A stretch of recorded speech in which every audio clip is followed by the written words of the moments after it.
Previously on Vaskerheim 2.0.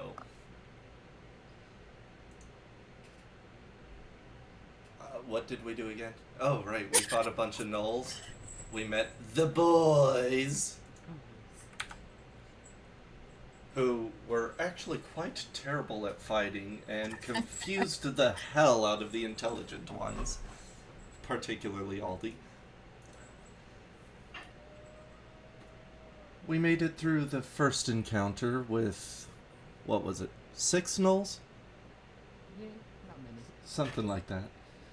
And we found the gnolls' base, den, camp. We found their home. That's what it is. Mm-hmm. And we are now simply preparing to eviscerate them.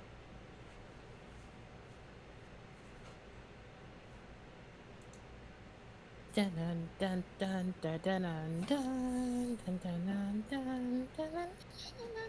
dun.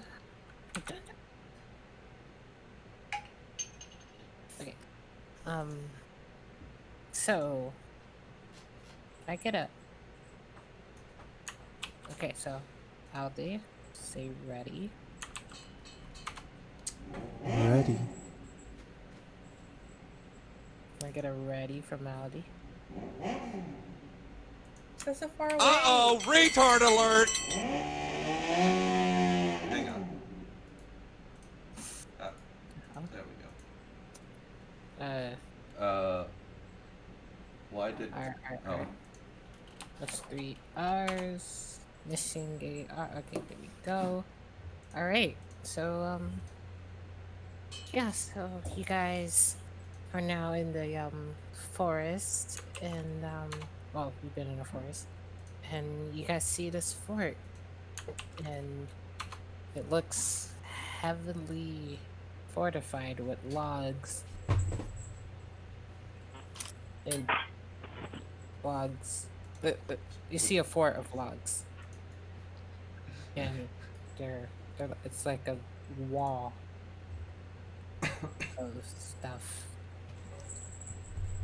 And yeah, like, I don't know what it is, but you guys could hear some of the Fucking stuff. really? But yeah, and yeah, Robert, why don't you explain the turn? Alrighty, I can do that.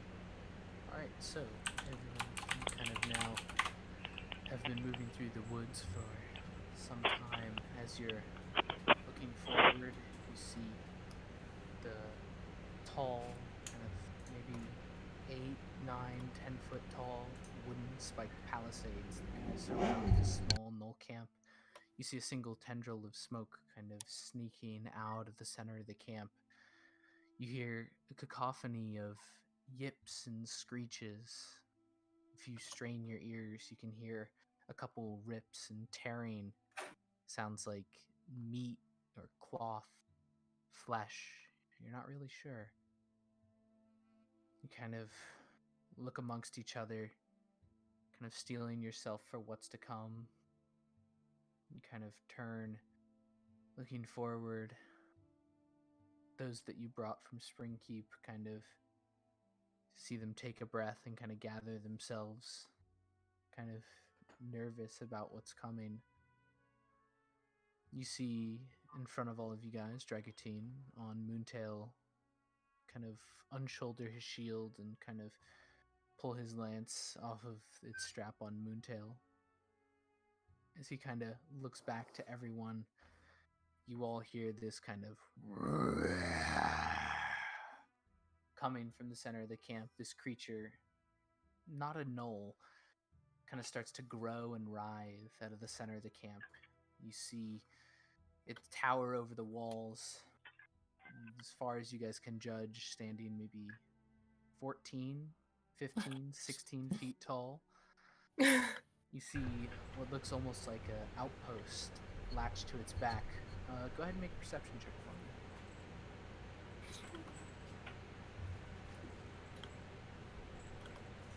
Oh. Oof. Perception god. Oh.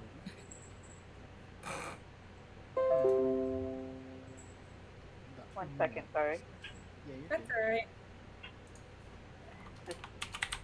Slow. No, you're good. But as this creature kind of rears back, it's out that outpost on its back, kind of teetering precariously back and forth, kind of swaying. Alexa, you kind of instinctively, your eyes go to it. You see a couple furry creatures that seem to be scrambling around on its back. As you see the larger creature kind of turn its head side to side, almost enraged at something that's going on below it, you notice that on its head, where its eyes should be, instead are two long chains kind of buried into its eye sockets that kind of hang down and feed up into the larger outpost. The creature kind of straightens up and starts blindly spinning around. One of the creatures on its back, you see it go flying off, kind of, and then you see another one kind of scrambling upwards, kind of up these long ropes and tattered cloths that hang around it. The ones on top kind of grab the two chains that are connected to its eyes and pull them backwards. You hear this as the creature just paws at its face for a moment and then kind of stills, responding to the movements within the chains that the gnolls are holding. The heck is that? Dragotine kind of looks at it.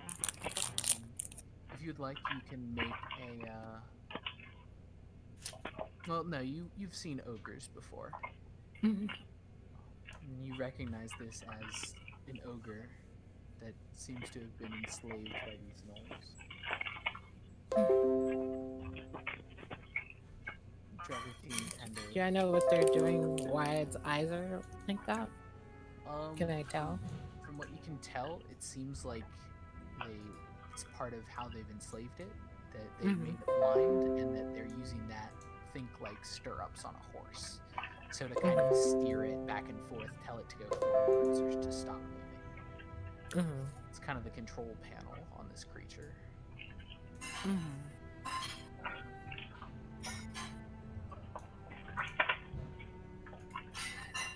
Dragotine kind of looks over at the creature and sees this and kind of turns back,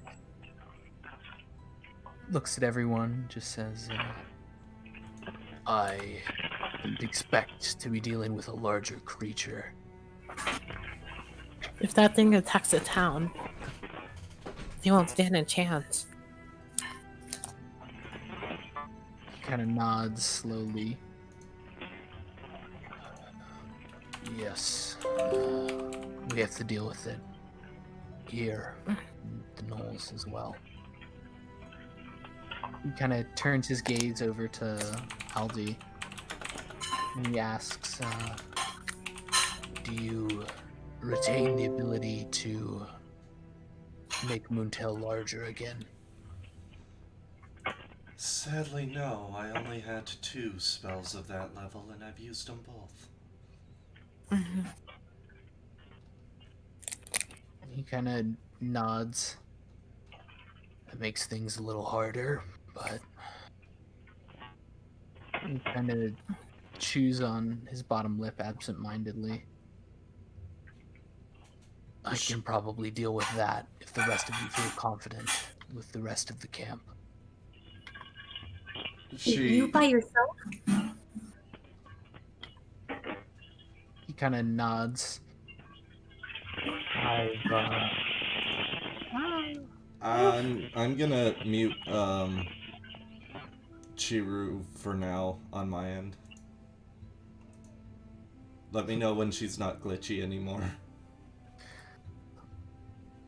As you kind of ask him that, he kind of turns and looks over. I've dealt with opponents like this before. I should be able to handle it. Okay. Aldi lifts up the arrow that she prepared previously. Maybe we can at least give a little bit of help. She looks over at Nappa. If you can, at the very least, focus long enough to fire this properly. He kind of grabs the arrow from your hand. Of course. Where's it going? Try to hit the ogre. And she snaps her fingers, casts prestidigitation to spark a small fire on the fabric that she wrapped around the tip of the arrow. He kind of nods. All right. Are we doing it now? Now? She looks up at Dragotine. As long as everyone else is ready. Yeah. You can see Anna has a worried expression, but she only nods one. Dragutine kind of looks at Anna one last time and just says, odds are I'm gonna be leaving the ground, so if you need to move, Moontail should come to you. You should be able to ride her if you need. After he says that, he kind of looks over at Nappa. Nappa kind of is fidgeting with the arrow, now knocked on the bowstring. He kind of is like pulling it half back and then letting it loose, and then kind of pulling it half back, and he's just kind of waiting for the signal. Aldi lays a hand on his shoulder. All right. Calm down. Breathe. Stand up straight. Pull all the way back. Aim. Take a deep breath and release.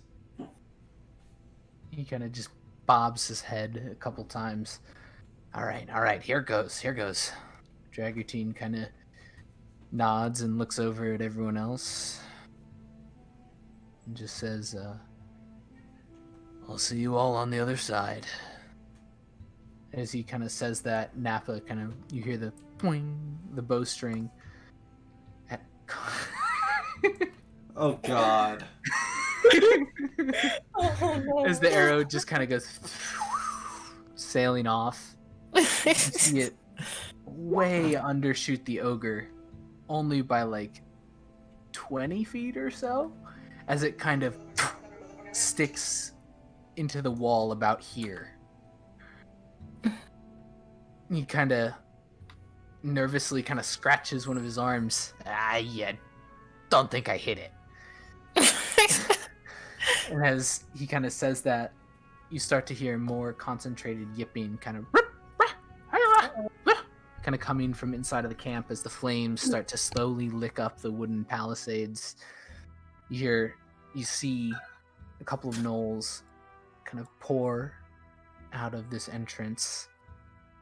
One familiar one among them, as they all kind of make their way out of the camp, looking around for the source of what put their camp on fire. You see the fire eventually kind of die down on the side of the wall. The yipping kind of slows down.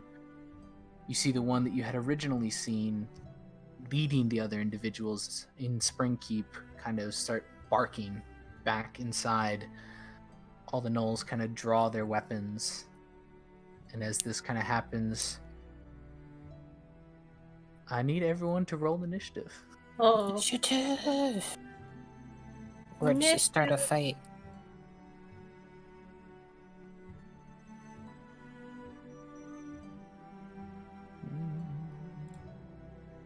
Damn.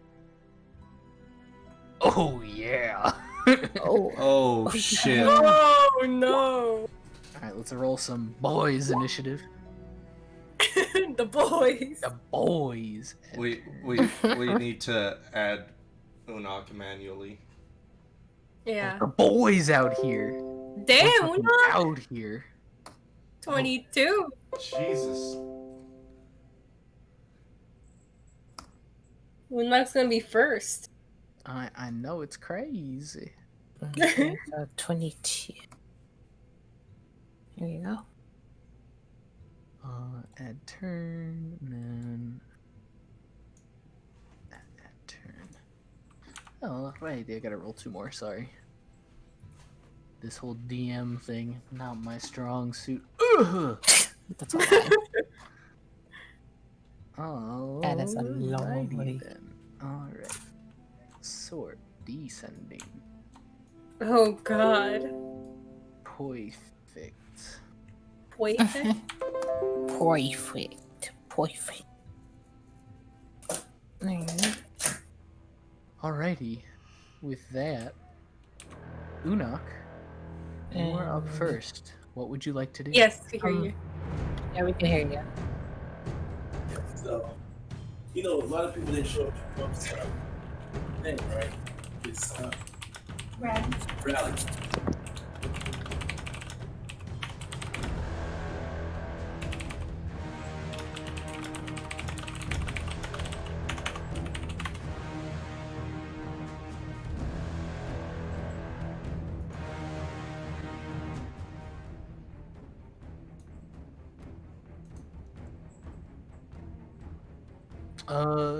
Yes, they are. Like 50 feet out. Mm-hmm.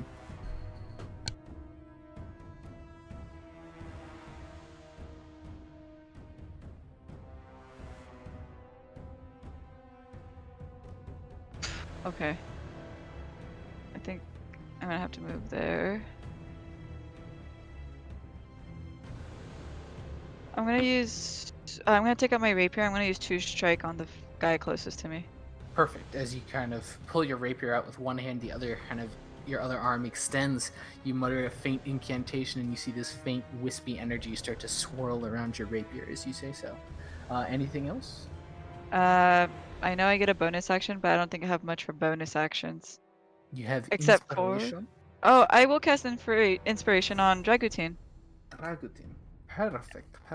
Alrighty then. That brings us to the gnolls. Oh shit! They rolled a 21. Fuck! Yeah, they rolled well. They rolled well. Alright. Yeah. Select. This one goes. Is that Winnock's Eeps? It's gonna run up to here. It's gonna Oh, take no. a bite attack at you. That's an 11 to hit, which I assume misses. It does. This one is Can I going like bop to- him on the nose for trying to bite me? You can. You do that. These two run to here, each kind of pulling out a spear and kind of readying themselves. This one moves to here, and as it starts to bark inside the camp, you hear kind of the scrambling footsteps of more gnolls as it kind of pulls out a bow and kind of points it at you, Unok, being the closest opponent. I wave. Nervously. That is a 12 to hit. It misses! Very lucky. As the arrow kind of goes speeding past your ear, you kind of, yikes, that could have been bad.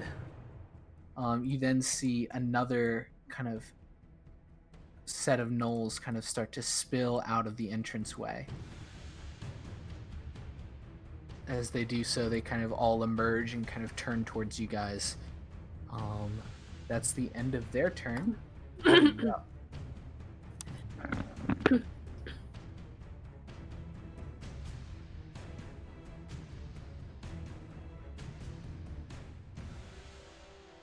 We cannot hear you if you are speaking. Sorry, my mic was muted for some reason. Aldi's gonna run up next to Unok, and she's just gonna point glaringly at this one, because this is the one she fought in the 20. It was like 20 of supporters outside. God damn. That's a lot of gnolls. That's the one she fought in Springkeep. It was, yes. And she's going to immediately cast, because he is in range. Yes. Jin's magic missile. Oh gosh. Alright, make your 3 attack rolls.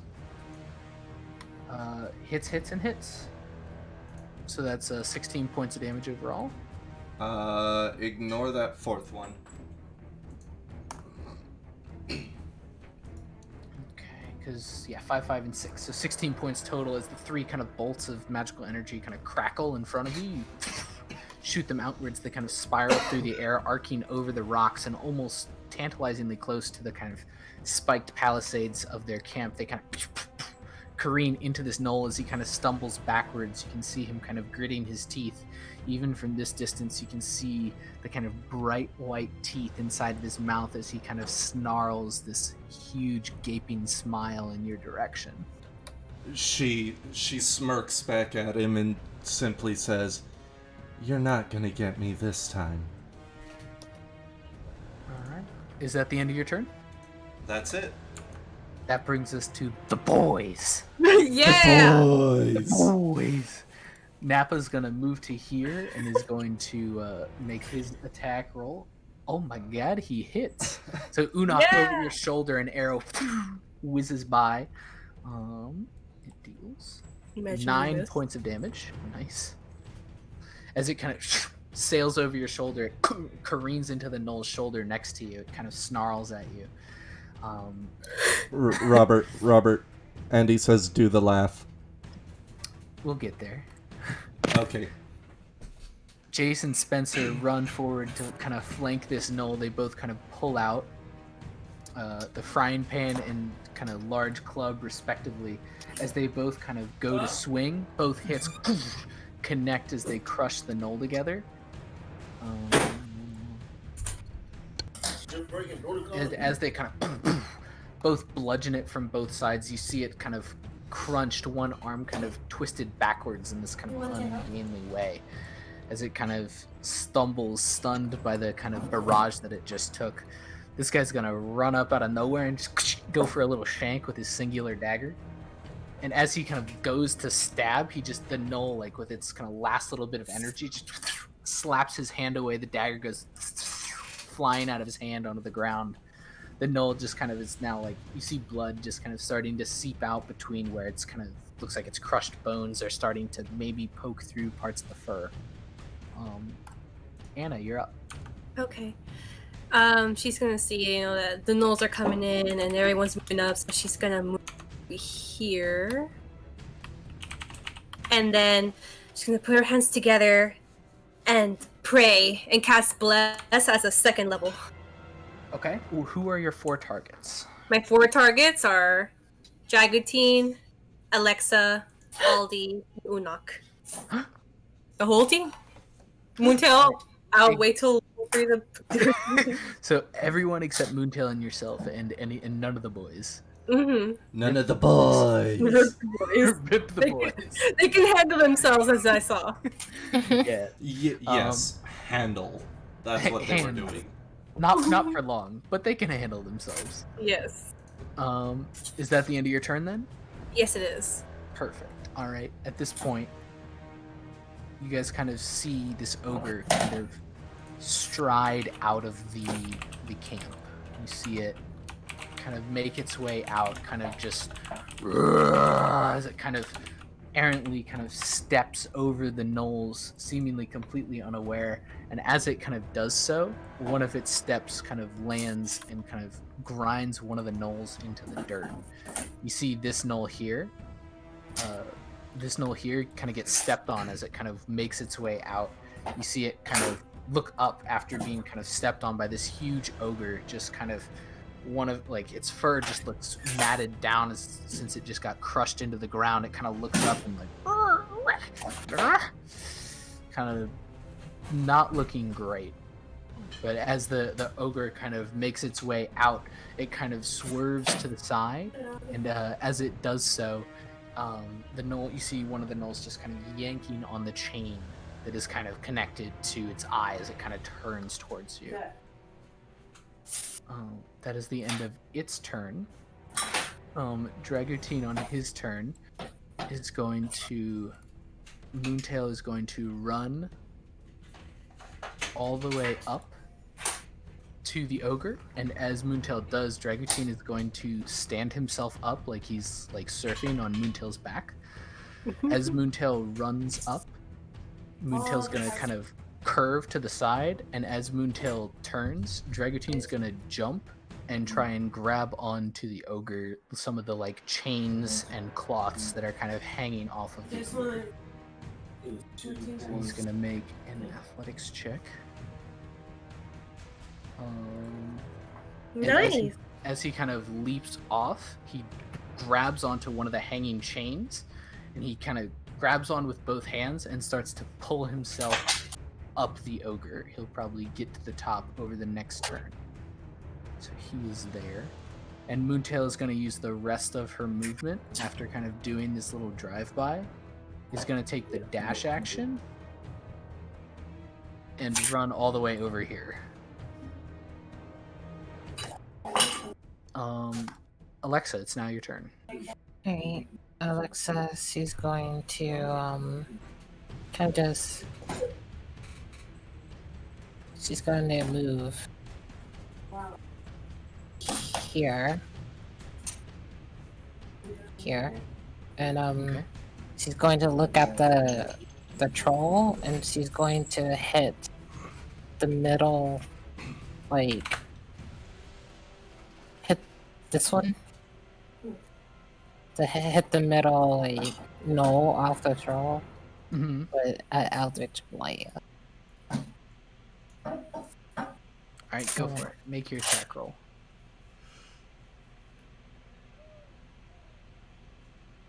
Okay. 21. As the bolt kind of goes swirling up, the kind of like faint energy coalesces, and as it impacts the knoll, it kind of drops the chains it's holding, and it gets thrown backwards off the top of the ogre. You see it kind of crash through the back of this kind of outpost that's built on this creature's back, and you hear it just like as it kind of falls down to the ground. Go ahead and roll 2d6 for me as well. 3d6. All damage. 11. Ooh. Very well. All right. As it kind of lands on the ground, you hear this kind of faint, sickening snapping as it kind of falls to the ground. That is the end of your turn, then? Yeah. Perfect. Unak, we are back to you. I am going to use my rapier. Okay, no. Let's see. I'm going to cast second level sleep. Like origin point right here. Okay. 20. Okay, that doesn't touch you. That counts, right? It'll hit this guy if it works. So sleep starts by affecting the lowest health person first. Just so you know. So whoever has the lowest hit points is affected first. Okay, because I kind of just don't want all these guys to aggro Jagutin. So I kind of want to help Gotcha. put them to sleep at least. Okay. I am going to just cast the First level? second. Second level. Perfect. Okay, so go ahead and roll 7d8. Hey, baby. 7. 78. Oh, That's perfect. As you kind of let loose the spell, the one that got stepped on earlier kind of instantly falls asleep. You see it just kind of, as it stands up from getting stepped on, it just crumples back to the ground. Go ahead and roll a d3 for me.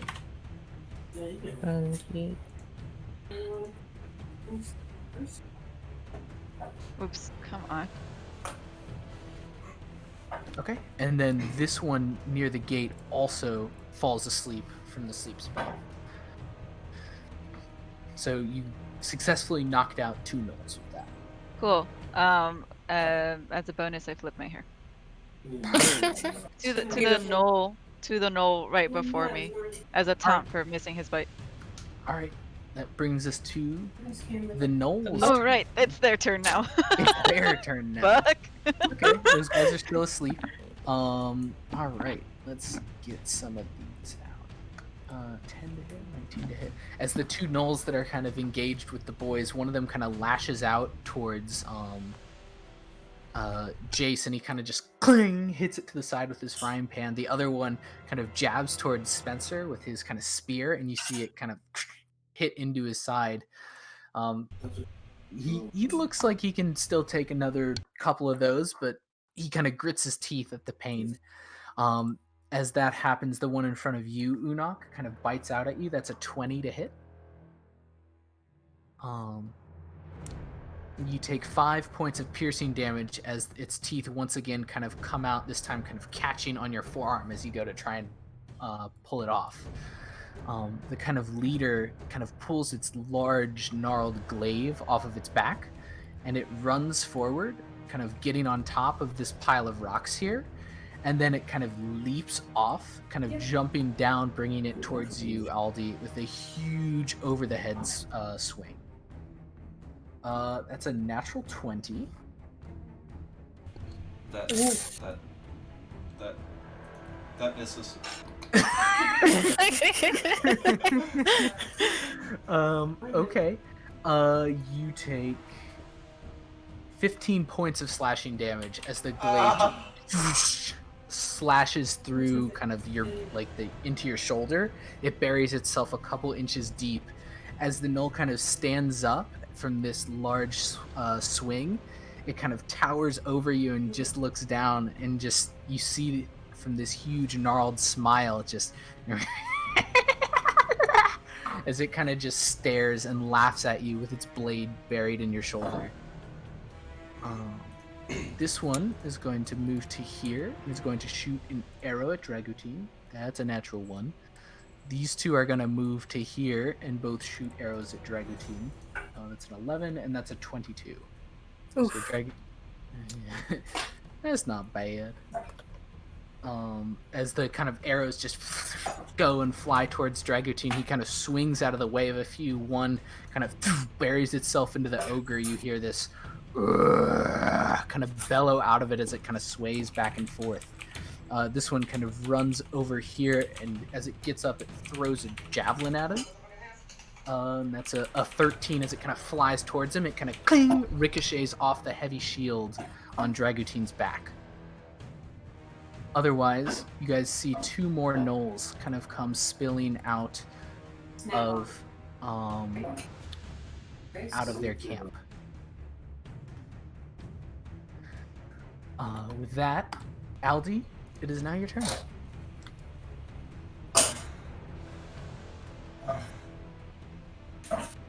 You're not gonna get me this time. She holds out her left hand, the one with her gauntlet, and just points at him. And she's going to cast Toll the Dead. Alright. Max roll. That is a 14 minus 1, so it fails. Oh wait, it fails. Yes, it takes the damage. It takes the 12 points of damage as you all kind of Unok, Alexa, and Aldi, you all kind of hear this faint resonant sound that kind of goes through the air as you see it kind of hit the gnoll. This kind of wave washes over it. You see it kind of stagger backwards just for a moment as this faint trickle of blood starts to just roll out of its ear. And for my bonus action, she's gonna take the same hand, reel back, and thrust forward, trying to pierce into his chest where his heart is. Go for it. That hits. Okay, so 4 points of damage. As you kind of just plunge the claws forward, as you're aiming for the heart, you're on target, but at the last moment he kind of shifts his shoulders so that instead you kind of get kind of the right side of his chest. He kind of then twists his shoulders back the other way and kind of yanks you forward off balance for a second, and he kind of grabs kind of goes to grab at your face with his free hand, and you kind of just duck out of the way as he just kind of stares back at you. Is that the end of your turn? Yeah. Alrighty. Brings us to Les Boys. Alrighty. As this time kind of the kind of one individual who had run up with his dagger and it had gotten kind of swatted away. He kind of looks back and forth frantically and just kind of reaches out and just socks the gnoll in the side of the face. The gnoll kind of stumbles backwards right as Spencer brings his club up and just kind of like whack-a-moles him on the head. The gnoll just kind of like crumbles in front of him, and he kind of like looks over across at Jace and is just like, I got him, yeah. And Jace kind of like nods and then just swings his frying pan out and across as it kind of makes contact on the gnoll next to him. And as this time this gnoll kind of rearing back for a spear strike, you see its nose just get collapse inward by the impact of this frying pan. Last but hopefully not least, Nappa's saga continues. He pulls out another arrow from his quiver. Anna, you kind of like see this out of the corner of your eye, and as he kind of draws to once again take aim towards the one attacking Unok, Anna, you feel it whiz past your left shoulder, kind of towards Spencer, as the arrow just goes flying way off target.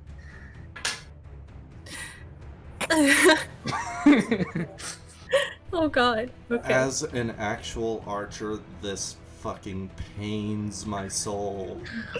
All that happened was he had the arrow on the bow and then it drifted off to the side before he let go. That's all that happened. Okay, but if that's the case, the moment he let go, it would have gone spinning off instead of flying in one direction. Yeah. But that's not what pains my soul. What pains my soul is how utterly garbage this person is at archery. Hey, he's trying. He's doing his best. Alright, Anna, you're up. She's gonna look back at Nappa for a second before she goes quickly to Aldi. As you kind of glare at Nappa, you just hear, my bad, I'm still working on this bow thing. Since she's gonna quickly use her action to healer's healing on Aldi. Healer's healing. Wait, is this the godless healing? Yeah. You get the 6, and then you get whatever your hit dice is. I thought it was. Oh no, plus your level, so it's 9 total. Oh, it's 9. Oh. Is it? Maximum number of hit dice, it says. Which is level. Is it? Number of hit dice, not equal to the Oh, maximum number of your hit dice. dice. Yeah. Gotcha. Okay, you get back 9. Well, great. I'm still 6 less than I was at the beginning of this, but better than 3. Alright, is that the end of your turn? Yes, as she's ending it though, she's gonna look back at Moontail and call her over. Okay, perfect. Moontail kind of like runs over to you, and kind of like bends down as if offering you to hop on her back. Oh, okay. Is that because it costs an action or? It would probably it takes half of your movement to mount. Okay. You should also now have access to Moontail's sheet. There's not much there. Oh. Okay. So you should be able to move Moontail as well. Alright. It's a huge responsibility. Okay. I think, let's see, half of my movement. I think I moved 15 already, so So I think if you want, you can just get on Moontail's back. yes, I can mount her. Alright. Let's do it. Okay. Yeah. You kind of hop on Moontail's back, and Moontail kind of shakes her feathers and kind of like looks to you and is like, I can still go. What do you want me to do? Oh, she's gonna say, go to this guy and peck. Okay. Yeah. Moontail kind of steps forward, and LD, out of the corner of your eye, you see Anna kind of roll in and kind of move up out of the corner of your eye, riding in on Moontail's back. You can go ahead and make the peck attack, Anna, for Moontail.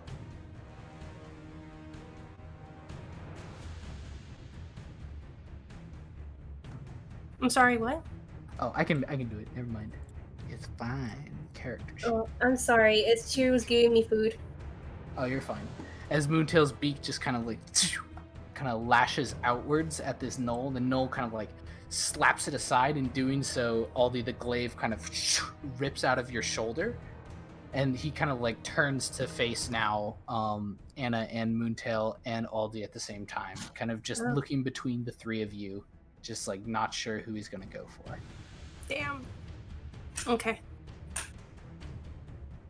Brings us to the ogre's turn. On the ogre's turn, the knoll that originally got knocked off is going to use its movement and action to climb back up this kind of like nasty looking chain that was kind of like hanging down off it. It kind of climbs up on the back. Otherwise, the ogre is going to move kind of this way as it kind of lumbers forward. Just its legs just kind of barely kind of missing this tree. One of its arms just lashes out to the side. The whole tree gets knocked over. As it just kind of lumbers forward, it kind of is kind of moving its head back and forth, kind of like a bat trying to echolocate. As it kind of moves forward, you see one of the gnolls on top kind of like pommel strike the side of its head, and it kind of instinctively reaches out with an arm and just kind of swinging its arm forward. It's going to do a sweeping strike. Amazingly, it only hits the gnoll. As its arm just kind of cleaves forward through the air, you see both Jace and Spencer kind of look at each other and just drop to the ground on their stomach. The gnoll kind of looks behind, and like right as it's turning to look, it just gets smacked by this giant hand. It goes flying about 15 feet before it just rolls across the ground, and it just doesn't get up. So that's the end of the ogre's turn. Dragutine is going to spend his movement to climb up onto the back of the ogre. He's then going to pull out his hand axes, and instead of using them to attack, he's just going to kind of use them to try and push the gnolls backwards. Oh gosh. Hand axe.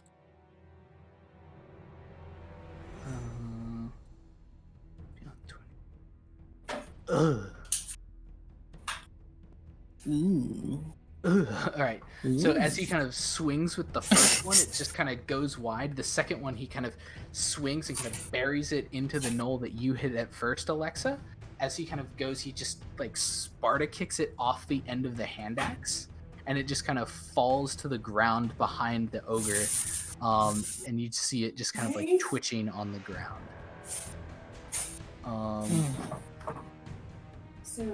Alexa, it's now your turn. The one that hit Aldi, Lexa's gonna kind of like gasp at that hit, and then she's going to just move here, and as a bonus action, she's going to telekinetically push him. Okay, what's the save DC? The DC is... The DC is strength 14. Okay. He rolled a 12 plus 3 for a 15. So as you kind of get behind Aldi, you kind of peering over her shoulder, you kind of squint your eyes a little. The dust starts roaring up from behind Aldi, and as it starts to batter this guy, he just kind of puts his arms up in front of his face, just kind of holding his position. Seems unmoved. And then she's going to use her hand and places on Aldi's back. And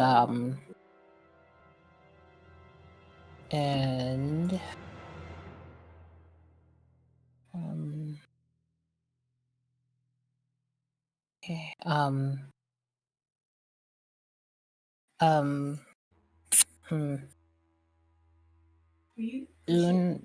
Aldi, Unok, and Spencer are going to receive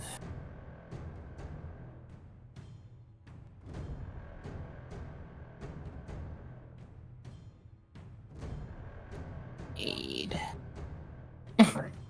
So Aldi and Unok, you guys both get, it's 5. Your hit Eh, points are they- increased by 5. yeah. right? Yeah, your maximum hit points are increased by 5, and your healed for 5. Dang, good guy Alexa over here healing the NPC. That's the end of your turn then?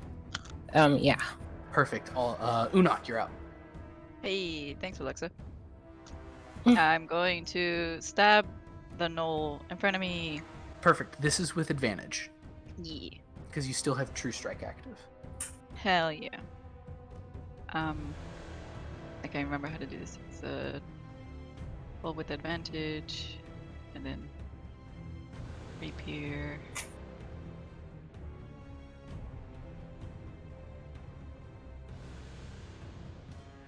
So 18. Yeah, that hits. As you kind of lunge forward, you kind of connect with the rapier.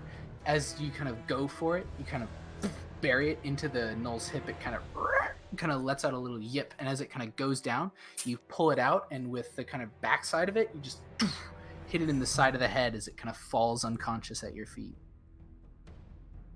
With my rapier, I point at this hoe, and I say, "You're next." You're next. You're next. All right. No, you. No, that- you. Is No, that the you. end of your turn? Yeah, I don't really have anything else. Perfect. It is now the Knolls' turn. The baddies. So the kind of big guy now standing in front of Aldi and Unok, he kind of pulls the glaive and kind of twirls it around in his hand. He kind of catches it at a backwards grip and just kind of slashes. And as he slashes, he's going to make a slashing attack at both Aldi and Unok. So that is a 13 to hit against Aldi. That misses. No, and that it is- hits. Oh, 13 hits? Ooh. Yeah. You take 7 points of damage as the glaive just carves into your front, and that's a 22 to hit against Unok. That hits. You take 13 points of slashing damage as it just Ow. That rips hurts. through your torso. Really bad. That's really as the bad. kind of blade kind of cuts through both of you, he kind of spins it again and kind of catches the blade right next to his face. Still grinning, he kind of takes his tongue and just like brings it and licks the blood off the blade. Just kind of holding eye contact with you guys, he just kind of starts this kind of manic, insane laughter. As he does so, he just kind of like looks over his shoulder and kind of points with the kind of back end of his glaive at this knoll back here. He's going to incite rampage. It's going to run up and it's going to take a bite attack at Jace. Which, as he kind of runs up and bites, the knoll kind of just leaps. You see this bloodlust in its eyes, and as it kind of pounces forward, its teeth just crash against the frying pan that's kind of taped onto kind of strapped onto Jace's shoulder. From your perspective, Unok, you see a couple shards of teeth just kind of like splatter at the ground in front of your feet as they kind of ricochet off this frying pan. Perfect. Yeah, collect those. The rest of the gnolls, so we go 1 and 2 are going to both pull out a bow. One is going to shoot at Spencer, and one is going to shoot at Anna. That is a 12 to hit Spencer, which just hits. Alright, so an arrow kind of goes sailing over the knoll that just leaped. You see it kind of bury itself into Spencer's kind of left shoulder. He kind of grunts and stumbles backwards at the impact. You then see from the other corner of your eye an arrow just fly just right over Anna's shoulder, barely missing her. You also see one more gnoll kind of come sprinting out of the inside of the camp, and then you see one more gnoll at the entrance, slowly making its way out. Unok, you're the only one who can see it from here, but you see kind of trailing behind it are just this long line of chains as it just slowly snakes its way outside. Oh boy. Aldi, you're Can I tell my friends that? Yeah, you can convey that. Yeah, there's another guy with some interesting weapons. Everyone brace yourselves. Alexa's just kind of trained on this one. This one's intimidating her. It's a spooky knoll. Alright, Aldi, you're up.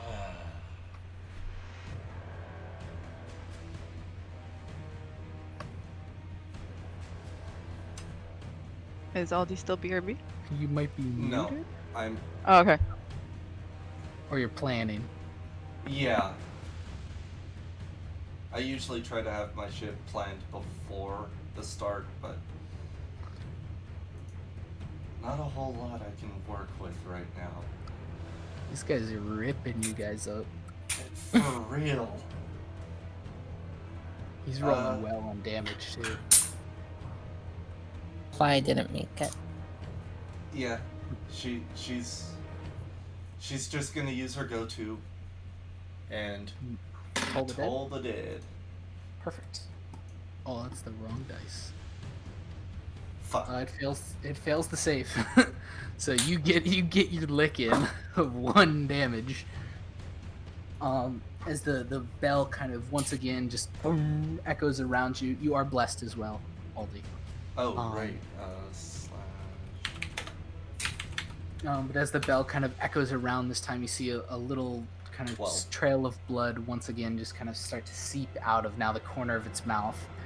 You're not sure if it's yours or its, as it just kind of continues to snarl at you, seemingly unfazed by the kind of ringing that you know is echoing through its head. That's a 12.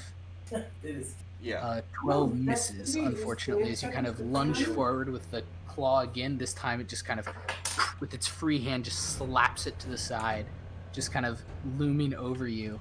You hear this kind of nasty, broken comment kind of leak out of its lips. It just says, "No, I have you again." All right, is that the end of your turn? We'll see about that. And yes. It can speak. It is time for the boys. The Awesome. boys. The boys. The boy. Come on, boys, you got this. Answer! They all kind of run up and start flanking this knoll. You see it just kind of take like the giant club of Spencer, this kind of like random just like kick and punch and flailing limbs of Tracer, as well as the frying pan of Jace, all at the same time. Boop, boop, Yes. boop. It's not doing anything. 13. As all the kind of hits just kind of rain down onto it, you see it just kind of like not sure where to look, just getting beaten this way and that. Why does Nappa exist? Nappa kind of pulls yet another arrow out of his quiver, and this time as he kind of aims it at the knoll that all you guys are fighting, and instead of aiming like straight at it, he like points super high in the air. He kind of lets it go. There's this, and then a couple seconds later, Anna kind of right next to Moontail, this arrow just boom, right in the ground, and you're just like, where the fuck did that come from? Gently on the Moontail. We're trying to do hail of arrows, you know. Aldi is murdering this fool after all of this. I don't think he's been successful with one attack. Anna, Barely. Okay. After seeing what this guy is capable of, she sees that Aldi is not doing good, but Unok's doing like not really good. So really not good. really not good. So she's gonna cast healing word from where she is. Okay, so that's your bonus action. Mhm. Go ahead and roll that.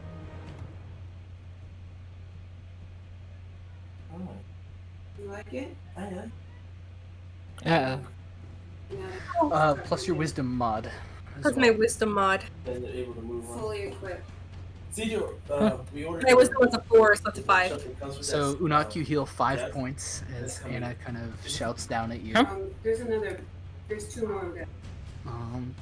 And then you still have an Appreciate it. action as well as Moontail. Okay, so as an action, she is going to. You ready? Let's see. You could just help me take She's it going to out. cast a Sacred Flame. On the one directly in front of you. Yes. Trying to get rid of that fool. Okay. It fails its save. No. So that is 6 points of damage as the flames kind of lick up around it. You see them kind of start to catch the fur on its legs on fire. You see burnt patches from your previous encounter. The flames just kind of start to slowly lick up on it. Its gaze does not waver from Alden. And I then, assume you're having Moontail peck. yes, I am. Oh, Moontail's not doing good. So, what you're telling me is Aldi is as stubborn as a fucking knoll? I mean, hey, you challenged it. It's fighting you. This is true. This is true. Them fighting stairs. As Moontail just kind of goes to peck, you see its beak kind of slide off the kind of heavy spiked pauldron on its shoulder. It just kind of looks over at Moontail for a second, and then just kind of slowly its head hinges back to Aldi. Alright. It is now the ogre's turn. The ogre is going to... It's not too big. The 2 gnolls on the ogre's back are going to run over and are going to try to take out Dragutine. And then a chair, that's it. And Yes. natural Sit on 20. it. Perfect. I remember that when we all got chairs that one. Okay. Okay. And then they're going to kind of pull on the ogre, and the ogre is going to kind of wander in this direction. Kind of aimlessly wandering now. It doesn't seem to have any direction to where it's going.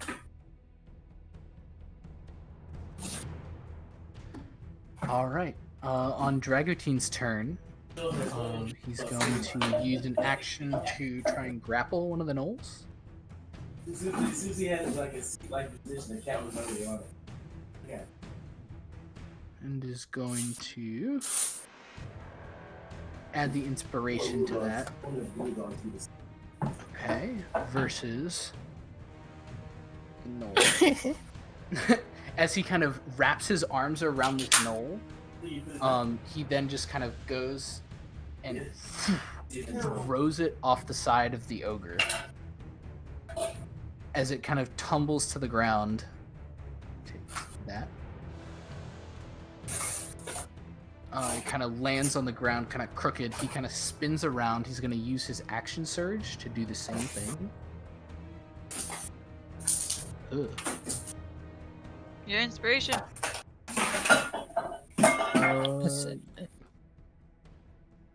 Or 1d6. I believe in you.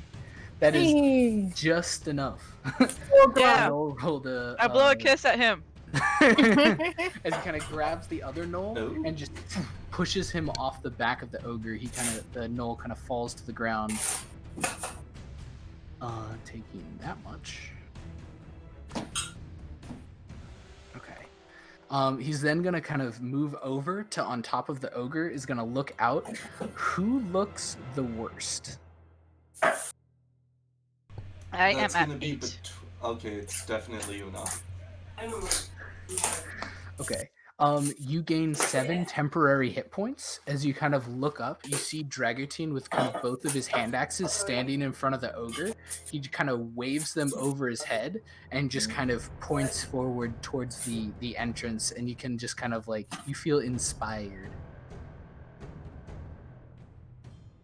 Wait, hold on. You gain 7 temporary hit points. Does that also mean I gain plus 7 health? Like, 10 hit points are like a shield. Yeah, it's like a shield, Okay. so you don't gain health at all. no, I'm not saying like. Well, never mind. I get it. All right, I know. it's Alexa, not you're giving up. health, but Alright, I'm going to use my bonus action to push Aldi this way. Okay. Aldi, go ahead and So- make a strength saving throw. Unless you can fail it if you wish. If you want to get pushed. You just see a gust of wind is blowing you to kind of just a strong gust of wind just comes out of nowhere and is blowing you this way. Okay. I fail anyway. Okay. You kind of just get dragged, just your feet just barely push, like just trying to hold onto the ground beneath you as you see yourself just get farther and farther away from the knoll that was watching you. And then I'm going to use that same wind after doing that. I'm going to use that same wind current to just blast no. You're eldritch blasting it. Mm, Ooh. +2. +2. Go ahead, roll another d6 for me. Nice. Oh. As you the gust of wind just hits into it, it kind of flies backwards into the pile of rocks behind it. You hear this kind of from its back as it impacts. It kind of stutters for a moment. And as it kind of stands there, you see it kind of straighten back up, take one hand and just kind of like kind of hitting its side where there's this kind of like seeping cut from Aldi kind of stabbing at it earlier, and as it kind of starts to hit this seeping cut, it just you see its eyes start to just kind of lose any intelligence that they had and just turn into this kind of ruthless fury as it just kind of slowly kind of lumbers back forward after crashing into the rock. Go ahead and make an intelligence check for me.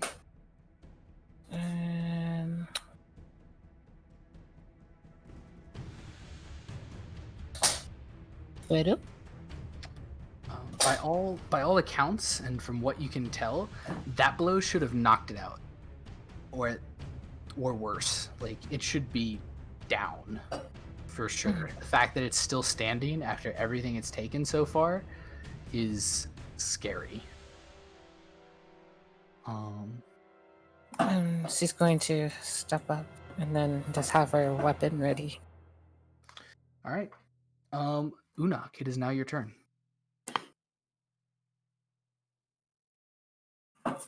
Unak. Ooh. Oh, I'm talking with my muted mic. Noise. Okay.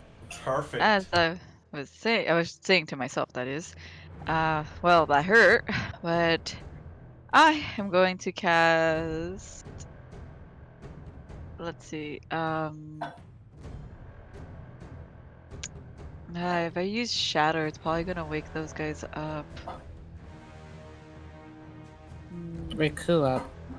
The guys Oh, that are on the- asleep. Yeah, Yeah. because I feel like that's a good. Maybe I can do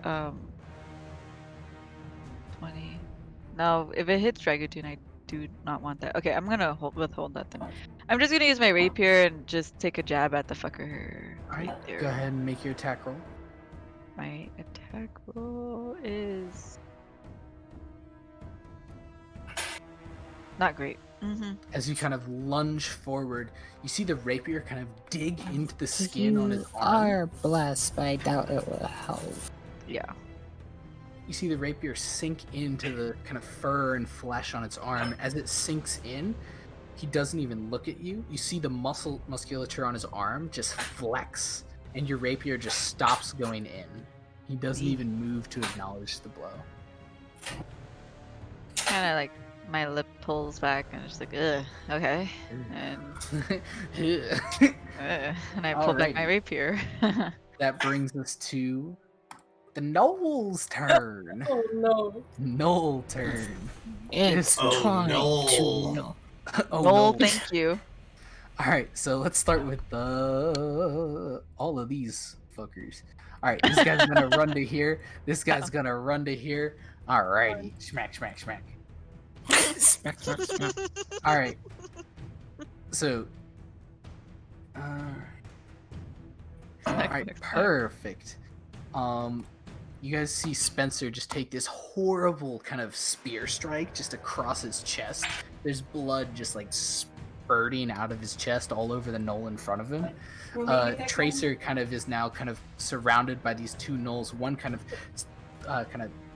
jabs out at him and he kind of ducks under it, but you see him just kind of get bitten on his back by the knoll behind him. The boys are getting overrun. Now's your chance. Fuck. Redeem yourself. This knoll is gonna step up here, pull out a bow, and shoot it at Anna. That's a 10 to hit, so it misses. The other two are gonna shoot bows at Dragotine. Okay. And this one is just going to just slowly make its way out of the camp, just kind of lumbering towards you guys. This knoll is going to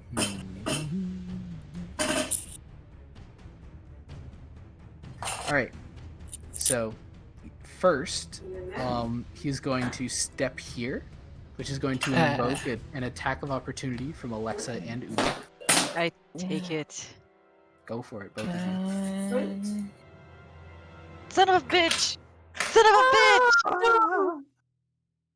Son of a fucking bitch! Son of a knoll. 17 hits, 7 points of damage. As you both of you slash out Alexa, your blade, you kind of cleave, you see some hair and kind of blood splatter next to you as you kind of find purchase. Unak, as you kind of lunge forward, you kind of struggle to pull your blade out, and by the time you pull it out of his arm and stab forward again, he's gone.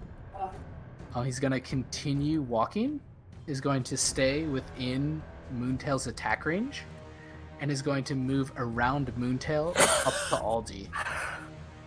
He's then going to try and grapple you, Aldi. So, make an anti-grapple check. Anti-grapple check. That's so sad. That's so sad. Okay, this is so perfect. You rolled a 20, he rolled a 1. This is so fucking perfect. As he kind of lumbers up to you, you see him just barely limping towards you at this point, seemingly held aloft only by just rage and force of will. As he kind of gets close to you, he kind of makes this sloppy attempt to kind of grab you by the neck and lift you up, and you just easily sidestep out of the way and just backhand him across the face with your claw, and you see you leave these long marks that kind of rip through the kind of faint leather cowl that he had on, kind of covering the side of his face, and kind of rake down across over some of its mouth. It is now also your turn, Aldi. Seeing the state he's in, and that, just the way all that happened, she's going to drop her book and put the other claw on, and she's going to, with both hands, strike at his These chest. are technically with advantage, and you are blessed as well, because you are flanking with Moontail. Oh, that's right. So 18 plus 18. Okay. And then you do add your, are these finesse weapons? Yes. Oh, okay. Oh, you did add them on to the first one. Oh, you're on top of it. Great. As you kind of slash forward with both claws, you kind of meet, both claws kind of get to next to its neck, and as you have both claws more or less in Anakin Dooku execution position, kind of on the side of its neck, he kind of looks to you. There's still this kind of ragged, snarling smile on its face. Its head kind of tilts to the side. You see one of your claws just start to just barely break the skin on its neck. It just kind of snarls down at you and just says, "You will die here." And with that, you just kind of take its head off with both claws. I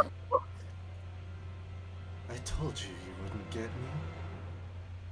As it Napa, kind of you're all mine. falls to the ground in front of you, its head just kind of like splatters on the ground next to you. Oh God. Alrighty. Anything else that you want to do? Shit. Oh, No. we're not. That's it for now. Dramatic. I like it. Alright. Wait. Boys are back. Wait. Wait for Wait, for what? what? Turn over to yours. Alexa throws up.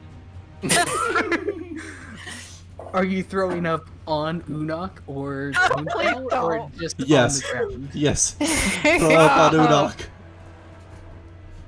Well, she's looking. So. So on the ground. Yeah, that's probably like near, like probably right here, because she That's like flash turned that. away, but just like Ugh. roll for Unok, dexterity save. Unok, you hear like the head kind of hit the ground and this kind of wet splattering, and then like before you look back, you kind of hear this like more splattering behind you, and you're like, "Dang, that must have been a lot of blood." And then you see just Alexa just like just puking behind you. Wait, you see like a rainbow come like. I look away from her throwing up, but I like with one hand I just pat her back. There. And all these just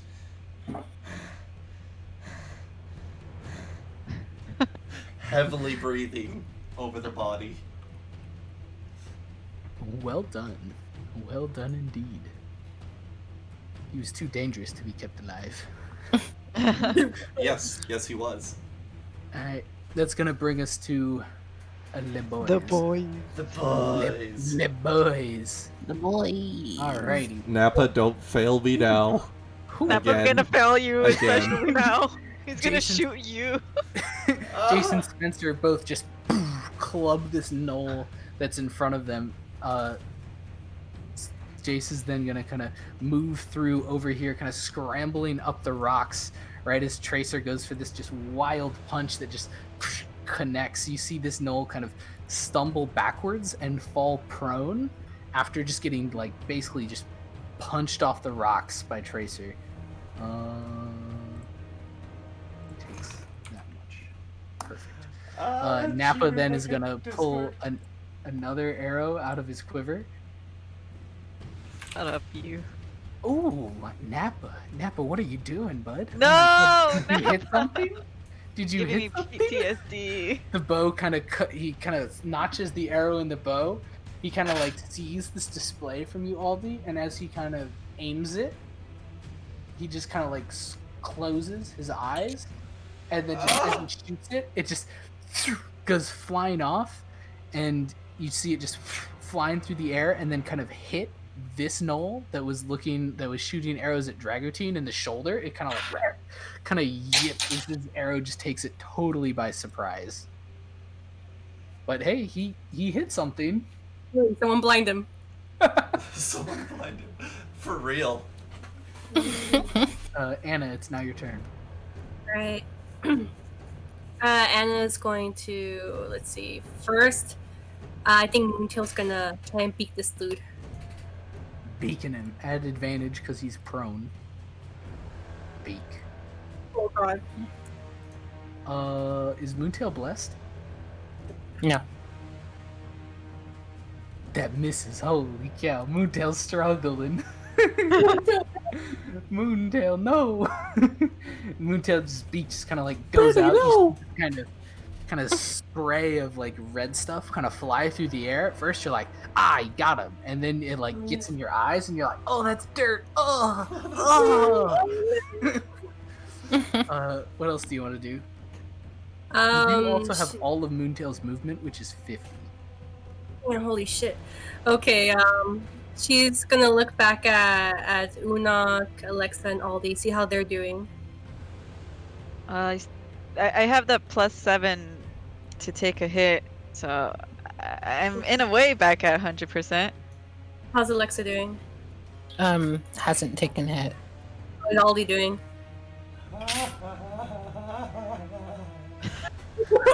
Aldi's alive. Aldi's alive. You So, see, she's still breathing heavily and she's covered in blood, but you can't tell if it's the Knoll's blood or her own blood. she's going to cast a healing word on her. Ooh. Yeah. Alright. So you heal 5 points there, Aldi. Cool. And you still have your action, Anna. Alright. I think, let's see. This one. I don't think I should move yet. I'm gonna use what is it? Sacred Flame. At the guy who's down. Disadvantage on the dex save, so he fails it.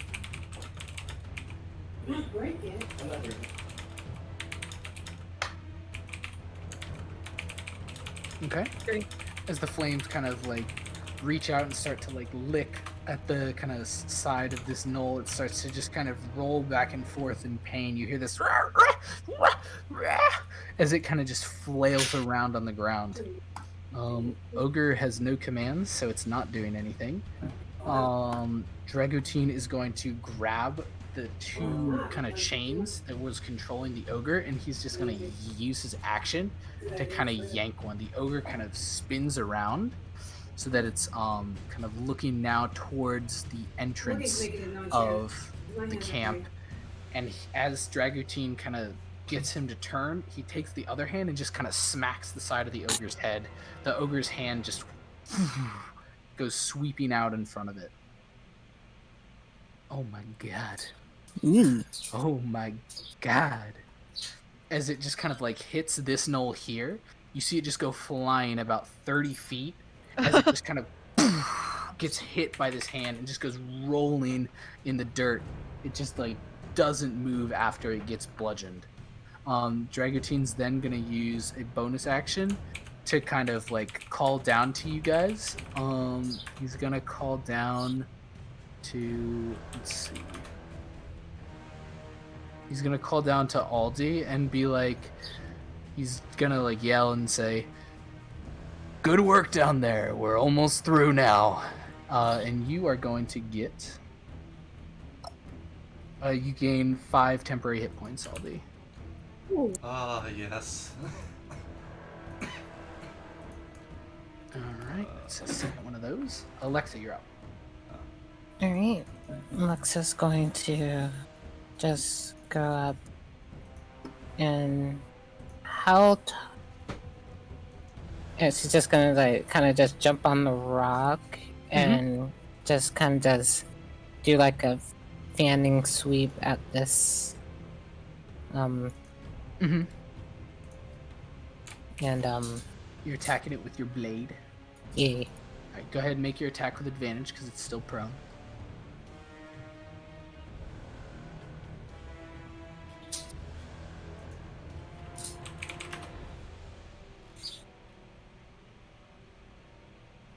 Yeah, 20. Oh my god. Those damage rolls are so sad. But as you kind of like run up, you just kind of like you come swinging down. Does this also get the +2? Yeah, it gets +2. Perfect. Like on my attack rolls. Awesome. Get +2. Okay, so as it like hits, you see it just kind of like you use the flat side of the blade and just hit the knoll in the face. You kind of bring the blade back and you see it's like the side of its snout is kind of like crushed to the side as it's now knocked out and unconscious. And then, yeah, so there's like what? 1, 2. Okay, so that was 5, 10, 15. 20, 25. And then see, it's gonna jump off the rock here, and yeah. Okay. As you kind of jump off the rock on the other side, you see this knoll. Some of its flesh looks rotten and almost like there's this like bubbling rolling underneath the surface. You see all twined up and down both of its arms are these long, almost silver chains that kind of trail behind it 5 or 6 feet. This whole time it's just been taking one plodding step after another. You look into its eyes, and there's no pupils or irises. They're just gray. As you kind of jump down in front of it, your soft footfalls, a little bit of dust just comes away from your feet. You see it kind of stop moving, suddenly motionless. Its head cocks to the side.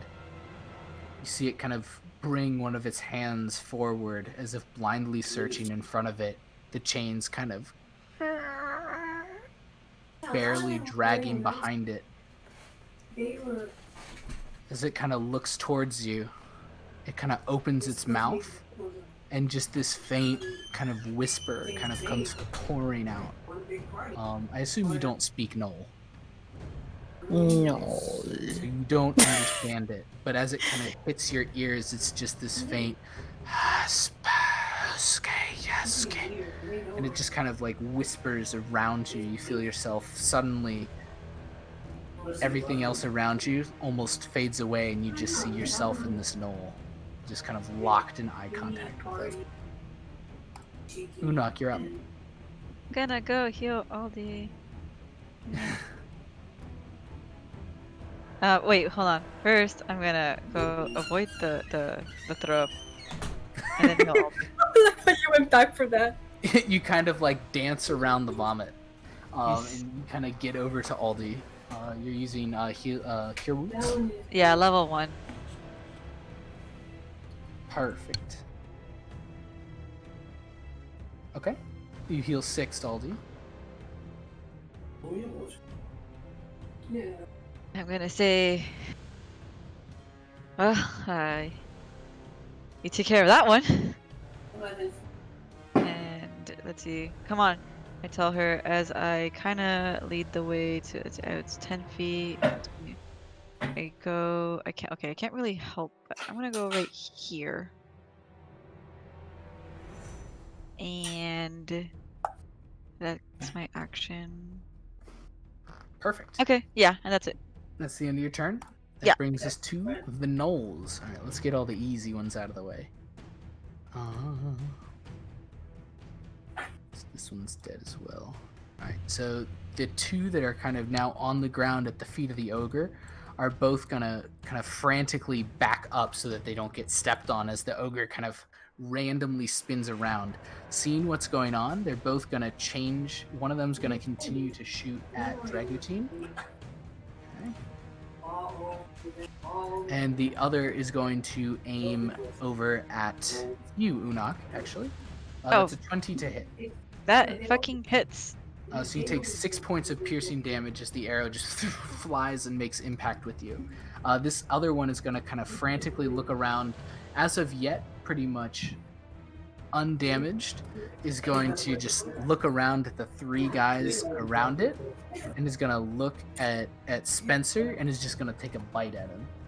As he kind of like bites out kind of the blood pouring off of Spencer, the Knoll kind of leaps at him and kind of pushes him to the ground, and you see him start just tearing into like right where his shoulder meets the neck.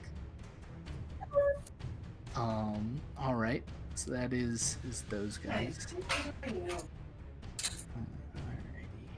So he's at 0.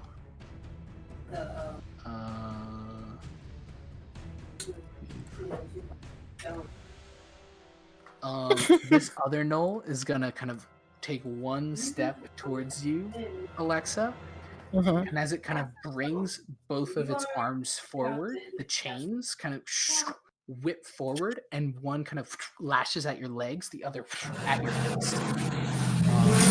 It makes its 2 attack rolls.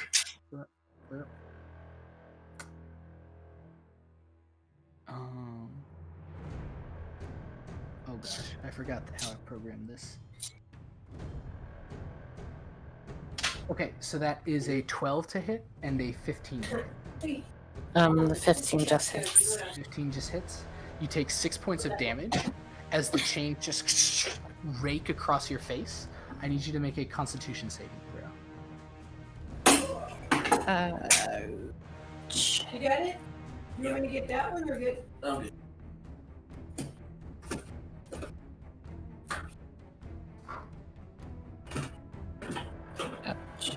As the blade kind of rakes across your face, you feel the wound kind of fester. The skin almost starts to bubble, and as you kind of put your hand up next to it, it's burning hot. You feel it kind of seep into you, and then all of a sudden, your whole body just... You're kind of hit with this pulse. You get woozy for a moment. You stumble back and forth. You take 7 points of poison damage. It then kind of leans forward closer to you. Its kind of blind eyes kind of just randomly moving around. You can see the eyeballs rolling around in their sockets as if it's searching for something. It kind of leans into you, and as it does so, you can feel its kind of warm breath blowing down towards you. It opens its mouth, and out of it comes these two kind of twin snakes that just lurch out at you. It's a 9 to hit. That Misses. As the two snakes kind of come towards you, you just frantically bring the blade up, and even in your current state, you're able to just barely deflect them out of the way. That is the end of its turn. Aldi, you're up. Still muted? Am I? I am not. No, you're good. Aldi's going to pick up her book with her clawed hand and just start walking in this direction, her other hand held forward as she aims at this one and fires off another set of Jin's magic missiles. That's the one attacking Alexa? Yeah. Okay, perfect.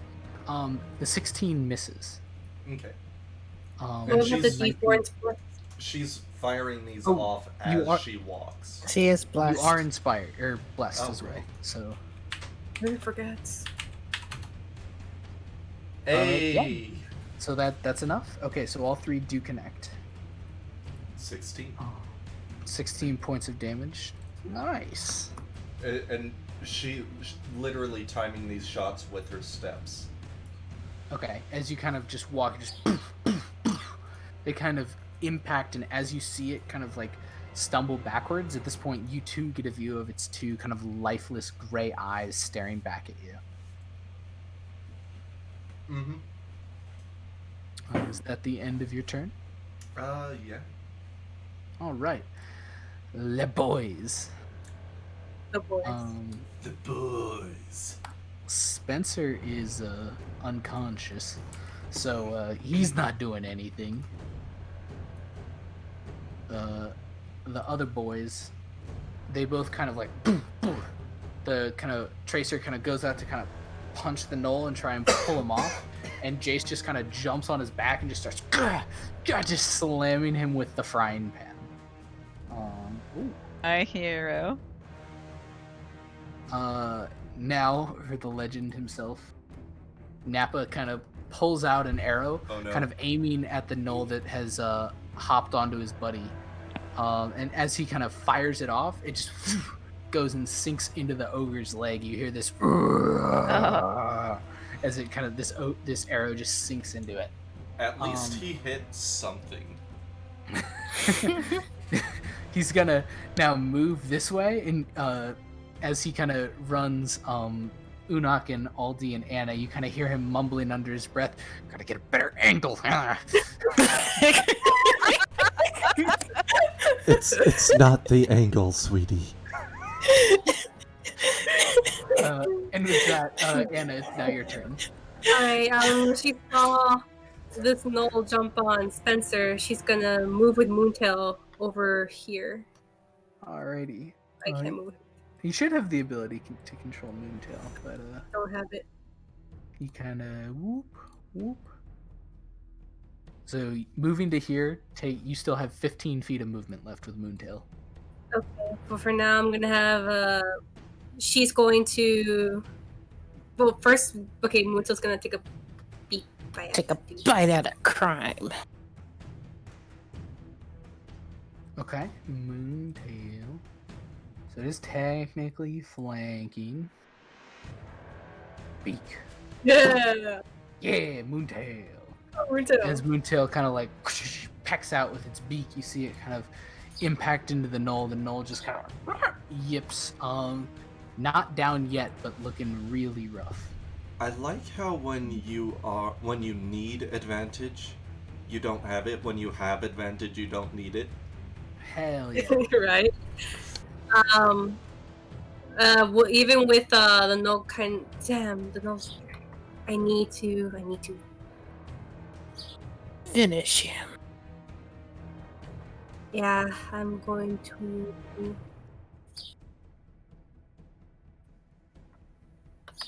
I'm gonna use burning hands on them. You're gonna what? I'm gonna use burning hands on the no. Burning hands. If I can, or I can't do it. I mean, can, but Ah, burning it's hands. That's a save, right? I That's don't know. that's a death. That is. I'm trying to push him off. No, losing your head is death. Wait, Yeah. piss him off with burning Off hands? Spencer. Like just. You know, Katie. No, I mean no. What- Just what are like you- what are I'm you trying to do, like Anna? I'm trying to visualize what you're trying to do. Just gonna use the crossbow. Crossbow. Okay, push him make your crossbow attack.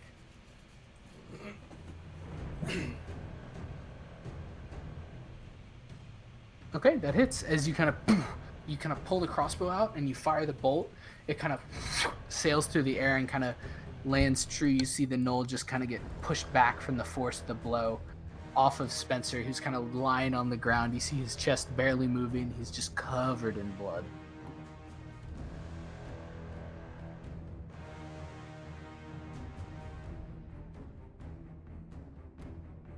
Anything else you want to do? Nope. I didn't do anything else. Okay. With that, oh, I have to move that, don't I? Okay. With that, Dragutine is going to kind of turn the ogre, and as he kind of turns the ogre, it kind of takes 2 steps this way, and it just kind of just kind of swings its hand out wildly. And as it does so, it kind of connects with one of the knolls. It kind of, this knoll just flies over, and as it flies over, it impacts the other knoll and kind of knocks it to the ground. This one knoll is still up, but not by much. Alexa, it's now your turn. Yeah, so she's not looking too good, but she can adapt. So she's going to first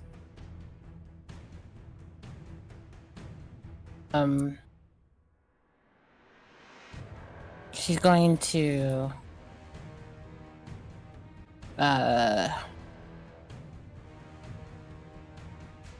cast.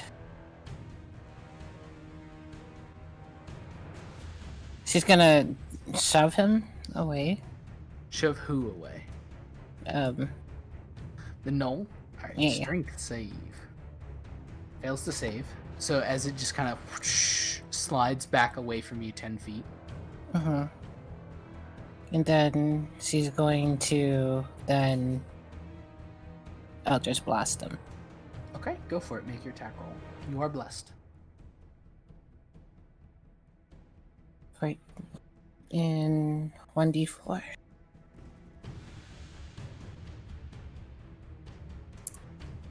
Oops. I'm sorry. That I'm is sorry. 1d4. No. Wait, That's okay. That is a 1d4. That fails.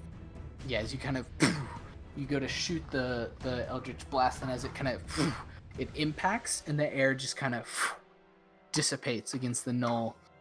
Just kind of stands there, kind of slowly swaying back and forth as it just starts to slowly plod back towards you. Is that the end of your turn? I'm going to kind of just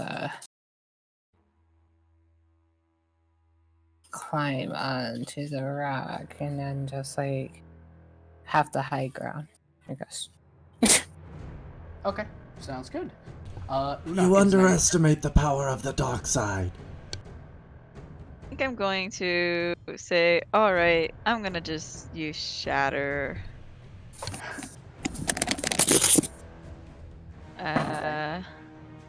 Let's see, what is it? 10 feet? 10 feet, turn. Where are okay. you putting it? I'm gonna just trying to. And that's a con save, right? Yeah. Okay, I'm pretty much aiming for just this guy. Okay, you can do that. I think you'd put it like here-ish then, right? Yeah. Because it's a 10-foot radius. Yeah. So it's like And so I'm just gonna. here-ish. Oops, I didn't mean to do that. I meant to do this. Alright. Con save. It rolled a 13 plus 1, so it just succeeds. Son of a- It does take half damage still. So it does take 7 points of damage from that.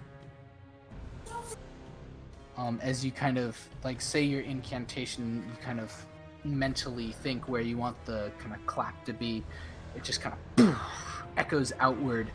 You see the creature kind of sway backwards a little bit, like it was hit by the blast, and then it kind of just sways back forward and continues its slow plodding forward. I'm gonna come over. Wait, no. Bam, bam, bam. No, yeah, I'll stay there. I want to heal this guy afterwards, later. All right, that's it. It's all right. It's gonna take one step forward, kind of cocking its head to the side. Now, Unok, you too can see its kind of cold gray eyes as it just kind of spins its head back and forth, side to side, kind of like a radar. It then takes one step kind of towards you. No, wait. No, sorry, ignore me. And then it kind of like picks up both of its arms and just kind of lurches them both towards you. So that is two 15s to hit. Oh, yep, they both hit. That hurts kind of bad. That's gonna You hurt take kind of bad. 4 points of damage. Yep. And 8 points of damage. Yeah, that's where I hit 0. Okay. This is where it gets interesting. Alright. As the two blades kind of just both kind of slice into your body, your vision kind of narrows for a moment. You can see the tunnel, the blackness creeping in around you. You kind of just waver for just a moment. You kind of see it creeping towards you. Right. As you see its blades kind of retract back, its chains kind of wrapping up its arms once again, you kind of fall to the ground. Anna and Alexa, go ahead and make a perception check for me.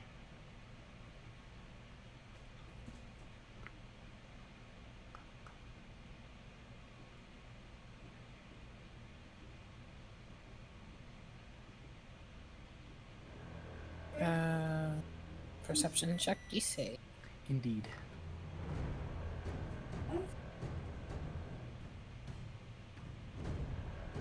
Okay, both of you see as the kind of chains race across Unok. And Unok kind of falls unconscious in front of you.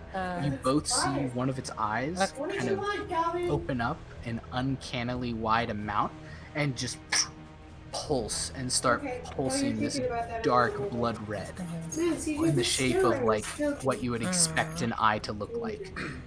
It then kind of cracks its head forward And with a speed and an unnatural, almost surging movement, completely different from how it was acting earlier, all of a sudden it almost seems to materialize in front of Jace, and it just bites outward with its kind of wide open mouth. You see the two snakes just swirl outwards. One hits into his shoulder, the other into the. Do you just want side. a chicken salad, Calvin?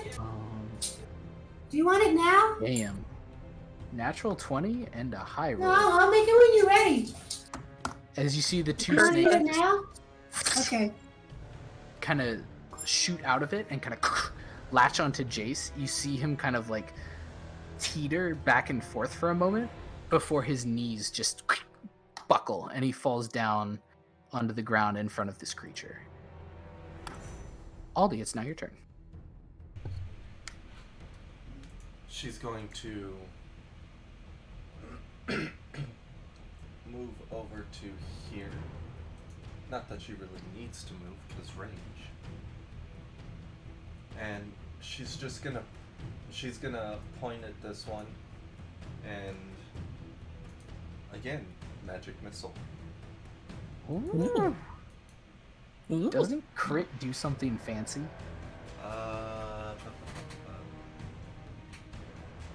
Takes 5d4 instead of 4d4. Yeah. Okay, so roll an extra d4 then. What? No, in the instead middle- of 2d4, so I need an extra 3d4. Oh, that's gross. And I'm going to bless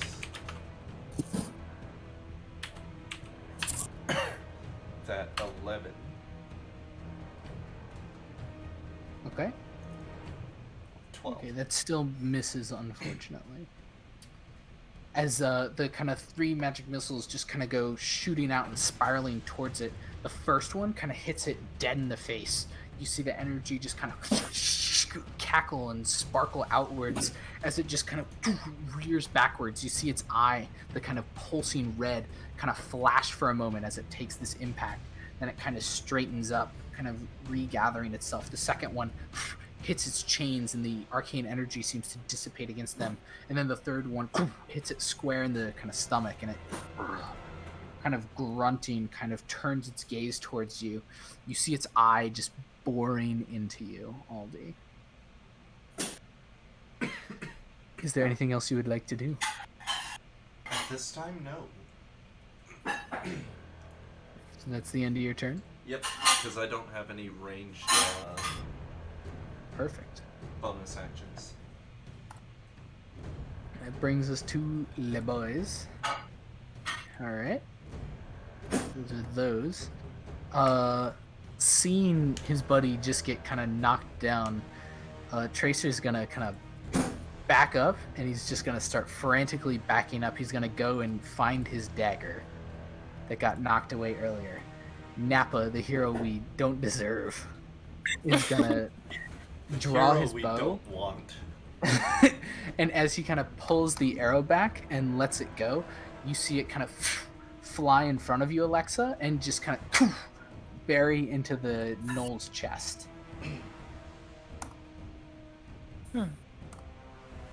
He kind of like, Aldi, you hear, I just needed a better angle. Aldi just And pretends to ignore that. with that, Annabella, it's now your turn. Fella. Okay, first, she is going to see Una just on the ground, and she's going to cast a healing word at 2nd level. 2nd level? Perfect. Go ahead and roll that.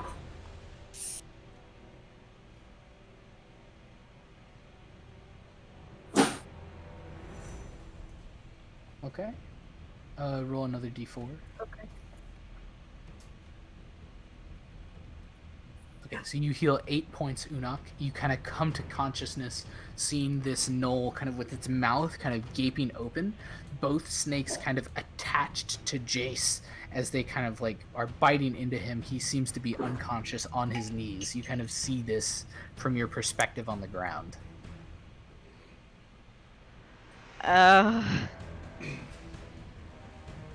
Wait, is it my? No, it's not my turn. That's all I see, right? But you are Okay. now awake, at the very least. Yeah, I don't think I can do. Let's see. Yeah, I can't do anything else. But I'm just gonna tell Luna, get away from it. Won't that provoke an attack of He's opportunity? not looking at you. You don't know that. That too. You also do have Moontail and Moontail movement. She's going to. Damn. She can't leave these two though. They're still unconscious. Yeah, she can't leave them. She's going to wait. Perfect. Sounds good.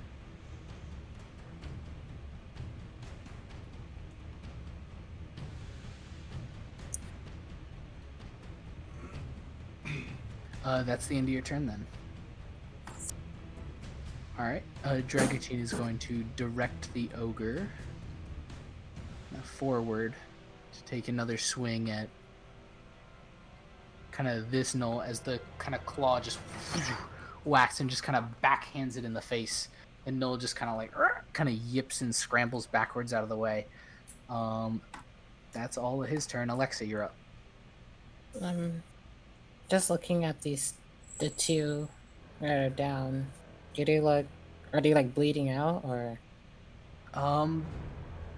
They are not stabilized. Okay.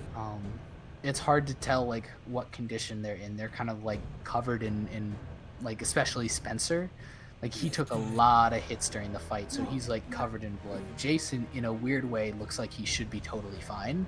Okay. But like I'm going to. Aside from these two snakes that are attached to him. Yeah, I'm gonna shove him again. With telekinetic. Okay. As you kind of push him backwards 10 feet, he just kind of like slides. You see Jace's body. Now you kind of pushing him. Can I push him in a like that way? Yeah, sure. Nice.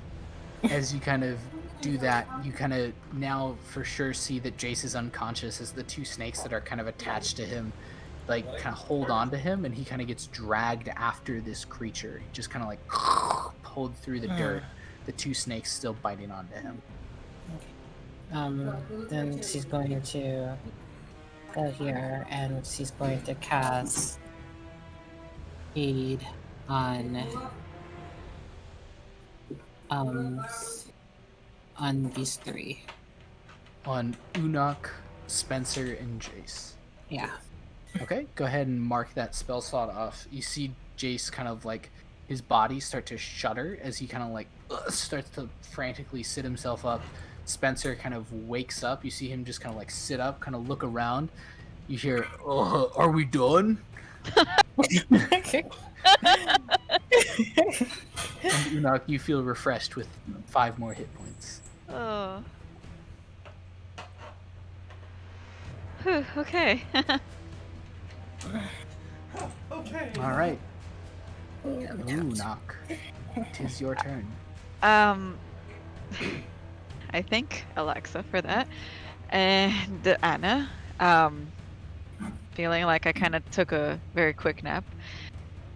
Power nap. Yeah, you know, a casual power nap in the middle of a battle. I want to. Can I cut at the snakes at the distance I am, or do I have to be like here? You would have to move like closer to it. So I have to be in front. Okay, like I would have to be either within 5 feet of the knoll. right. Okay. I'm going to. Okay, I really want to cast True Sight to give me an advantage to hit the knoll. Or actually, no.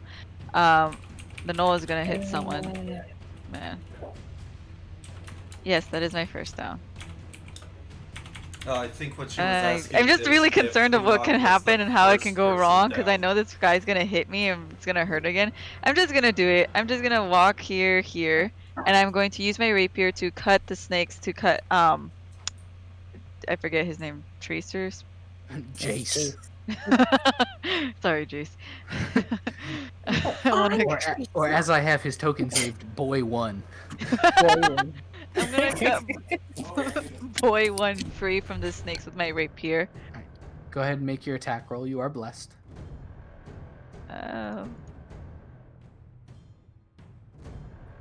blessings, child. Perfect. As you kind of just like slash off, you are able to kind of like cut clean through one of the snakes. The other one kind of detaches, and as it kind of moves back into the gnoll's mouth, you hear this as it kind of like moves back into the gnoll's mouth. But the gnoll doesn't look happy, and it has taken some beatings at this point. It's not healthy. Is that your turn? I'm gonna give it an angry pout, and that's my Angry turn. pouty face. Pouty face. Okay. That brings us to the gnoll's turn. Sure. Dragoutine gets another arrow shot at him. What? Ouch. Why don't I- That guy's And- persistent. What? That guy that's shooting at Dragoutine is persistent. He's been fucking nailing him too. Fucking ripped my boy up there. And then the Fang of Yanazu is gonna kind of stumble forward. It's gonna move here, and it's gonna kind of tilt its head to the side. It's gonna bring both chains up. The first one is going to kind of clang against the armor that is kind of covering Jace. All of the frying pans, it kind of like bounces off, and as it frantically they try to kind of wrap around and pull off, nothing happens. The other's a 13 to hit you, Enoch. My AC is 13. Okay, so it does hit. Okay, it hits. You take 6 points of damage, That's fine. and I need you to make a Constitution saving throw. No. Oh no!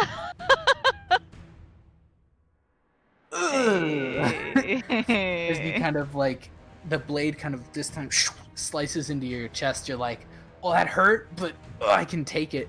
And then as you kind of like move forward to get into an attacking position, you feel the poison kind of creep through your chest and start to spread inside your body. It kind of pulses, and all of a sudden your vision just blinks out. You kind of collapse on the ground unconscious. I'm a bitch. This kind of happening, its other eye kind of pulses a bright red. It kind of spins, surveying the three of you. It just kind of apparates at this point in front of you, Anna, and Shit. kind of like clambers up, kind of clawing up Moontail, and it takes a bite attack at you. That's a 15 to hit. You take 5 points of piercing damage as its teeth just kind of sink into your thigh as you're kind of sitting on Moontail's saddle, as it just kind of rips the skin and cloth apart. That was loud. As you kind of like look down at it in horror, it kind of like looks back up to you, and its head kind of cracks back at this uncanny angle. Its mouth opens, and you just see this like one snake head that was like sunk into your leg kind of look back up, and you kind of just met with these kind of quiet whispers that just kind of hit your ears. This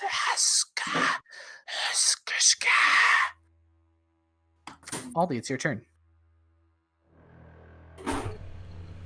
Aldi's going to shout up towards Dragoutine.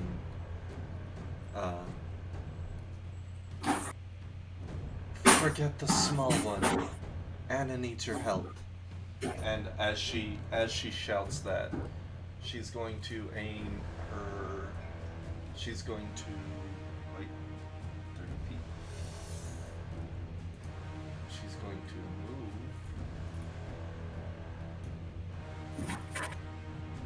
And then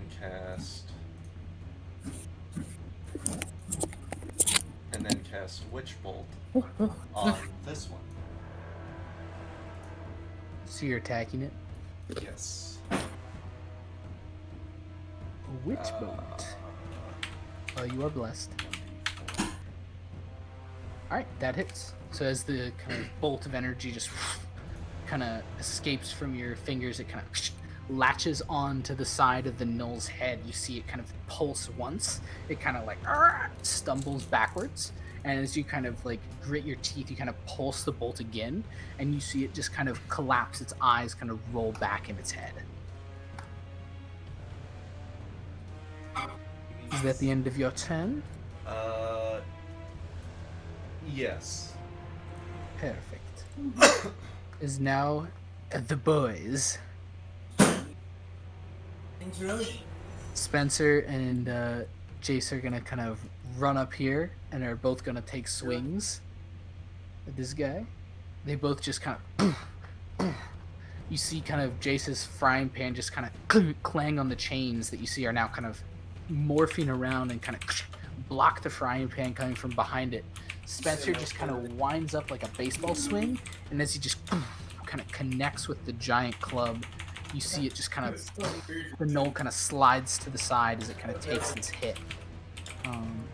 Otherwise, Tracer has found his dagger and is kind of moving here to try and like get some kind of angle. Nappa moves over here.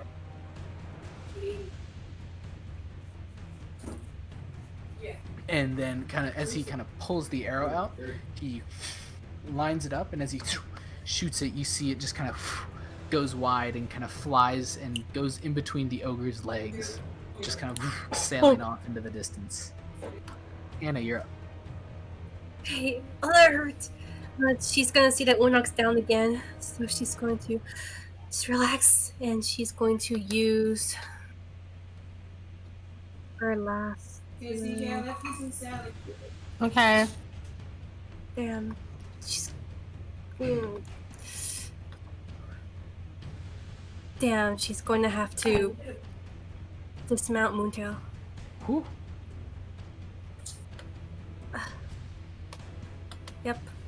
Okay. And she's gonna move over here. As you kind of And she is move off of Moontail, the kind of chains, and you move outside of this creature's attack range, the chains whip up and they kind of catch you kind of across the torso. That's a 19 to hit. That hits. You take 8 points of bludgeoning damage as the chains just crack against your back. That was actually just enough to knock her out. Yeah. This is going so bad. No. Down. Yeah, see you guys. Dang. Thank you. Alright. Moontail then is going to take a pokey attack. It's advantage because it's flanking with Dragoon. Yes. Yes, Moontail. Queen. Matt, is that a max damage roll I see? Nice. Oh, so when she sees Anna pass out, she's like, fuck that! Real shit. Moontail just kind of like reaches out and pecks the side of this knoll. You see this like huge kind of spiral of chains just get ripped off and kind of go sliding off its side as Moontail just kind of yanks it off. It's barely alive. I mean, barely alive. Sake.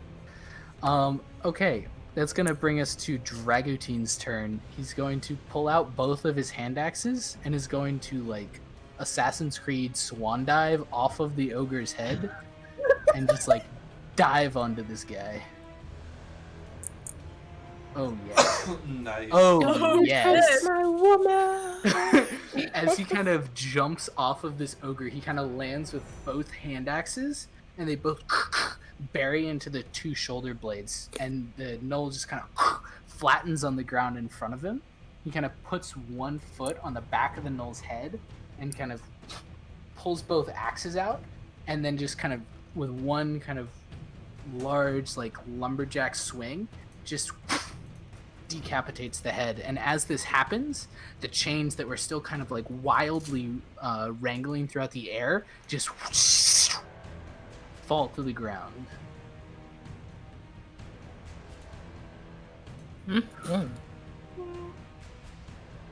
Wow. All right, guys.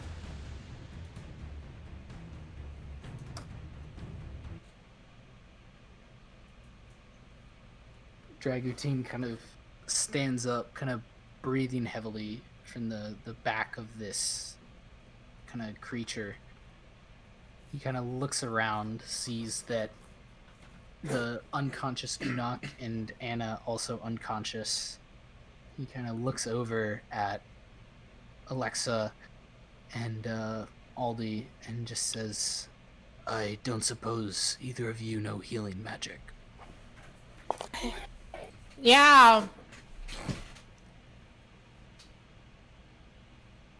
All the Um, shakes her head.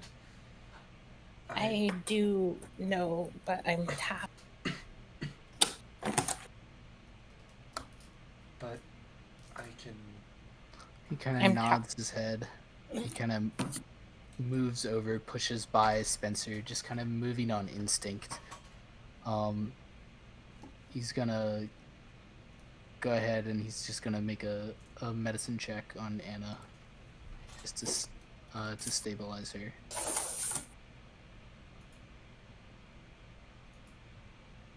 Whew, that's enough. Whew, that's enough. So Anna, you are stabilized. You are at 0. You are still unconscious, but you are stabilized. And Aldi's gonna do the same for Unok. Medicine check. Perfect. Unok, same for you. You are stabilized. You are no longer rolling death saves, but you are still unconscious. We will await sometime. What was it? D4 to see when they wake up. Oh, is that how this works? I can't remember the homebrew rule for it. Oh, right. Which we don't have access to because Hell yeah. either. Sure, it's 1d4 hours, I guess. Why not? YOLO. Because isn't that the Wizards of the Coast rule? Is it? I don't even know.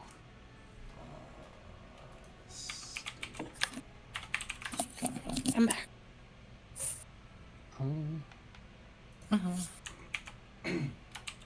Okay, what happened?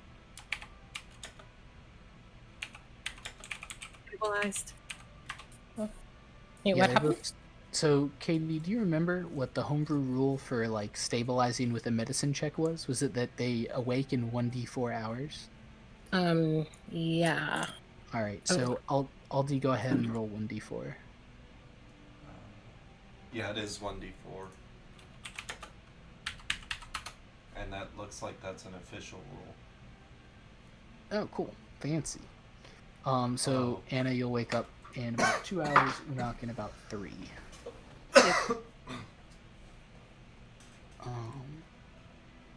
Dragatine kind of looks around, kind of looks over to you, Alexa, and just says, I'm sorry, I couldn't have done more. What are you talking about? She kind of like looks back at the ogre. Is that safe? It shouldn't move unless someone's controlling it. At this point, you see the ogre kind of just fall back onto its butt, just kind of sitting down. Dragatine kind of see, should be fine. Are we gonna just leave it? Probably not, but we have other things to deal with. Okay. He kind of moves over and kind of sees that Aldi was kind of dealing with Unok and kind of bends down and just checks his pulse to make sure he's okay. He kind of sighs and kind of looks over at Alexa and just says, I believe the two close to the gate. We don't have much time. I'm gonna finish them off, unless you have a better idea.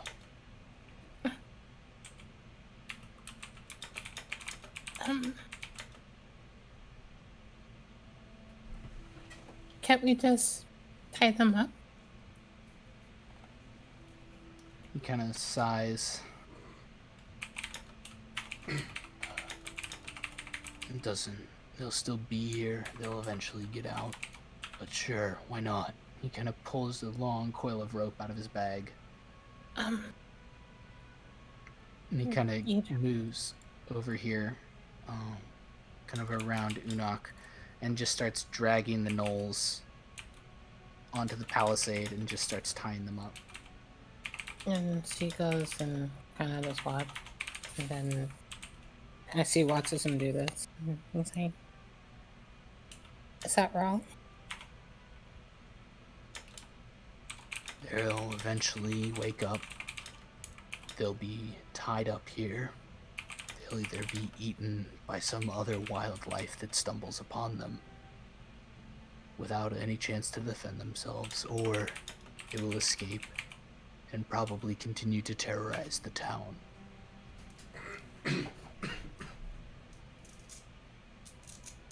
So, I will respect your decision,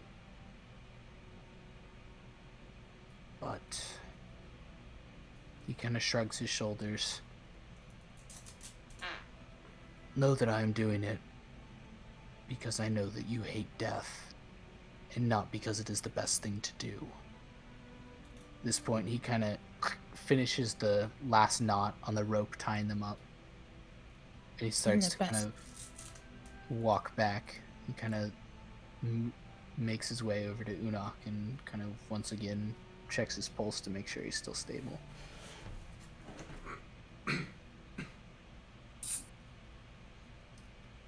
She's going to just look at the nose.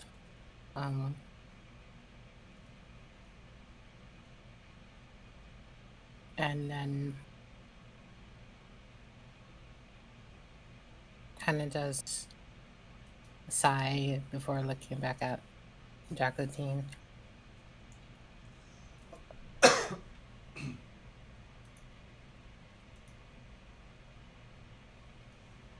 And then she's gonna just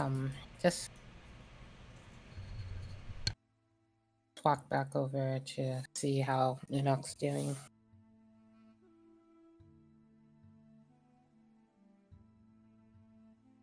Dragutine kind of looks at you across Unok's body and then kind of moves over. He moves over to Anna. He kind of picks her up, and Moontail kind of turns around and sits, and he kind of drapes her up in across Moontail's back and makes sure that she's kind of stable. He kind of looks over at the guys you brought from Springkeep, who at this point have kind of gathered over here. They're all kind of like quietly cheering, like, yeah, we did it. We actually did it. Oh my god. And you see like Spencer kind of like giving them a hug. He's like, that was crazy. They're all just kind of like in awe of the fact that you guys actually pulled this off.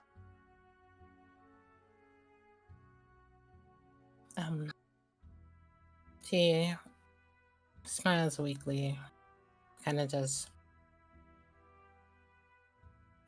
puts her hand against Unok's face.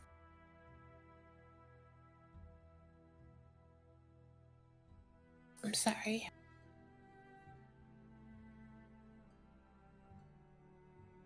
And then she's going to kind of just any blood on him, she's gonna just press a digitation to clean him off. Herself as well, and the boys. So Nappa is completely untouched. Spencer looks like shit. Jace looks like shit. And Tracer looks like he got run over by a fucking truck. Yeah, she just focus on those three. What's a truck? Nappa doesn't even have a speck of blood on him. He's just like he's Motherfucker. cruising. Motherfucker! Meanwhile, Unok's all like, these the faces boys- still covered in blood. You're still not I sure see. if it's her own blood or the Knoll's blood. As you kind of handle that, Alexa, Dragutine kind of moves over to where Aldi's like working on cutting the heads off the gnolls. And he kind of sits down on the rocks kind of above her. He just kind of lets out a long sigh. And just kind of looking down, just says, "Well done. Truly." She looks up at him. God damn, Andy, you so needy. Happy?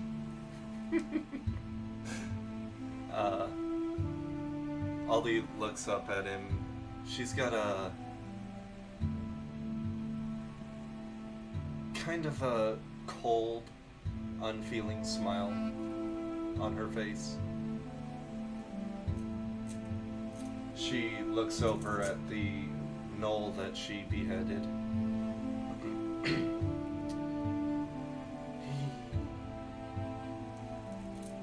I had unfinished business with that one. Tragatine kind of leans back on the rocks he's sitting on. You did quite a bit. Without you, I'm not sure they would have been successful. She looks over particularly at Nappa. Some more than others. What I'm trying to say is that it could have been a lot worse. Well, as much as I did do, and as much as I hate to admit it, without the gentleman, you hear her struggle to say the word gentleman of Spring Keep who joined us. We would have been in even more trouble. Tragatine kind of tilts his head back and you hear this kind of like gentle laughter kind of pour out. He then kind of switches over into Primordial and he just says, "Don't worry, I'll make sure you don't have to actually treat them kindly if we go out for drinks."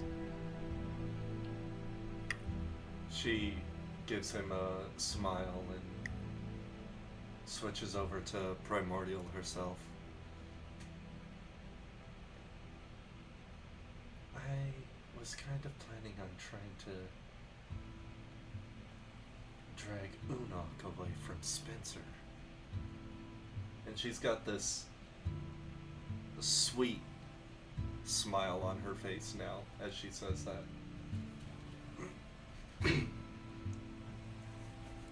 Tragatine kind of looks over his shoulder. You kind of look over in Unok's direction too, and you see Spencer just like slowly creeping towards Unok.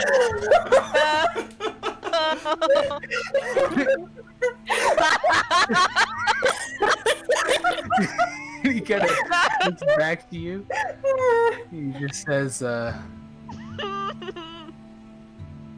"I might suggest making your move slightly sooner then. I can collect as many heads as you desire." Well, I don't think we need that many. But the more the merrier, she says with a wicked smirk as she ties the one head she did manage to remove to her bag and gets up. She gives him a sweet smile and nods as she starts heading over towards Unok.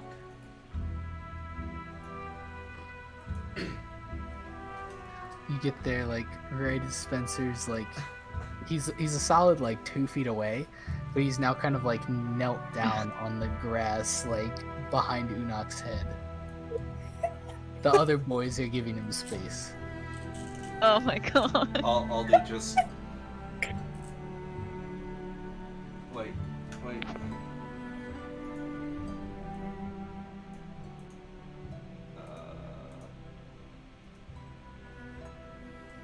Is he? Okay. God, fuck. Give me a sec. Oh no. Alexa, what are you doing? You see, she's looking at the two gnolls, and she has a. She has like a dagger out, and she's just staring at the dagger, and then.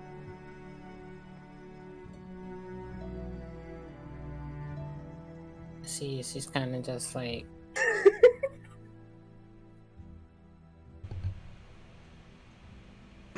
Just holding it like tightly, and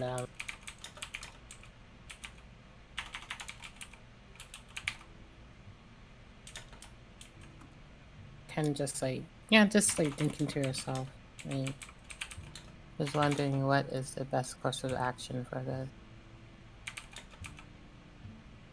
As Dragotine kind of turns and sees this, he kind of stands up and makes his way over. You kind of feel his presence next to you. He kind of puts a hand on your shoulder. Yeah, she kind of like perks up and looks at Dragon. How's Anna? She'll live, as will Unok. Yeah.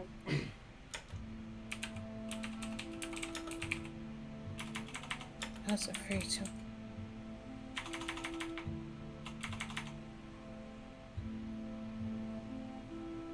I was afraid too. That was closer than I expected.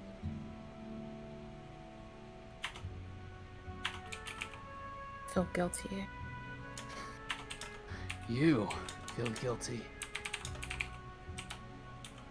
And why is that?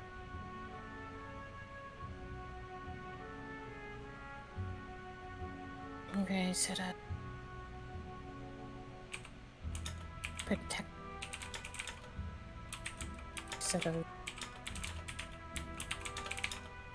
Because what if that last hit for that? What if she was more seriously hurt or worse? Dragotine kind of sighs. She isn't a warrior. Kind of looks back at kind of just group of people. I get it. Yeah. I'd say none of you are true warriors, but at the end of the day, without any of you, in my honest opinion, if any of you hadn't been here, I don't think any of you still would be. He kind of looks back towards the guys from Springkeep. Barring the one with the bow. It seemed pretty useless. Hey, don't talk about others like that. He was trying. He kind of bows his head. I suppose you're right. Trying only counts in horseshoes and hand grenades. Kind of like playfully punches Dragotine in the.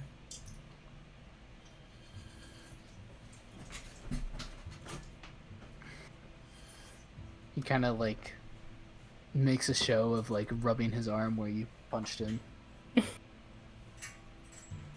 And Just she kinda looks back at her dagger.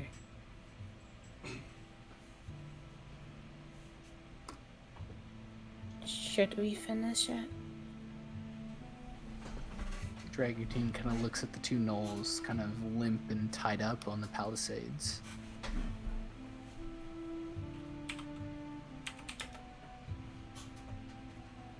Ultimately, I'll leave it up to your decision. I mean, they're intelligent. They're not animals. The better question is, do you believe that they are intelligent enough to not go back and cause havoc where they previously were?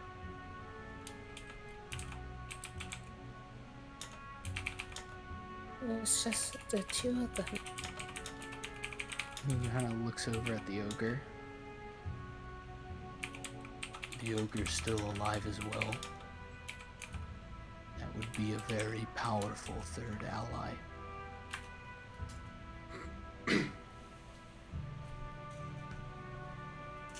Maybe we can take the ogre.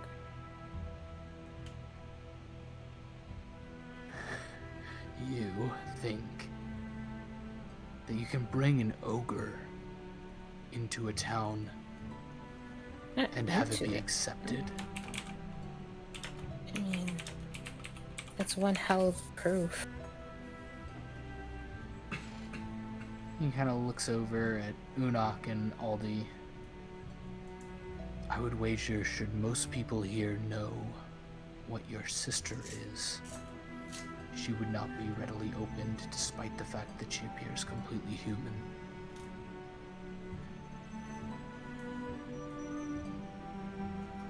You expect an ogre to fit in anywhere? A blind one at that.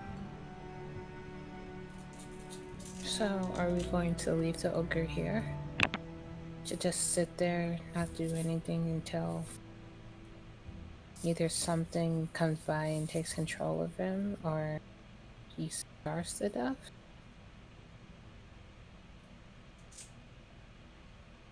Were it up to just me, I would expedite the process.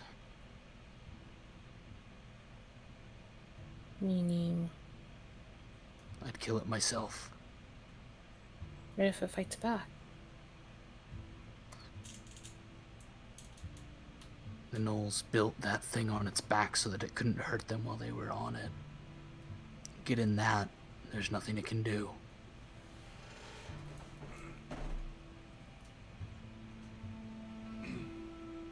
She looks back at the ogre.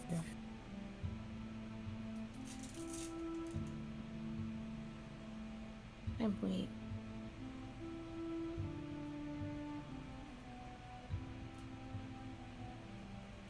He's unarmed. Not a threat. On its own, it's probably not. Especially if we sever the chains that are used to control it. Even still, it's still a blind ogre. But I suppose if we set it in a direction and hit it hard enough, it'll run in that way.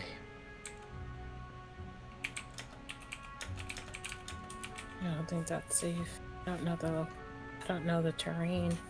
Could be a town that way that we could be sending it. I believe... He kind of chuckles. I'd be shocked if it made it that far in any direction.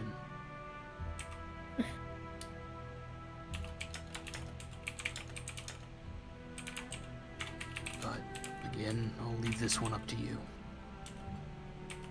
We should also be able to send it eastwards, and it shouldn't run into anything.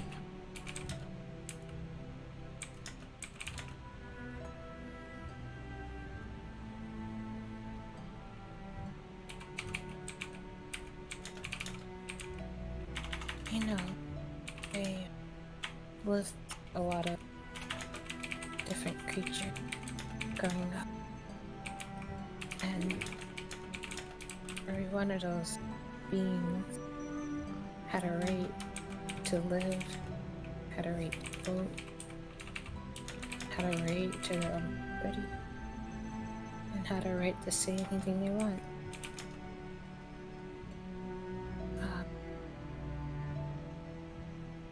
We send it east then.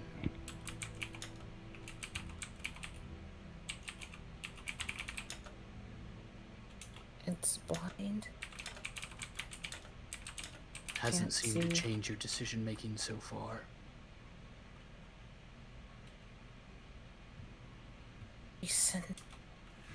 if somebody takes control of it and uses it as a weapon, and then the problem just starts over again. It's either someone kills it, it dies from starvation, or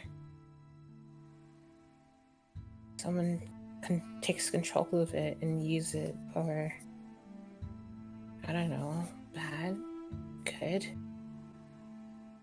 Like, yeah, a big, strong thing, it can move big things. It could be used for good, but I don't know. Like, I feel like you're right. It's too dangerous.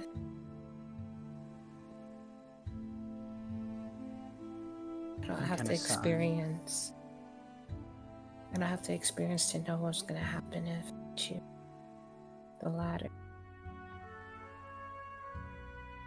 He just kind of sighs, kind of surveys the kind of battlefield once more. Should we start traveling back towards Springkeep, or would waiting here for our companions to wake up make more sense?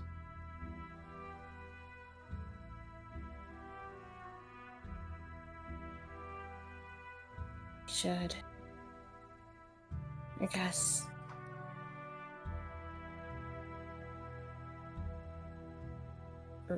We could rest there, but then if there's more of them out on patrol, I don't want to get ambushed. He kind of looks around. I have a feeling that we got most of them, if not all, if the camp is anything to go off of. But there could be hunters, could be scouts, or scouting in other directions, so they're the ones that we ran into. So maybe we should have. He kind of shrugs his shoulders. If there are scouting parties, it usually takes a while for them to come back to camp. We should have at least an hour or so. Probably more. We could probably stay here a day. Odds are in our favor there. At the very least, we should wait for one of them to wake up. The other can then ride on Moontail on the way back. Alright, stay here. If that's the case, we don't need to decide about the ogre yet anyway.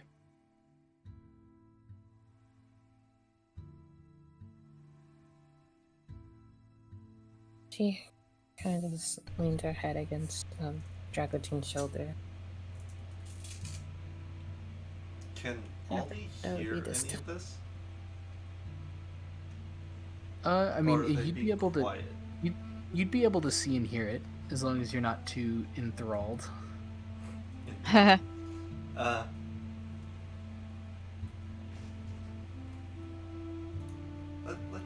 Let's see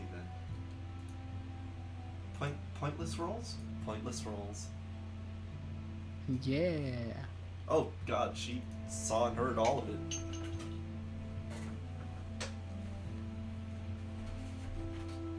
All Joke's on you, it was all in Primordial. She understands primordial. I was gonna say. Aldi looks back at the ogre and then over at Dragotine and Alexa. Alexa did bring up one good point. The ogre is basically... You see her expression soften as she continues. It's basically a slave. And it could be a great defense for the town. If they'll allow us to speak on its behalf before they act, With the right words, maybe we could convince them to accept it. Under certain terms. Or does half the town decide will speak its word? Speak on what it could be used for. And if they deny it and they just want it dead, then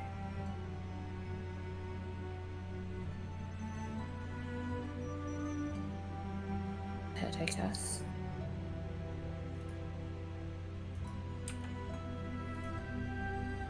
That way, we've at least tried to provide it with a means to keep living, other than wandering aimlessly and blindly through the wilderness. Or you can take a Devour.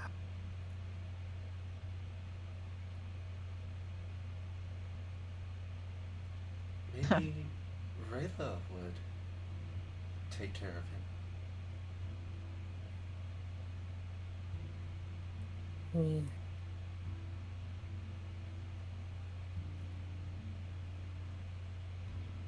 it's a far journey. I don't know what this thing eats. She looks up at it. A lot? Probably a lot. I guess it's not terribly picky.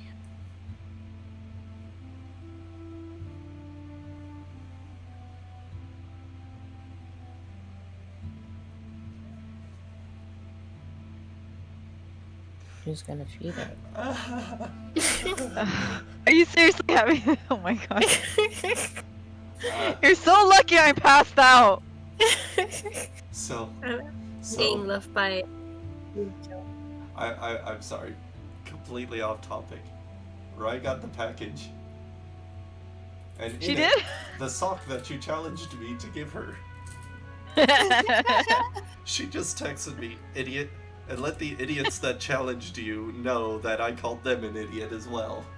I give her a bow.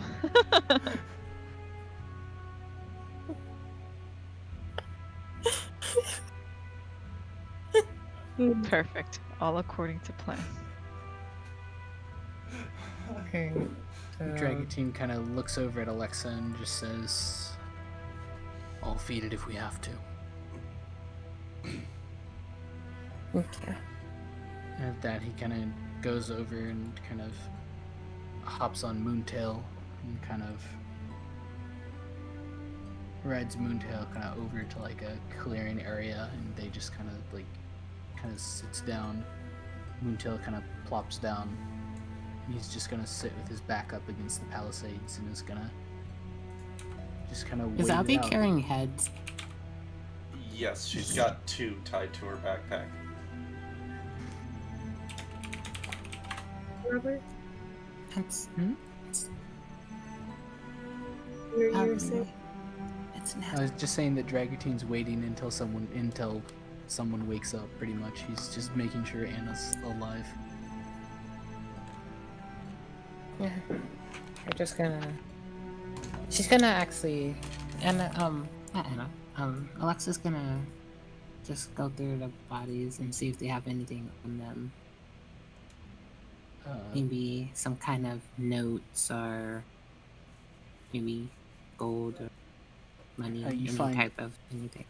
a lot of leather scraps and kind of like crunched old like bones. Go ahead and roll an investigation check for me for what else you can manage to rifle through their pockets. Rifle investigation. Please save me. Nope. Okay. Kind of as you kind of dig through the rest of their pockets, most of what you saw them stealing was not coin or gold related. It was mostly food and supplies. So kind of going through all of them collectively, you find 7 coppers.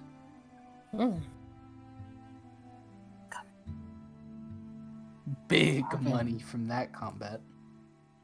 I have not. Up it. I mean, not updated. I haven't actually received money in a while. That's- You'll level up when you go to sleep. I mean, I guess you guys are asleep. They're power walking.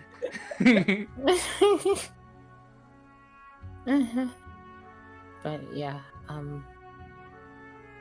they'll rest here, and I guess we're gonna see if you can. We're gonna rest here. She says to the boys. The boys. Okay, they all kind of like, all right, yeah, we can sit up here.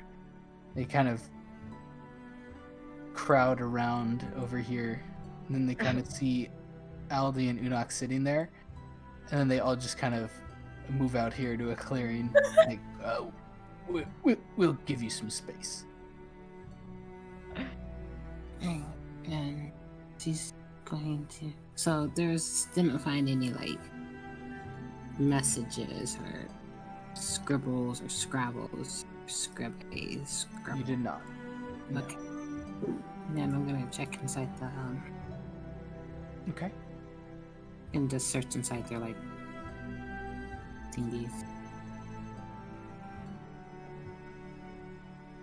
Okay. As you do kind of search inside, mostly it's just food. You do find another 8 coppers kind of throughout the various bed sheets.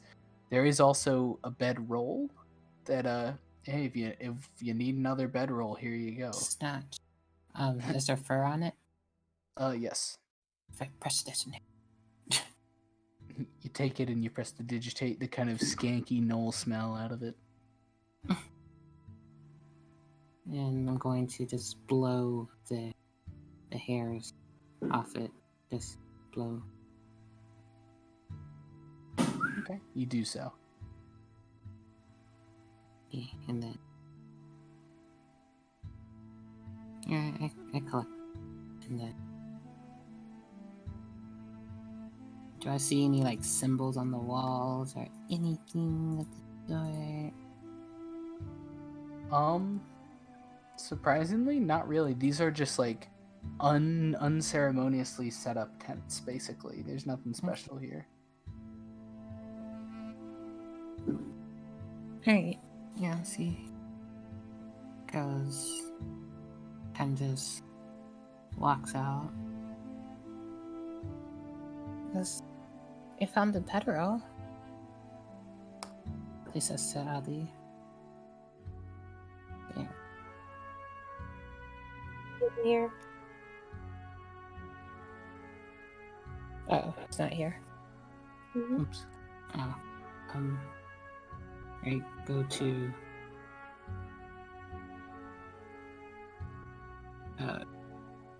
I look around for a drug routine. From where you are right now, you don't see him, but you knew that he went around the corner. There you go. I found the bedroll. As you kind of approach him, you see that he's kind of sitting in Moontail's various feathers, and he kind of has Anna also kind of resting on Moontail and is kind of like cradling her head in his lap. He kind of looks up as you approach, and just kind of this kind of half-cocked grin comes across his face. Well, I suppose that means we don't need to have any crazy awakenings like last night, if everyone has a place to sleep now. Yeah. I'll just I'll give this to Una.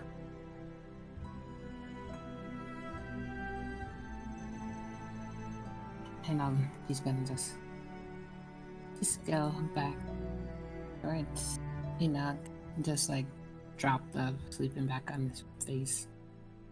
Face. You On my face. smother Unok. Okay.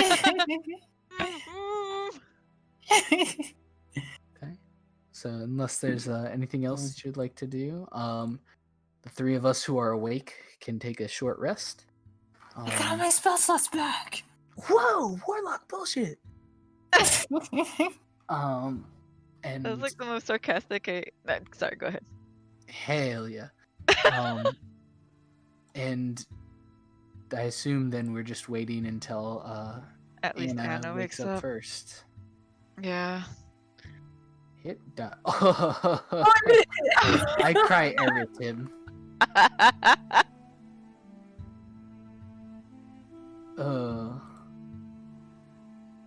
Now Nice. that's a good healing from a short rest right there. How long does aid last?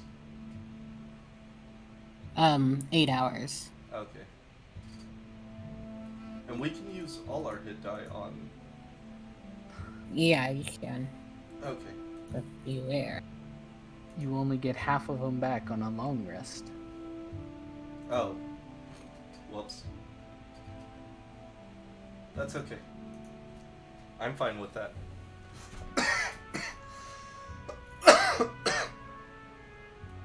Aldi just kind of looks up at Alexa and...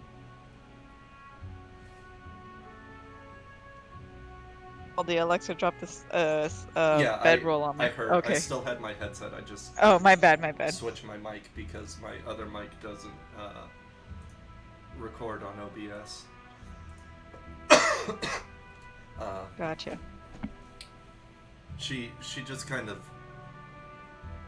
gives Alexa a "what the fuck" look and pushes the bedroll off of Unok's face. Hey. On his face? Really? Need protection. From... She looks around. What?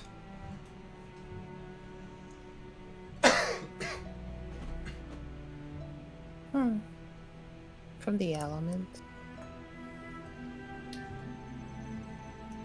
Wink, wink. She kind of gestures between herself and Alexa. You realize we basically are the elements, right? I don't know if I'm out of I'm kidding.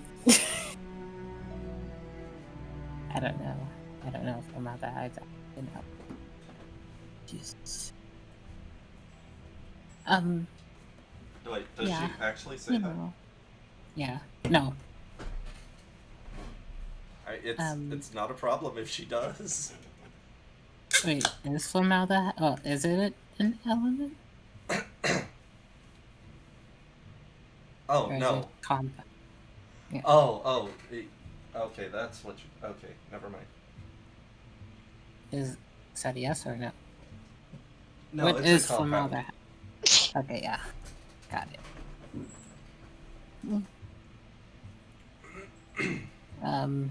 Yeah, she just, she fixes it and then kind of just puts, kind of just lifts his legs, puts his legs in the sleeping bag and then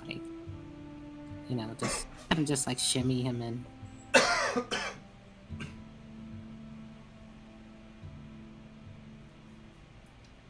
And then you see that she kind of just slowly kind of just sees his things, and then she's like, oh my god.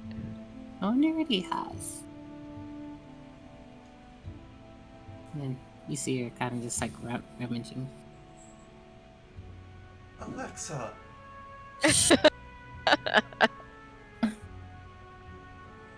Really? And then yeah, and then she's gonna look through his things. I mean, if you're that curious... She gently turns his head to the side and uncovers the gem on his neck. Hey, what is that? Oh. She's gonna just feel the gem on his neck. It feels very smooth. There's some parts where you can feel it kind of like it was like as if the gem was cut, but it's not rugged. It's all smooth. There's a lot of magic coming from it. I wonder what it's for.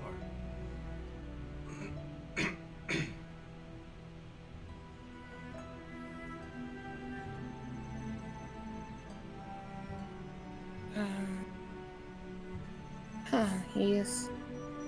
When did you find out about this? Back in Valrock when I used to detect magic.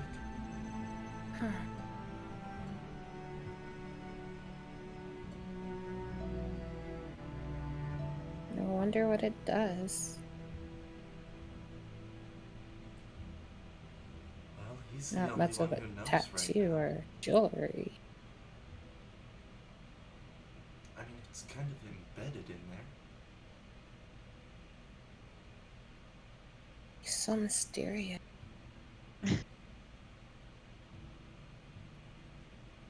You see Aldi bite her lip. Bite her lower lip. That is one of his charming features.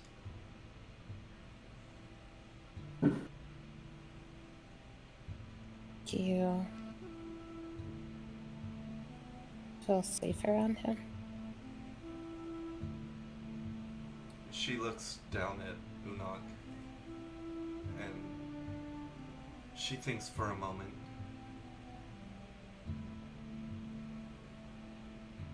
As much as he tries to make us feel unsafe, yes, I do.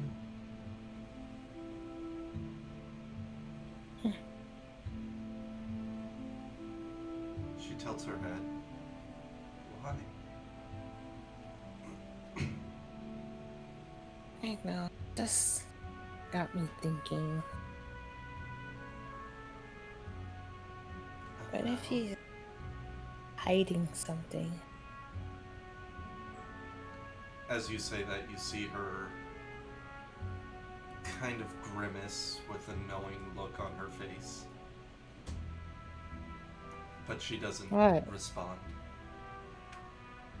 What does that look?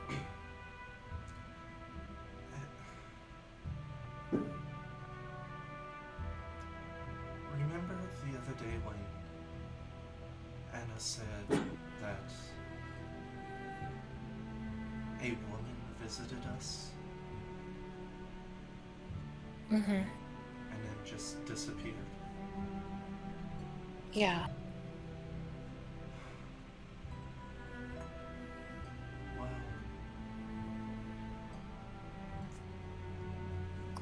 yesterday she spoke to me. Aldi points at her head. In here.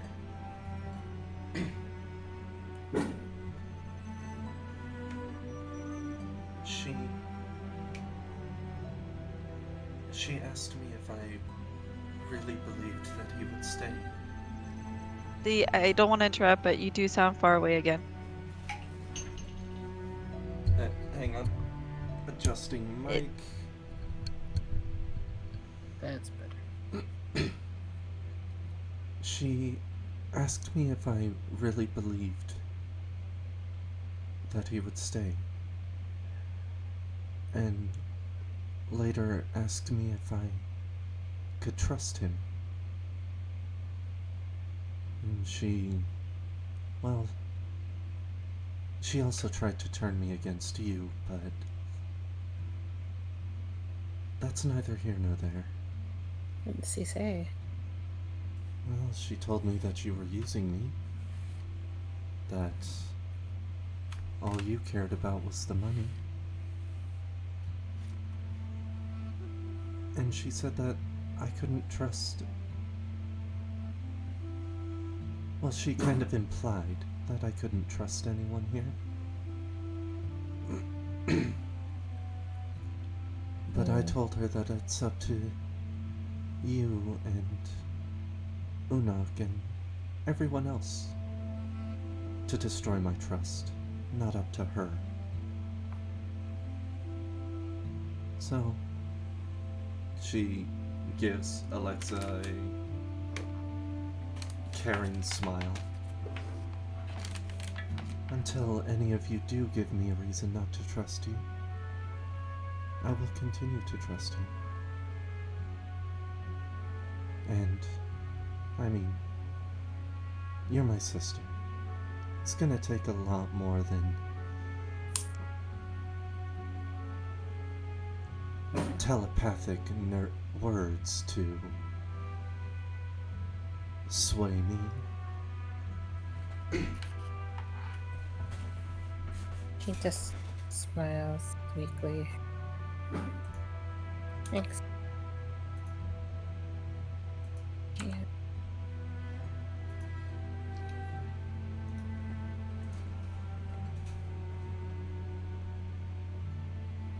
What about you, though? Do you trust him? I do. He's just doesn't want me to. And even tries to scare you, you know. Tries to make you believe that he's not the person he's been showing himself to be. Wow. And I know one night, well, last night, he told him to show me the real him. And well,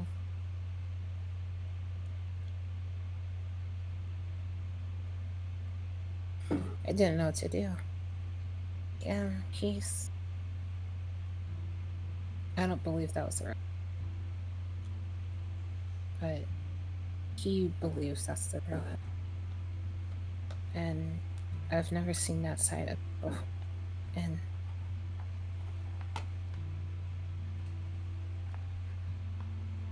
one time I woke him up and he glared at me and he was, why? Because what are you doing here? And he said that with such coldness, anger. He was having a dream and it was just waking up, or I've never seen him that, or I've never seen him angry before.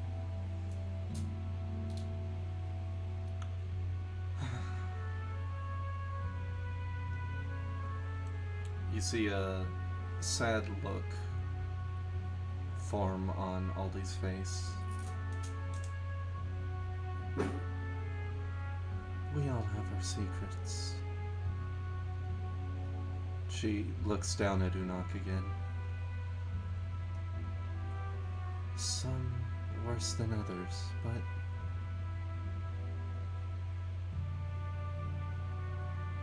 actions do more to show who you are than words ever could. And every chance that he's been given, he's acted in our best interest. He's shown that he can be trusted, despite whatever secrets he may hold.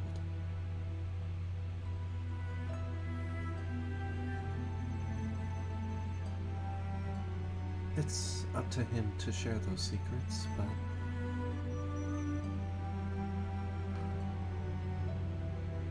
You see her. At this point, she takes the other claw off of her hand and sets it to the side, and she gently strokes his head, running her fingers through his hair. Even if he doesn't tell those secrets,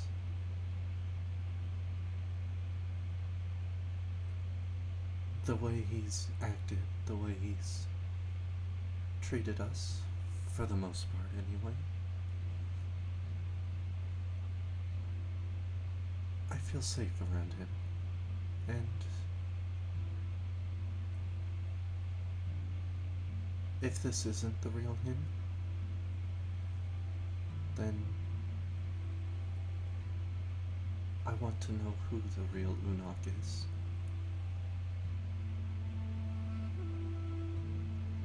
You see, she kind of just rubs her neck.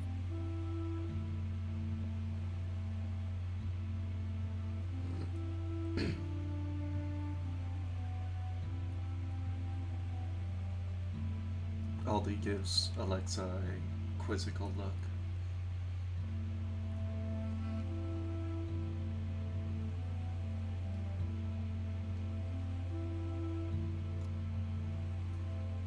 We should probably get some rest.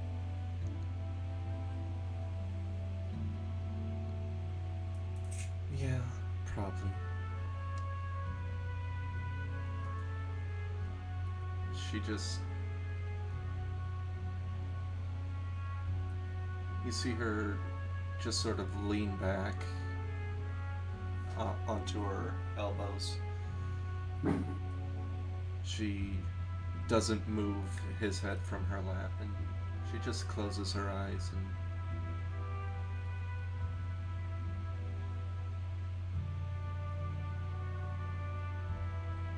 just relaxes there like that. She, Alexa kind of just goes against the wall, kind of presses her back against the wall as he sits. And she just crosses her legs over each other. And she goes to just look at the dagger in her hand.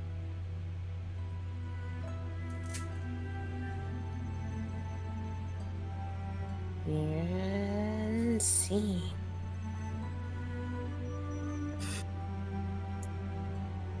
Does this happen?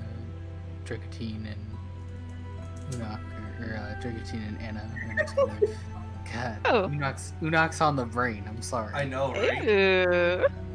Shut it. He's got such an enticing, Everything. yes. I don't know about that one. Story, Chief, but, character, Body. body. negative. That's a negative. Just because he doesn't have as built shelf of a butt as you doesn't mean it's not enticing. Built shelf of a butt.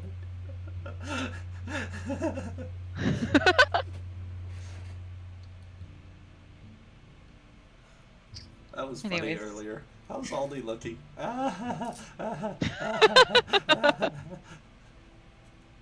You were trying to say, Robert? I was just saying that at about this time, probably Anna kind of awakes from her slumber. She kind of sees Dragutine kind of carefully cradling her head, and she's kind of just surrounded by moontail feathers. Anna and Unok getting the lap pillows. Hell yeah. She opens her eyes and when she sees Dragutine, you can see her eyes kind of like widen just a bit, but she's strong enough to hold in that bush. Here. This time. This time. She then she tries to move, but she feels her back still aching, the sharp pain on her leg, and she's just like, what's happening? What happened? looks down at you, and you see the kind of gentle creases at the side of his eyes as he kind of smiles. You took quite a beating. You'll be all right, but might hurt for a few days. And she thinks back to what she was last feeling, and then she frowns. I thought I could get to him. I just saw Unok lying there.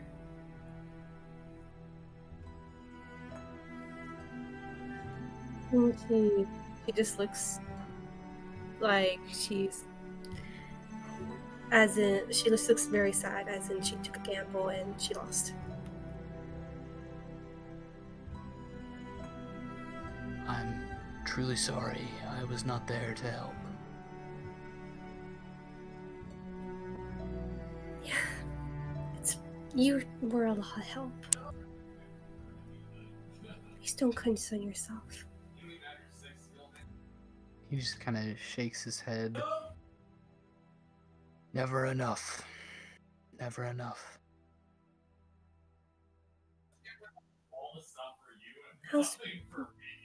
Is Unok okay?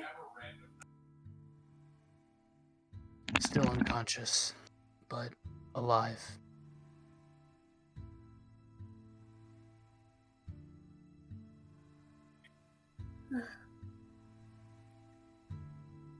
She looks relieved, and then she looks up to see if how Moontail's doing. She goes, and Moontail? Moontail didn't get hurt. Thank you for that, by the way. And makes her smile a little more, even though she's still aching. That's good. I didn't want her to get hurt.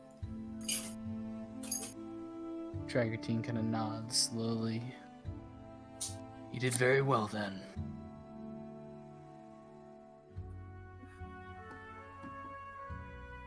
Just you trusted me.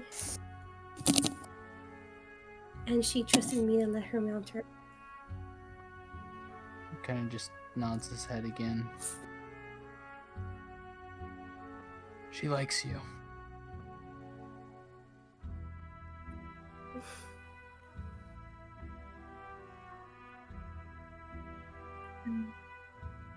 I'm honored that she likes me. You see the kind of corners of his mouth kind of get tugged upward into a faint smile. That makes you what? The fourth person that she likes? Congratulations. I didn't know there was all this.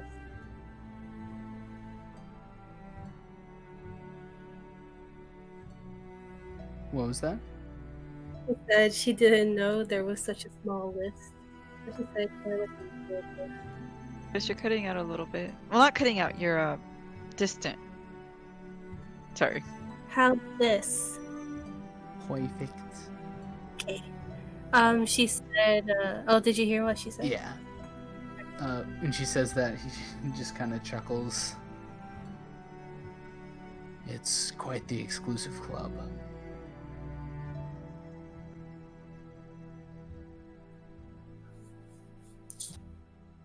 Well, I guess that makes me even happier.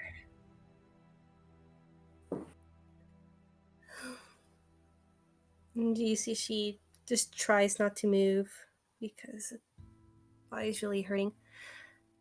Does anyone need tending to? The one who needs it most is probably Unok.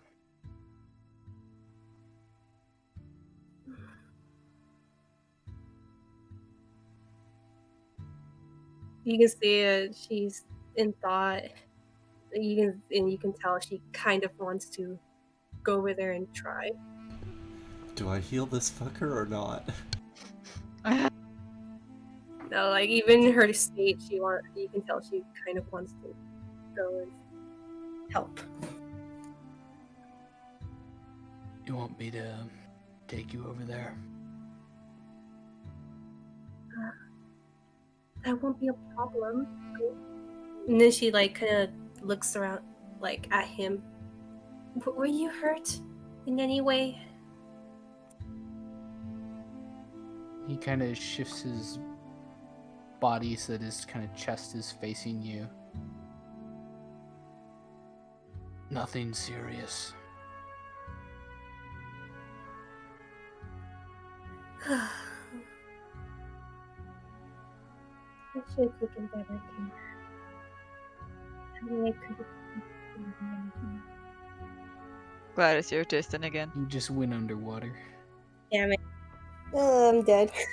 It's because, so I'll just say it. You started off strong, you started off good, and as you continue your sentence, it's like you kind of like go underwater. Here, let me see my.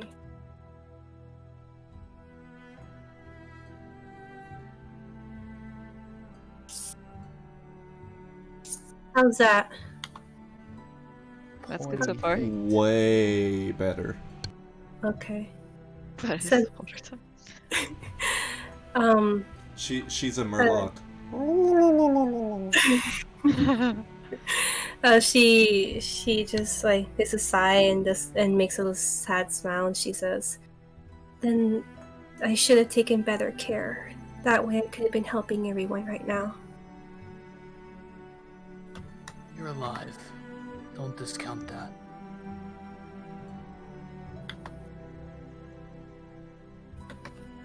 That Dragotine kind of turns away from you and kind of stands up. And kind of as he kind of turns away, you see 5 or 6 arrow shafts that are kind of broken off, kind of protruding out of his back.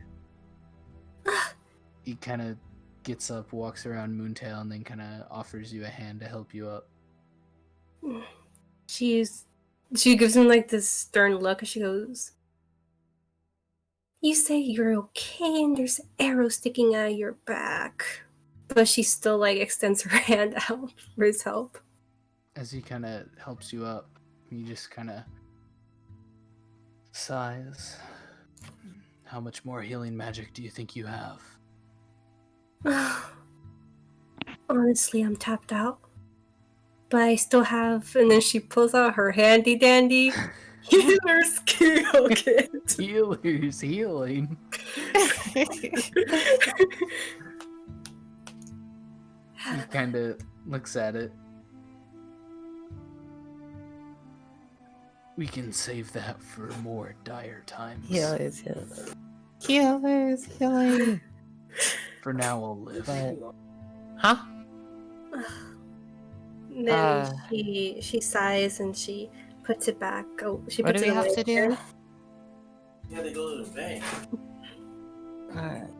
And He just kind of helps you up and kind of helps you walk. Unok will appreciate it, though. I know. He's only down because he protected one of the boys. One of the boys. One of the boys. Dragotine kind of looks over at them. They're still kind of like, at this point, they're kind of gathered in a small circle, and you see them like playing cards with each other. Kind of looks over at them and just kind of shakes his head. Like, they're smart enough to play cards, but they can't fire a fucking arrow?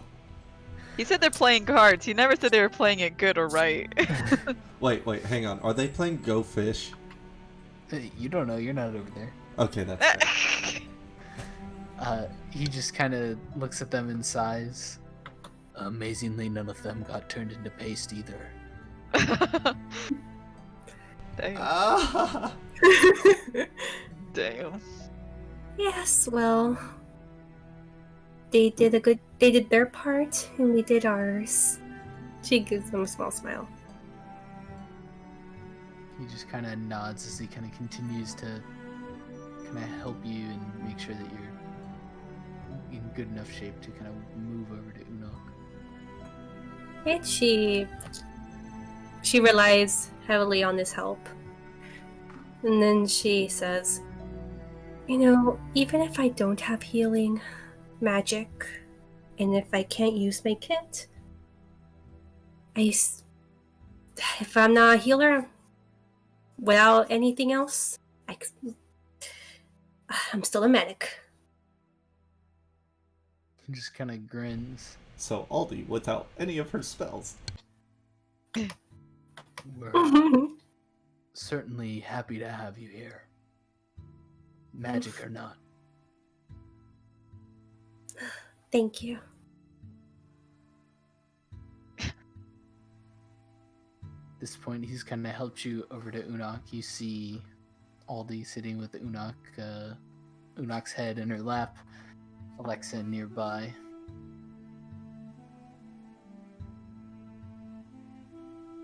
And she is, when she sees Aldi, she's going to smile and say, hi, I'm sorry I was passed out for a while there. Don't apologize. I'm just glad you're still okay. And then she gives her a small nod, like a small thank you. And then she looks at Unok. I could probably tend to his injuries. Hopefully he could wake him up. You see her smile at that, and she begins to speak. I'm sure he would like that.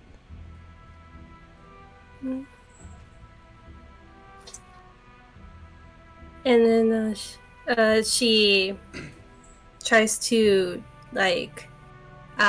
get next to Unok's side and then kneel down so she can start treating his wounds with that medicine.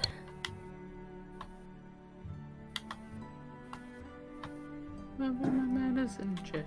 Medicine check. That's an 18. Oh, Hey. go roll a d6 to heal him.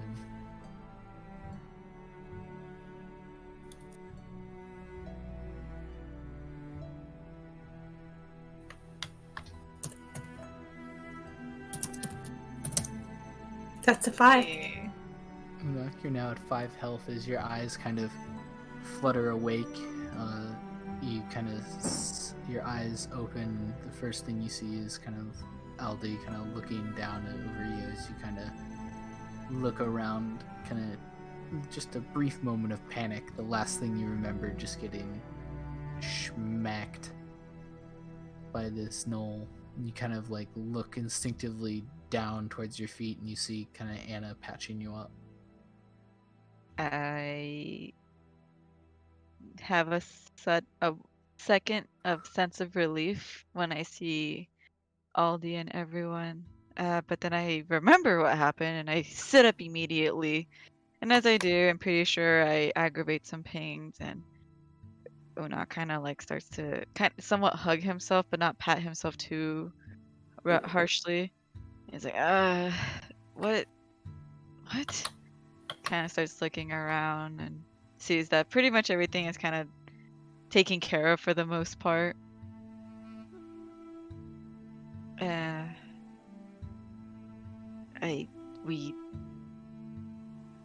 We what?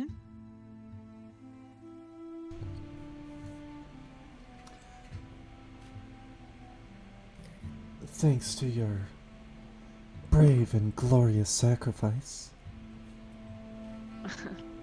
You see a sly smirk on her face as she says that.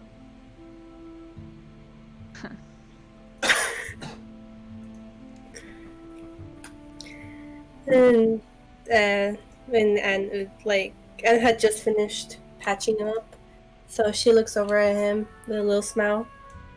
I saw what you did. That was really brave of you. Una kind of shies away a little bit from both of your comments, and you guys could swear that he's not embarrassed, but he looks like he got a bit of a warm feeling coming from himself, and before you guys could say anything, he just kind of like flaunts his hair, putting his hands in his bangs and pulling them back. You can see both his eyes as he just kind of stretches and makes himself look macho, and he's like, oh yeah, you know, what can I say?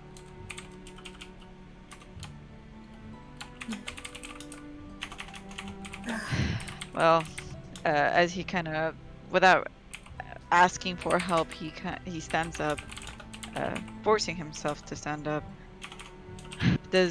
Who needs to heal? I can heal some people if they need it. Anna's like, she looks really bad. She's at 1 HP. Anna's Okay. at 1. She's at 1. Okay. And then he kind of like he was about to place his hand, but he hesitates and stops, and he says, "May I?" Of course. And with that, he places his hand on you. Rope. He grabs you and pulls you in.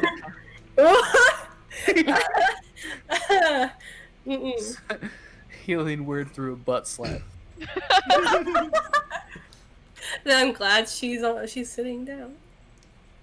He kind of places his hand on your shoulder and heals you for 9 HP. Ah. That's okay,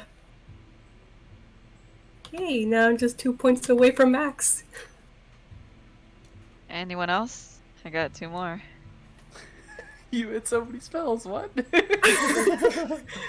Everyone else is fucking tapped, and you're just like, yeah, I'm rolling in spells. I kind of saved it intentionally. I was gonna cast Sleep and Shatter, but I didn't want to disturb Dragutine's thing, since he was kind of controlling like the biggest thing on the map.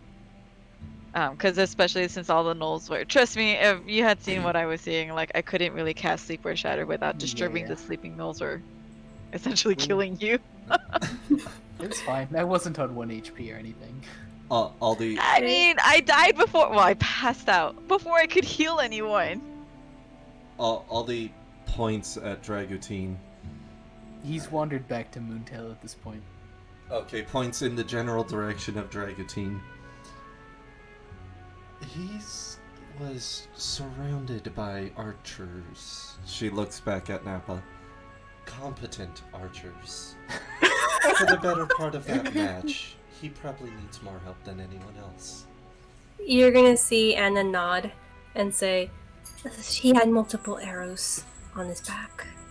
You hear a scoff that turns to a laughter, of course, as Unok makes his way a little slowly, but he makes his way to Dragutine. I heard you need some help. He kind of looks up at you,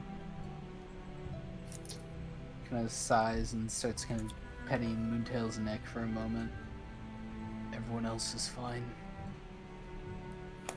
Well, I asked who needed help, and they all pointed at you, so...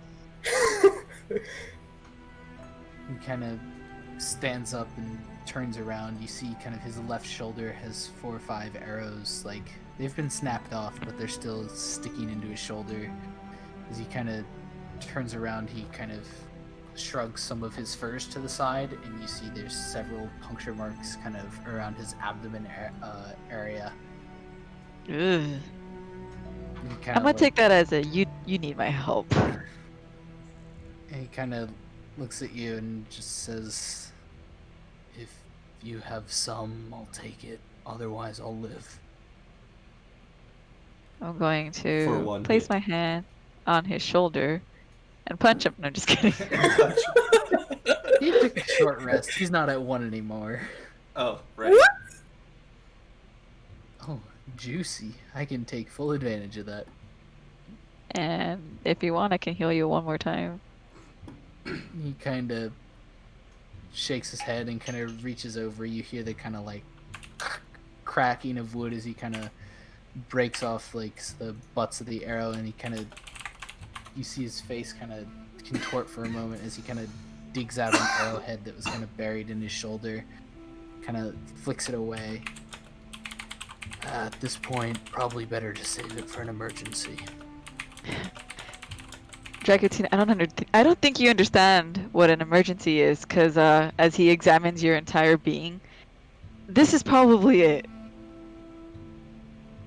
I'm not in danger of dying. Of course not. Stubborn as a rock, aren't you? He just kind of closes his eyes and takes a deep breath. The I SpongeBob promise I've meme. never heard that one before.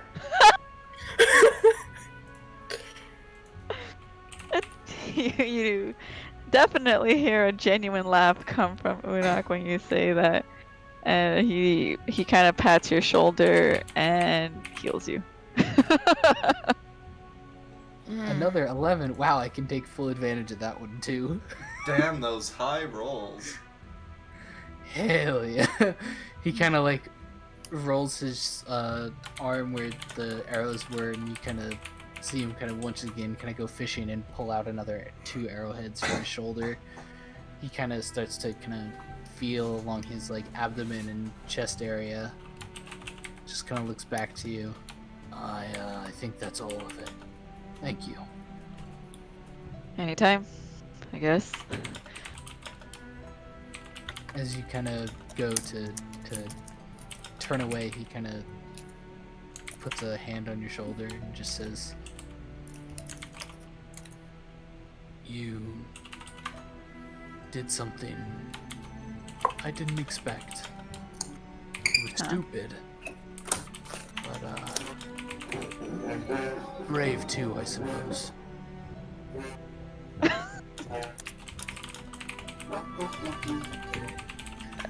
What is going on over there, Katie? Katie, I think you have your Mexican neighbors having a party. I know that song too. Why is there clown music?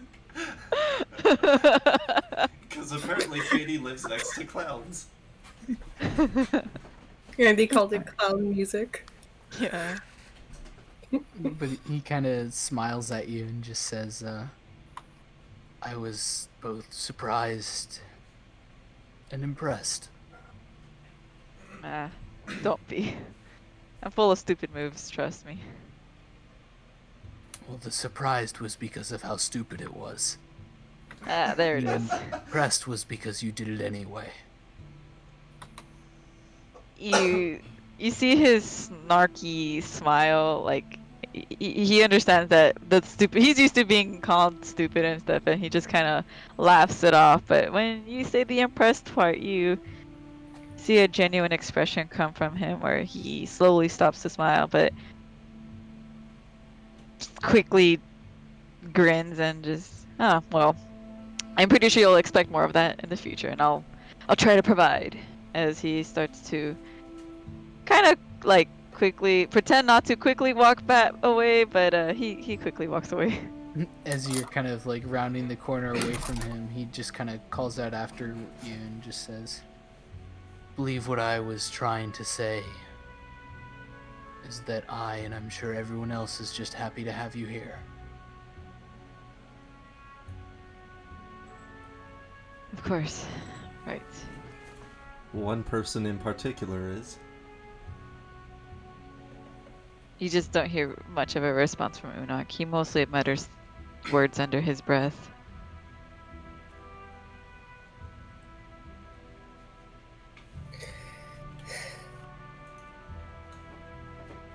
Dragotine just kind of settles back down with Moontail. Just kind of waiting, stroking Moontail's neck. Can I kind of go between these guys and see what I can scavenge for the smelly guy? Kaylin! Yes! my boy Kaylin Quinn.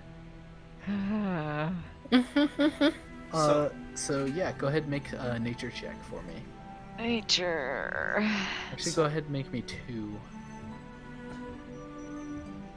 So Alright, was so you're this able guy to their pull leader? probably 2 or 3 dozen teeth. Oh. And about a dozen claws off of these gnolls. I cast Prestidigitation to clean. Ulok, what are you doing? Anna, I don't think you understand how desperate I am to find these things, but I need these things if I don't want to be a subject to a disgusting, smelly, short man. You can see that he's kind of genuine about this as well. She looks disgusted by both his actions and his answer. Wait, what? You should be. Aldi's just like, that's kind of... She gestures between herself and Alexa. That's kind of our fault. I'll do it then. I'll do it. Just tell me what I need to do at the bank. She says that, but she looks between the 3. She has no what? She has no words. Anna, they sold me off! Yes, and that surprises me. And she says she like glances at the 2 girls now. Okay. You were transferring money. It wasn't supposed to be... Your account. It wasn't supposed to go the way it did, okay? It was just supposed to be a kiss. True, who's she? Huh? But then I was gonna go to Chase and she looks over at Alexa. Alexa talks too much. You guys see Alexa go into the lamp. Just. Are you still doing it? She just goes into the lamp and go. Oh, okay. You see the lamp just drop to the floor. Aldi goes and picks up the lamp. And I am going to go to the bank. Sorry. Okay. Oh shit.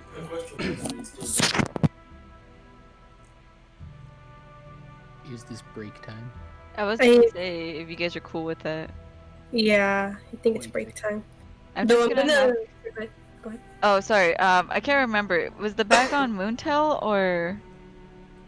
It's on Moontail. Okay, so I have to go back over there. He's not gonna go back over there just yet because reasons. He's just holding on to the claws and teeth in his hands, just kind of in a cup shape.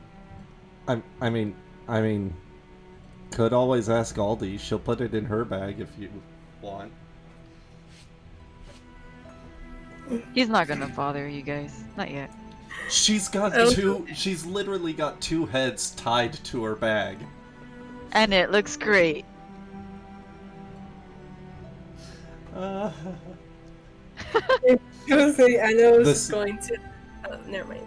Go ahead. Sorry, go ahead. No, mine was out of character, so go ahead. Well, since, Katie had a poof, given the conversation they were having and what Aldi said last, as soon as Alexa goes back into her lamp, she assumes that Alexa is running from responsibility and narrows her eyes. Hell yeah. Katie running to responsibility while Alexa runs away from it. Perfect. It's because Aldi was like, it was her. She's like, and she see her go back into the lamp. Yeah. Okay. But Aldi said it was our fault. So she admitted to part of the guilt there. Yeah, but then you said Alexa talks. He's like, it was only supposed to be this, but Alexa talks too much. It's the but. I mean, fair. But anyway, that's all. I mean, wait, hang on.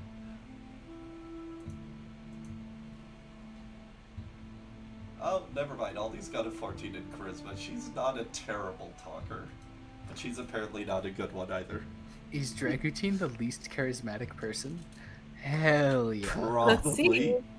Yeah. At least he should be, right? I mean, you pretty much kick ass in every other department. At least let me have the charisma. Yeah, I kind of kick ass in all of the physical departments, but none of the intellectual departments. I mean, you've got better than average wisdom. Yeah, you do. Yeah, it's a 12. I just have charisma. That's it. Oof. I mean, I have some dexterity, but mainly like that. I put it in dexterity for running away purposes. As you So can see, I was built to run. Sorry, go ahead. No, I'm just laughing. But yeah, this whole party's gonna guilt trip Unok at some point. I know, you fuckers! Fucking Dragutine over there talking nice shit. It's like, what the Okay. fuck? Okay, he has said nothing that would be like he has no idea that you gave a deadline. That's just his. That was what he was gonna say. Yeah, you know what? Still, fuck you. Oh, would you like me to be an asshole for no apparent reason? Sorry, that's Why, not what are you part of gonna- my character. Yeah, leave that to me, fucker. Hell yeah. Yeah, like Anna doesn't know about the timeline, like the time I'm thing either. waiting for you guys to communicate, you, Anna, to Dragutine about this shitty ass character, and then the girls already. Oh, I'm surprised they actually went through with it already. That was quicker than I expected. You guys Went were through with moving what? along, talking to each other about what he did to Alexa. Oh, Anna doesn't Yeah, know. that was fucking quick. I mean, Oh my god. So she didn't actually go into details, though. No, She's she just like, didn't, but it- she's just like, I didn't know what to do. And Aldi was just like, that's just an Alexa thing. But the moment Anna says, "Yeah, he told me to fuck off," to Dragutine, Dragutine's gonna be like, "Do I have to kick some tail?" Nah, he doesn't care. Dragutine will be like, huh. He was probably just pissed about getting sold into slavery. I get that. Yeah, I mean Anna will tell him about that. That these girls they need a timeout. They sold off on. They sold Unok off. They sold the slut. Did you read what I put in chat? Yes. Did you see my response? Did Gladys see? Which one? Which chat? Yeah, In I the saw Roll that 20 and I chat? laughed my ass off. Roll 20, Gladys. Roll 20, roll 20. Oh, they sold me off. Yeah. Damn. Anna's like, even if it's Unok, like, you can't be selling people off. It's okay. I'm used to it. I'm a slut. That word does not exist in my You know, I go vocabulary. around fucking people for money and stuff. Mm. I'm just putting it in your dictionary. I just love how Robert is known as the party leaver, but Unok is the character actually actively trying to leave the party. He's like, no, you're staying. You guys, like, I'm like trying to trot out of there, and y'all are like, nope, come back here, pulling me back in. That's mostly Aldi and Alexa. Anna, shut up. You try to talk to me. I just shut you down. Dragutine realizes when you're walking away, and he's like, I'll get in one last word, I guess. Yeah, you don't shut up. He doesn't shut up with anybody, though. It's part of his character. You shut up with me. Only when you explicitly tell him to, or when he's being mega awk. Mega awk. Mega awk. Okay. You got Mega Yeah. Awk like saying, you remind me of my past lover. Shut Ooh. up. He knows it's wrong now. Yeah, Now. he knows it's wrong now, but I can't wait until Aldi and Dragutine share a watch together, and Aldi's just like, so is there anyone that I remind you of? And confuse the shit out of him. Hey. He loves New Fave, but not in that way. I mean, It's different in his brain. I mean, but is he not gonna be confused? Come on. Oh, he's gonna be mega confused. But Aldi, you said, I know what I said. I know what I said. Ground is ground. Ground is ground. I But we lo- need to make more memes. I love how Yeah. Aldi has the highest intelligence, but she can say some of the dumbest shit. Is that right? Shoutouts to Life Needs Things to Live. Mm-hmm. My favorite D&D quote of all time. Wait, What what needs is things that to live? from? It's from Critical Role. Oh, What's the quote? life needs things to live. Oh. I see. People die when they are killed. I love that one. That's another good one. I was like, I love how Thor, I think it was Ragnarok? No.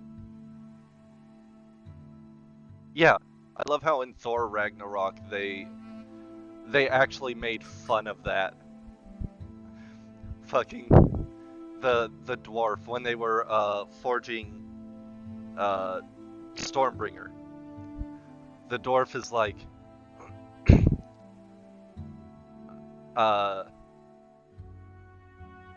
said something about the forge killing Thor, and Thor's like, not if I die first. And the dwarf's just like, yeah, That's what happens when you're killed.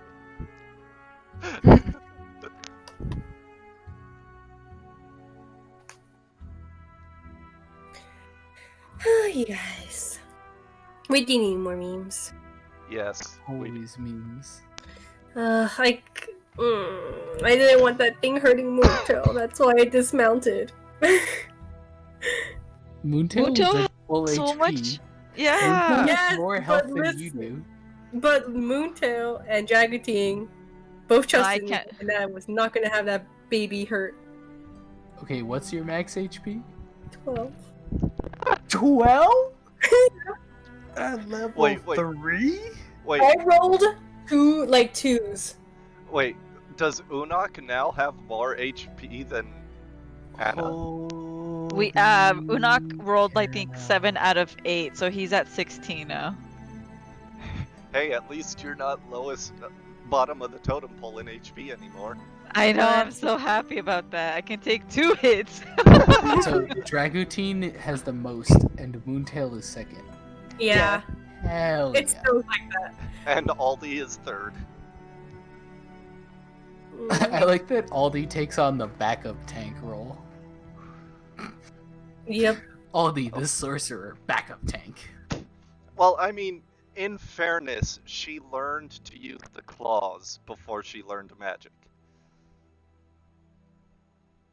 Hey, So It, it's just instinct for her to be on the front line, even though she's a wizard. it I was made just- for a badass moment though. That It you got to did. kill that knoll. I got to fucking Anakin Skywalker that knoll. Yeah, you just like. Oh, it's sick. Well, see, Robert, I know it was dumb, but I took a gamble for Moontail and Unok. Oh, Gladys, I can't talk shit about that because I don't know why I thought that this fucker here, this guy, I thought that guy was gonna die soon. I was like, oh, I'm just gonna trot over there and take care of Spencer. And then he comes up to me, I was like, wait, I didn't think this through. Yeah, and I was like, if that thing like almost killed Alexa, that thing was gonna kill you. I already knew. I was like, oh, no. I forget that because you Moontail and you were over here. I forget that you guys can just go. People can go through allies. So I left space for you to walk over there in case you needed to. And then I was like, wait, why did I do that? Wait, why did I do this? I felt so embarrassed. I didn't want to talk. You guys didn't hear me talk after that because I was so embarrassed of my stupid moves. The risk I took was calculated, but man, am I bad at math. I'm bad at math.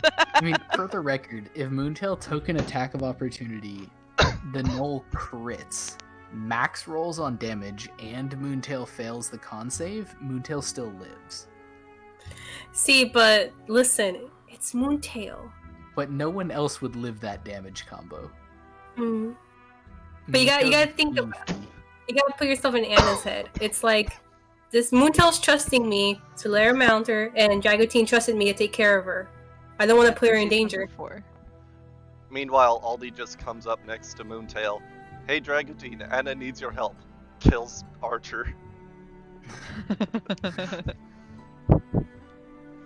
Oh, no, I feel like the way she handled that beheading was made so much more dramatic by her just dropping the book where she stood Yep. and then reaching for her other claw. Yeah. Because she No. can Go ahead. technically wield both claws while holding the book. She just doesn't do it because it's easier to flip through the pages with her bare hand. Y'all fucking checking me out and going through my shit when I'm passed out? Fuck. Ragutin did not. Not Yeah, you. no, didn't know it. You know who I'm. You guys. Oh, you two know who I'm talking about. Was Dragutin curious? Yes. At least you're honest. Does he have personal boundaries? Also, yes. For Unok though? I'm just kidding. For I everyone. know you do. I know you do. I felt so bad. I felt like a bad DM running the combat. Hey, You were not did listening. great. I was like, my character got the crazy finisher move on the last guy. That's not supposed to happen. Feels bad. Are I you was fucking hurt. kidding What do me? you mean? Bitch, Two of us were please. I got the knocked the crazy fuck out. finisher move on the leader. I think that was the leader. I'm pretty sure it was. That guy was special. Yeah, as soon as they were like, "Oh, that's the dangerous one," I see this motherfucker. I'm like, "What do you mean?" That That's was the cool, dangerous dude. That was awesome, okay? Entertaining as fuck. I was Yeah. Drawing, that's gonna be amazing. All of my DM senses were like, "You're doing bad. Stop." That's Make your just character the less negative. important. That's your negative Robert self-talking. All the rest of the Roberts are there, but your negative Robert tied him up and gagged them, so that you can't hear them. Yeah, that was beautiful. As soon as Anna goes down, Moonbeak's like, "Nat 20's the fuck out of that dude." I'm like, Until's like, "You die now."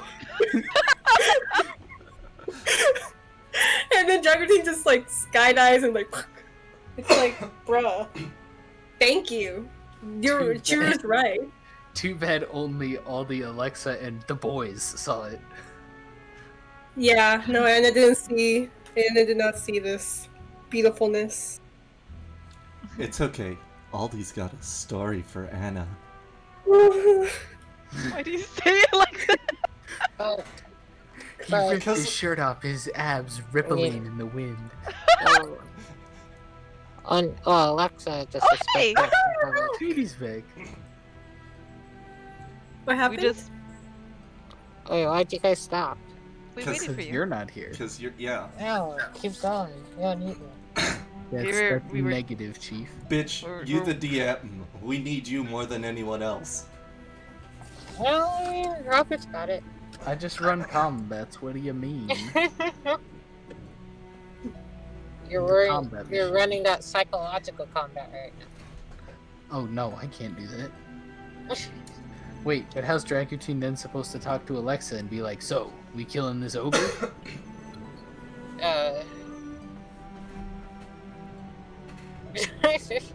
You know, I'm sure he can.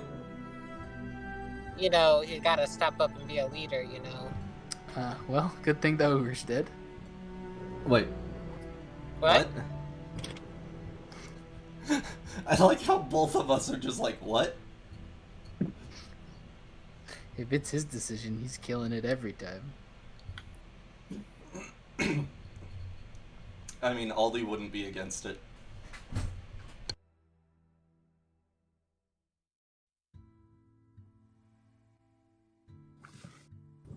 Dang, what's Alexa gonna say to Aldi about Aldi's like head chopping offing? Right? She threw up rainbows. Dang. She's gonna have to talk to Aldi and be like, "That was I sick. mean, but the guy but don't did do say it." he wanted their head. Well, not only that, but Alexa already knows that Aldi isn't afraid. Aldi doesn't have a problem with killing. Yeah, but it's just seeing something alive just have their head just cut off. It's not pretty. Like she doesn't even like it when people get chickens and cut their heads off. So shall we continue, since Alexa ran off to her lamp to avoid responsibility of Anna's parental glare? I mean, I guess we can. Wait, Anna was gonna parentally glare at Alexa? Because It's you just and oh, go ahead. Because we sold off Unok. Wait, what? yeah.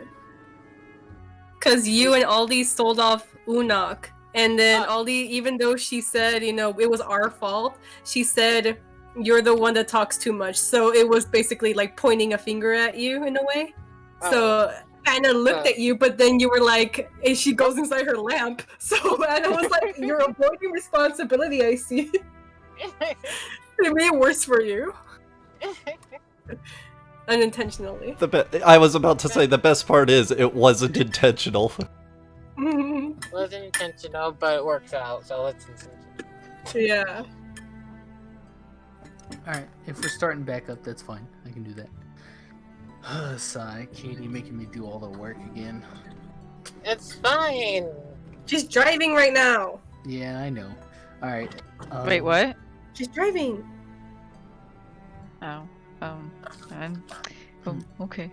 At this point, as Alexa's lamp kind of clatters onto the ground, kind of spins a few times before kind of coming to a stop. You guys kind of all look at it. Aldi, you're just kind of like, huh. Of course she would do that when I ask her to explain herself. Of course she would do that. As you're kind of all just like staring at the small lamp, Dragotine kind of moves around the corner. Hi, Mikey. We're playing D&D. Sorry, Robert. As he kind of moves around the corner, he kind of passes by the boys right as one of them just kind of goes like, "Yeah!" As they kind of like win their hand of cards. All the cards go flying in the air as they like, one of them throws like half the deck in rage.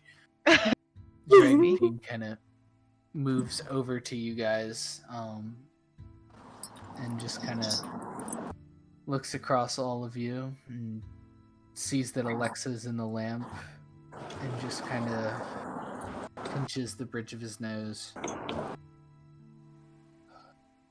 We were going to discuss what we were going to do with the ogre, and she leaves. Wonderful. Did you see Anna's just with this like type of look? I'm going to be talking to her, just so you know, Aldi. Aldi she straps the lamp to her waist and looks at Anna and I figured, just shrugs. This is about Unok getting sold into indentured servitude, I assume.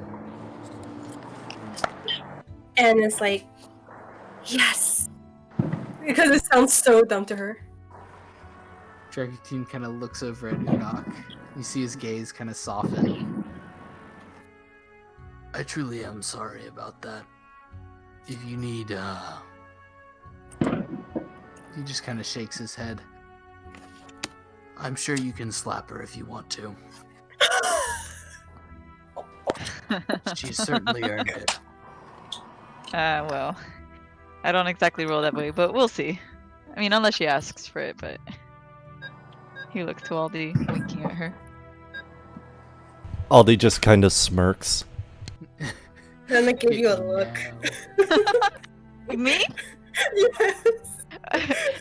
When Unok looks back, he sees Anna, and when she gives a look, he like immediately looks the other way, pretending he didn't notice her, like a child who got caught playing innocent, trying to play innocent.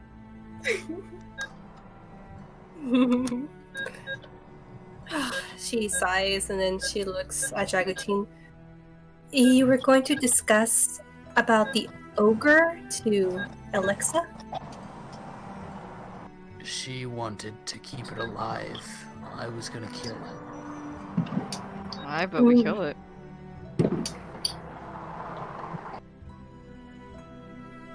What? No one else thinking that besides Dragotine?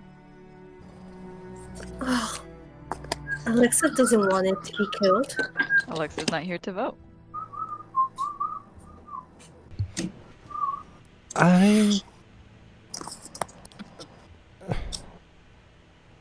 I kind of feel sorry for it. To have to live enslaved and blinded like that. I did earlier offer a different solution, but it's up to everyone else. And what was that solution? Attempt to get the people of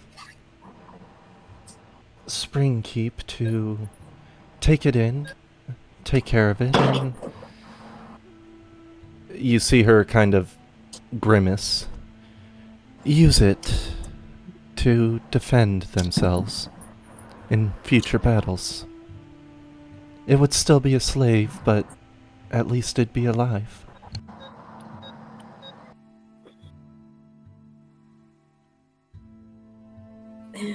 And she looked at Dragon Team. What was Alexa's plan exactly? One was to just bring it back and have it magically be accepted into society. Ah, so condescending. The other, send it off randomly into the woods, blind as it is, and hope it survives. Oh, that's not a bad idea.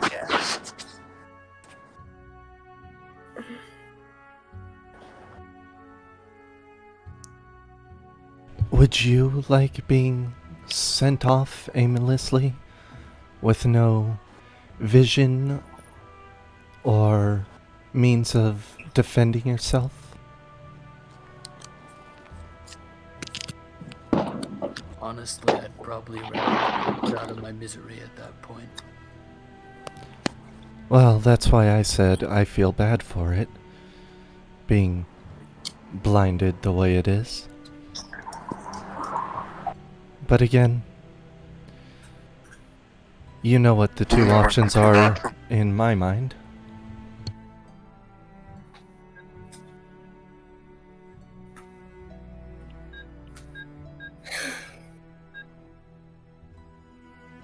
Dragutin just kind of nods.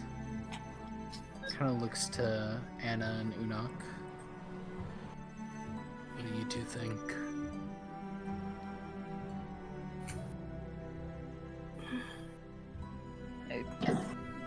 Anna?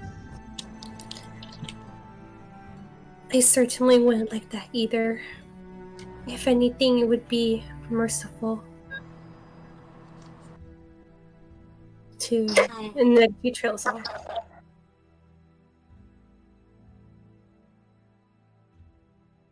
And Unok? Frankly, I really don't care. You can kill it. I'd rather kill it. I mean, not me personally. Dragutin, you can have the honor of doing it, but I'd rather it be dead. Kind of cracks a smile at that. You don't want any of the glory for yourself, then you can brag to all the women that you've killed an ogre.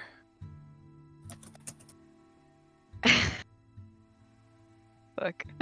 A poor defenseless ogre.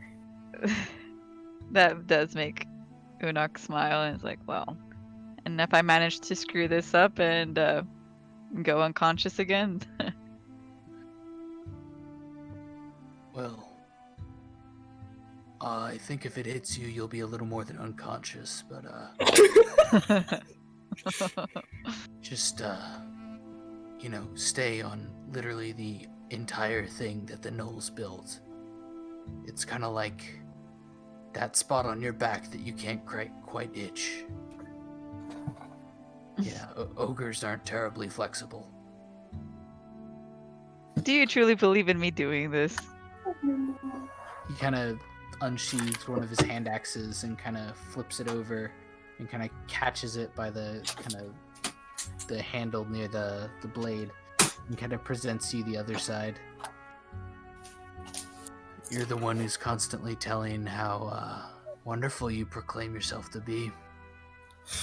How about a real story? Dragutin, you're more charismatic than I thought, as he grabs the handle of the axe. As he kind of gives it to you. He kind of steals a side glance at Aldi and just says, "And you agree with this as well?" I honestly couldn't care less either way. Let it live, let it die. Just don't let it suffer. You see Anna, if you do look her way, she nods at what Aldi says. To the last part.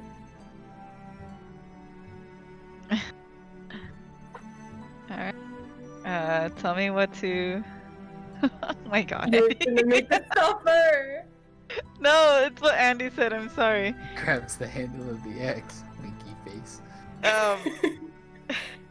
Just tell me Dragatino what to roll. He's gonna lead you up onto the back of the ogre and more or less show you exactly where to strike.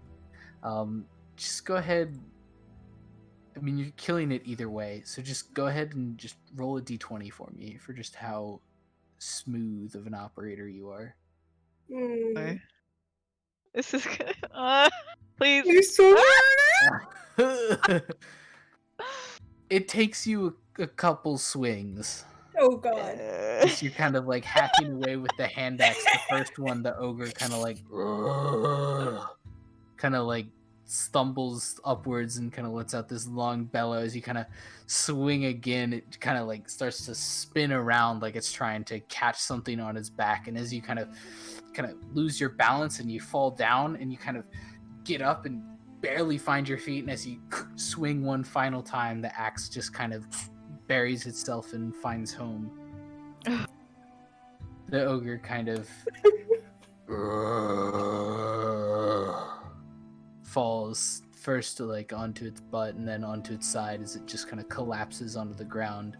Dragotine kind of like leaps off as it kind of starts to fall in like combat rolls and ends up like 10 feet away from it, just kind of looking back as you're just desperately holding on to something, trying to not get flung through the air.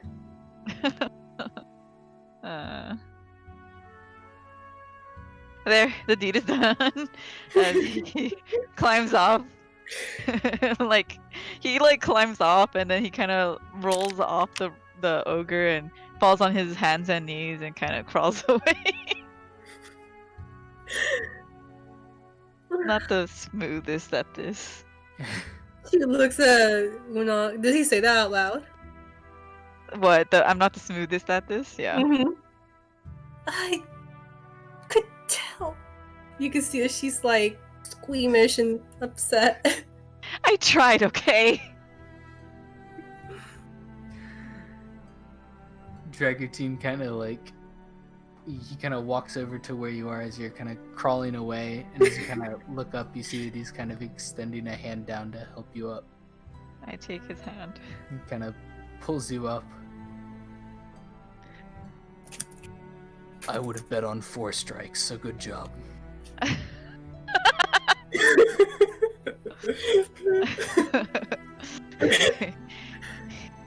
Anna shakes her head. You suddenly gained quite the humor, haven't you? He kind of looks at you, kind of raises one eyebrow. It was more of a comment on your musculature. Right. As he kind of avoids eye contact after that. As they kind of wander back over to Aldi and Anna, Dragotine kind of goes over to Aldi and just says, your sister had me tie up 2 gnolls that were unconscious as well.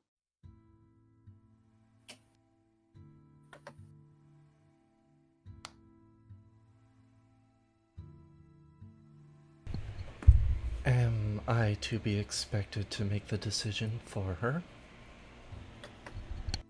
He kind of shrugs. Just curious about your input.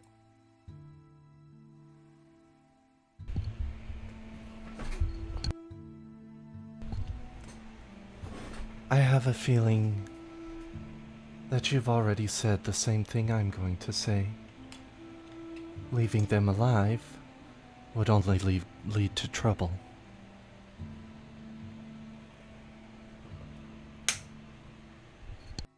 He kind of looks over at the two gnolls that are still kind of tied up.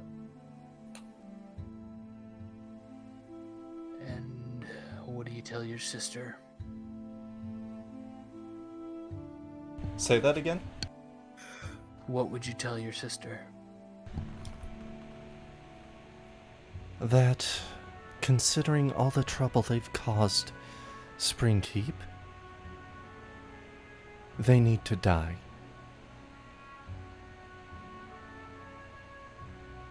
To which she would remind me an eye for an eye. But she looks over at the two gnolls. These aren't people.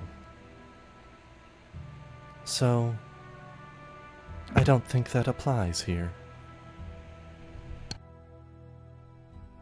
Dragoutine kind of looks over to Anna and Unok. Any objections? Kill him.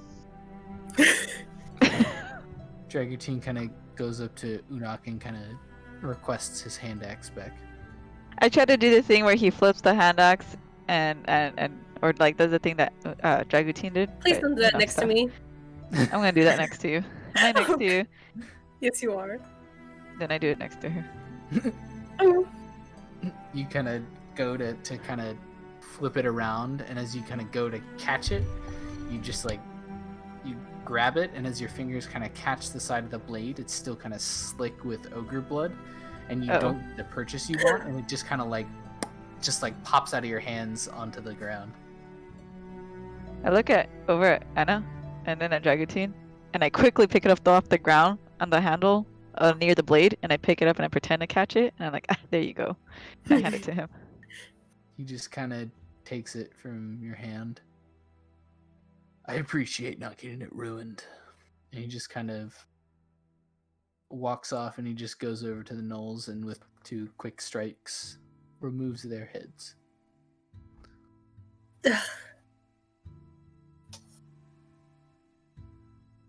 He then unties them and folds his rope back into his bag. And he kind of walks back over. Are we good to return to Springkeep then? Unok's gonna pick up the claws and teeth and go put him in the bag on Moontail. And he gives a thumbs up to Dragoutine. Yep. Do you think, 3 heads are enough? She pats the head of the leader, Noel. I'm saving this one for something special. I think if we come back with a few heads, and he kind of looks inside the bag, this many pieces, and the fact that we're still alive, they'll get the picture. Aldi looks up at Unok. I do believe those pieces are for someone very specific. I was more concerned with what we would be presenting to the guards.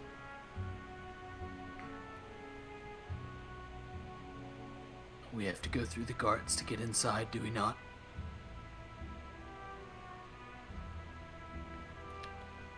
Yes, we do. Then I suppose they serve a double purpose. She nods and steps forward. Looks over at the boys. And what about the brain trust over there? We take them back in hope that their word also supports the fact that we have so many heads. Also, he kind of looks at Unok and this kind of half smile comes across his face. I believe you said you'd go to the bars with them. Yep. The tall, big, beefy one. He was certainly looking at you when you couldn't look back. Of course, you paid attention to that detail. Aldi just smirks. Oh, don't worry. I drove him away real fast.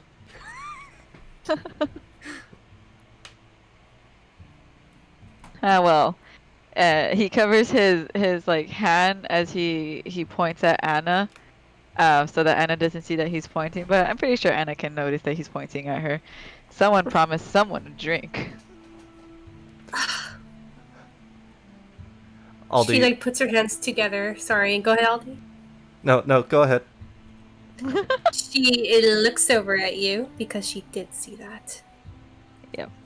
And she clears her throat and goes, "Well, I wouldn't be going if someone didn't say, let's all go." Oh, come on. It'll be a fun time. Z wraps his arm around your shoulders. Aldi chimes in Elvish. Don't worry. I know of someone who will happily rescue you from the brain trust. She's gonna speak back in Elvish. Who? Dragotine, you see Aldi wink at you.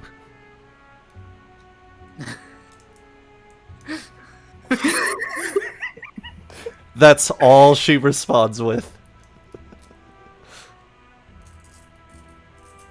Oh, confused as hell. Confused Dragotine is back, boys. What happened to Detectatine? That confused Dutine. Detectutine is just Akutine on steroids. You're right. Oh, but Alexa came back up from the lamp. Oh, shit. She was still muted because I was getting a lot of feedback. Oh, I heard her. I was just like... Come here and fuck me yourself. There. I actually don't know what you said because you were so quiet. I just assumed it was fuck you too. I heard She said up yours. She said up yours too, buddy. Oh, okay. I heard what Atra heard. So you're promising me a good time then? I mean, Uma's promised you a good time. We're not promised a drink. Well, we don't know where that's gonna lead though. Yeah, that's cough, a cough. Wink, wink. She's just looking down.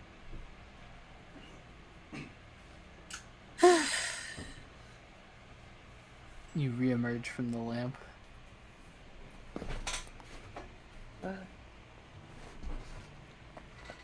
Well, you're all awake. Indeed, I believe it's time that we head back to Springkeep. And what a... Alexa?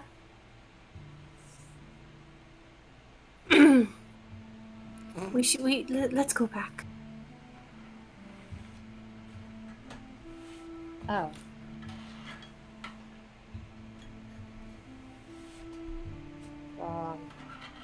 Sure, let's go back. Dragutine kind of gathers Moontail, and as he kind of walks over to where the boys are situated, as he kind of goes over and talks to them, they all nod and gather up the cards and stand up. They all kind of wrap their arms around each other's shoulders for like a little moment and make like a little bit of like a little huddle. And you kind of see their heads like bobbing up and down before they kind of like break out. And then Dragutine kind of looks back to everyone and just kind of waves everyone to start following him back to Springkeep. Oh god, they really are the Ginyu Force. Unok follows after. Anna is gonna walk with Alexa. She's gonna put an arm around her shoulder, like in comfort as they walk. Jeez. Mhm. How are you feeling? Oh, I'm alright. I, aches and, a bit of pain, but I was healed by Unok not too long after I woke up.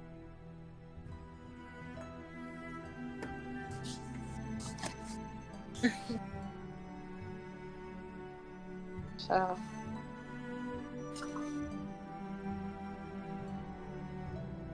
what's the plan? What plan?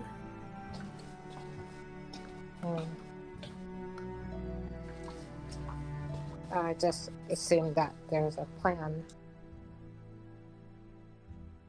Well, if you mean we're headed back to Spring Keep, presenting what we collected to the guards and everyone else to let them know that their town is safe. That's, I believe, is the plan. Okay.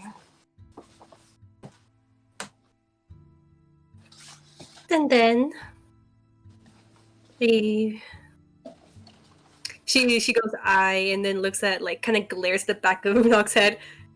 I need to keep a promise. Do I hear that? I want to hear that.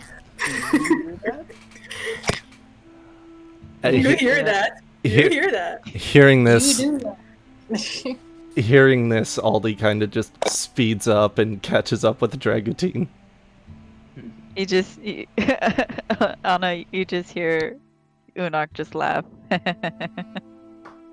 You can feel her glaring daggers at the back of your head.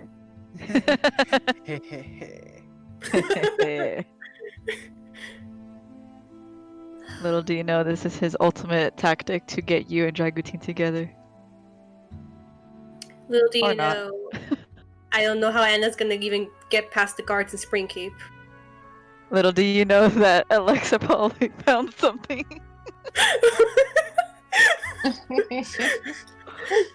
Little do you know is that I know you know very little. Little do you know, what the fuck are we even doing? No one knows. Very You little. win. You win this one. Fuck you. It's very little. Fuck you! I gave you the win. Now leave me be. I know. I was saying that to Atra. You're fine. I'm Oh, done okay. attacking you. All right. Guess we're all head back to Spring Keep.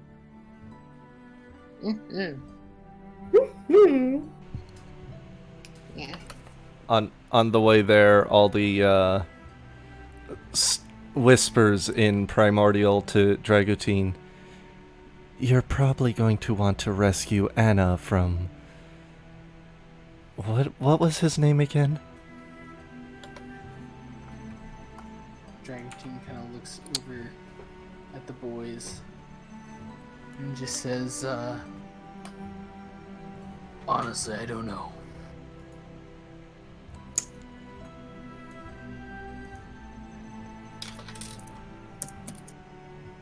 Well, either way,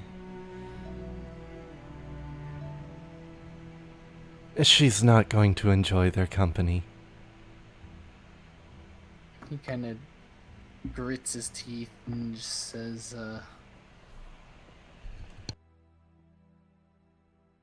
honestly, not sure I'm much better. I don't know. I quite enjoyed our talk last night.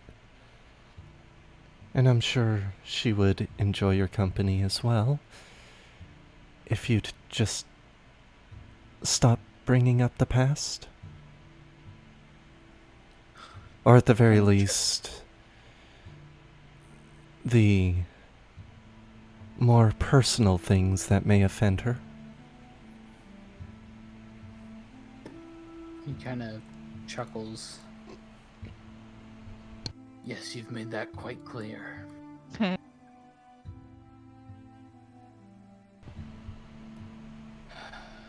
She gives him a genuine smile.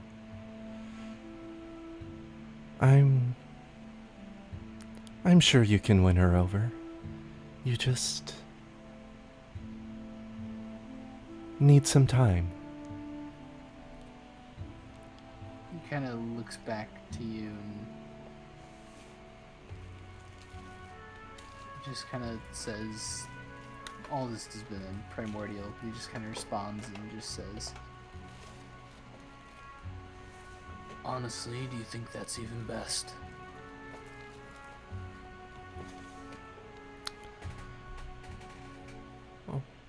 What are you afraid of?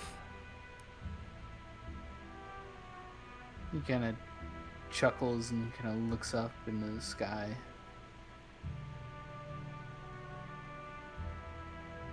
Great many things.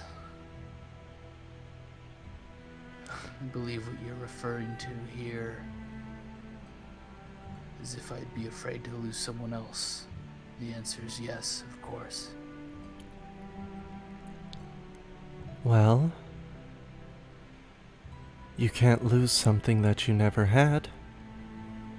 And you'll never get her if you don't try. So, tell me, what are you gonna do? Let your fear prevent you from trying? Or be the strong Genasi that I know you to be and actually talk to her? He kind of shakes his head, still kind of looking up in the sky. Is there no in between? It's not so black and white for me. Things are complicated and perhaps I acted or without thinking or rashly. The more I speak of it and think of it, the more it convinces me that it brings more harm than good.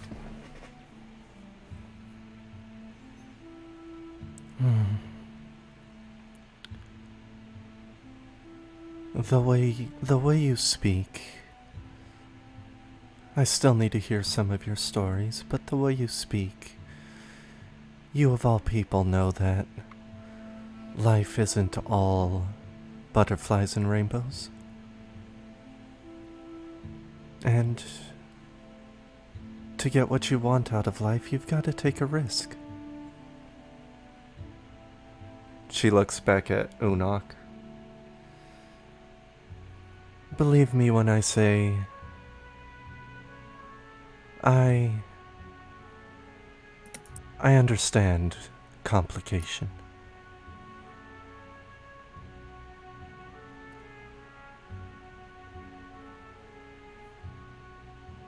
He kind of sighs.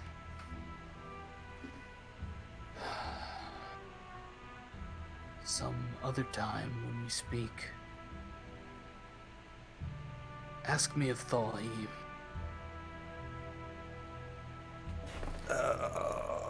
That should give more context. Notes. Other. Spell that?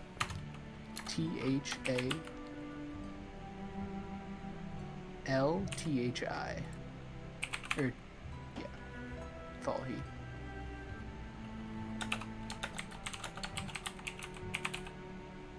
Okay. It's in my notes now.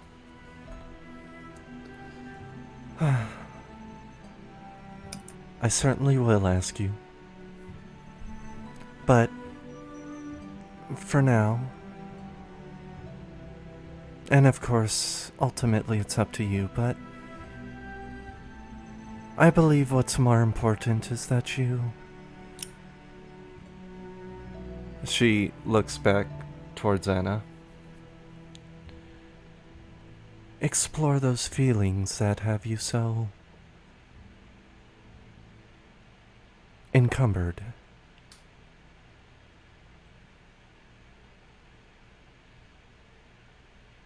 Kind of nods his head slowly. Just kind of chuckles a little bit. You know, for everything, I still find it funny that you are the one giving me advice. Quite opposite the way this age thing is supposed to work, is it not? Well, Because you're but a fool. Sometimes you need to hear it from a woman, or in my case, a man, how to handle these situations. Hell, maybe you could help me figure out my Unok complications.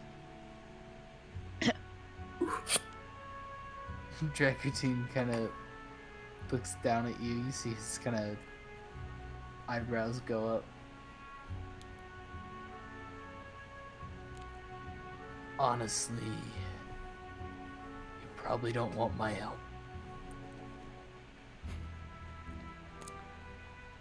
But at the very least, I'd appreciate to hear what you have to say. She smiles and chuckles a little bit. You'd be surprised at how much an outside perspective could help.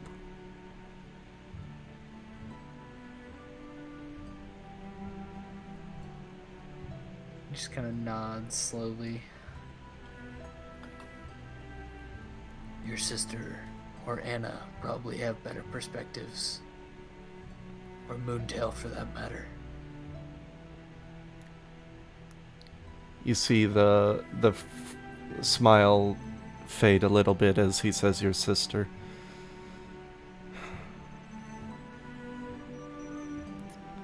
Honestly,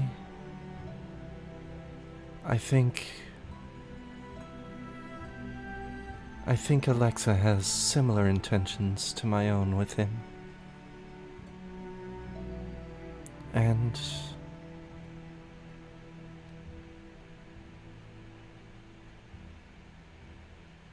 I'm not quite sure how I feel about that.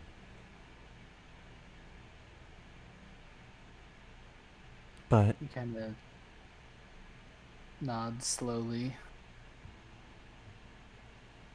I'm sorry to hear that. well, like I said earlier, complications. She gives a small smirk. We all have them. Although, if Alexa does make a move and he chooses her over me, I would want her to be happy.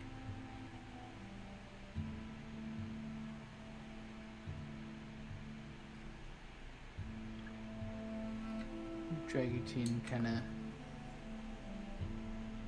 looks at you, and there's this kind of smile, but it doesn't reach all the way up to his eyes. It seems kind of shallow for him. As he kind of looks back at Anna and Unok and Alexa, kind of looks back to you and just says, well, for what it's worth, I can give you my input. sometime.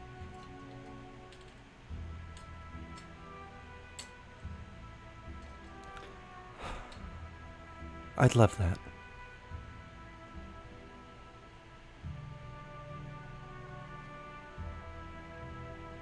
He kind of nods, and you see the smile kind of reach the rest of his face.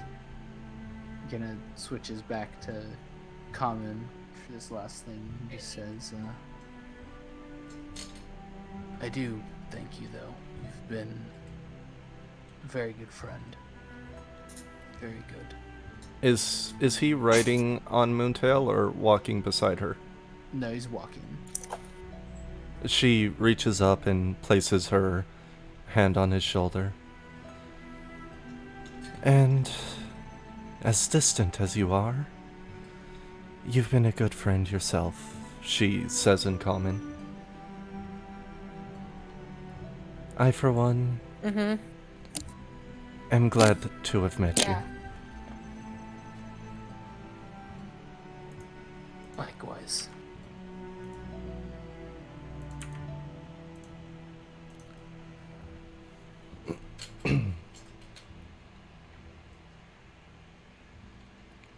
And of course, as we finish our scene, Katie gets dragged away. Right? The woman uses yoink. It's super effective. Alright, Unok, where's my kiss? Where's my kiss, Unok? No, men's kisses. Chiru? Sorry, damn it, I was muted the whole time. God, fucking, you. I was laughing and like, wait. That's why I had to fix my mic earlier, and it was complaining about me being too close because I took my pop filter down. I was spinning it around so I could actually see the mute button and be able to know if it's muted or not. My boyfriend came in here to talk to me real quick, and I muted it because my laptop, I'm pretty sure you guys remember earlier in the session, it was being really awkward. Turns out my laptop was just super out of date on updates, so he told me what I need to do, and next thing I knew, I just hear, okay, Unok, where's my kiss?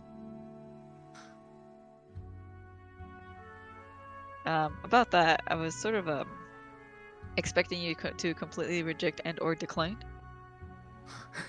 Well, Unok has to go for it. Roll for going for it. Oh god, with disadvantage. What do I roll? Man. Are you going for it? No, it's not canon, but It's not canon. Performance. That's I'm what just you would curious roll. to see. All right, but this isn't happening. This is fake. 13. Damn. Oh. I didn't see that it double rolled. Roll to resist. Charisma save? Oh yes. The straight roll. Give me that nat one. Give me that nat one. Oh, damn it!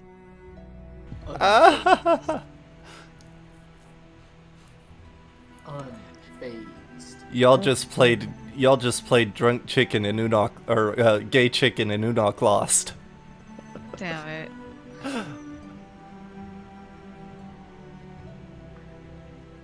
Is the Katie back?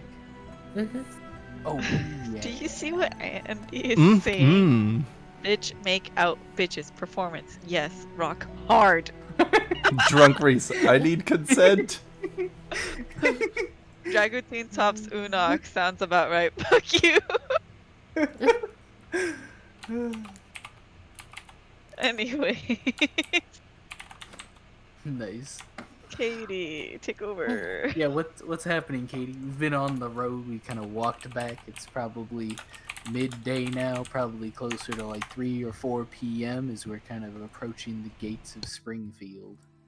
Yeah, you guys are approaching the gate, and you see, there's a few guards, like just the normal 4 guards, at this gate, kind of just doing, you know, 2 at the bottom, 2 at the top with bows and stuff with their quivers. And yeah, you see that they see you guys, the one of the person with the quiver at the top kind of just like readies, like you see them like pull out an arrow steadily and just has the arrow just placed on the string, but not really pointing, like still has the arrow pointed downward, but not like not pointing at anybody, but just has it ready just in case. And when the guard see you coming, it's like he waits for you to approach, and when you get a little closer, he kind of like steps forward. Can I help you? Yeah, you could make good on your deal with us? Better yet, go get the captain. Deal? Yeah, like one of the other guards. I just thought, oh yeah, these guys said they're gonna take care of the knoll problem. Oh. And what, you guys ran away? Huh. Aldi gestures to the 2 heads hanging off her backpack. Ooh. We have a saddlebag full of claws and teeth, if that would help as well. They kind of like look at each other, and then one of them like nods to say, "Yeah, I'll get the captain." And then he's going to kind of just jog off. And then you guys watch as he jogs off to go to, the nightly barracks. And then the guy looks, and then he sees that he sees these 4, the boys, and he's like, "Oh, what are you guys doing here with these guys?" And Jace kind of steps forward and just says, we were helping these fine folks in getting rid of the knoll problem. We traveled quite some distance out there, and we found a camp full of gnolls, and one had this weird chain thing and snakes in its mouth, and really just his whole body kind of shudders. But these fine folks were instrumental in helping us take care of it. If you guys need some proof, we can lead you back to where it was. There should be plenty of corpses there. But you can take our words on it. They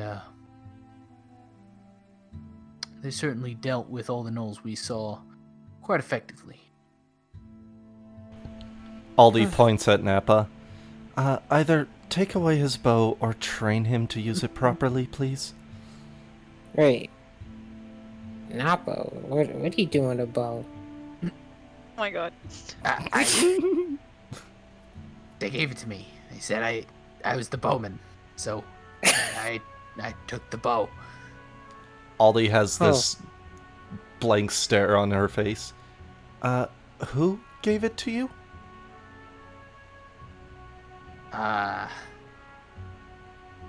He kind of looks over at Jace.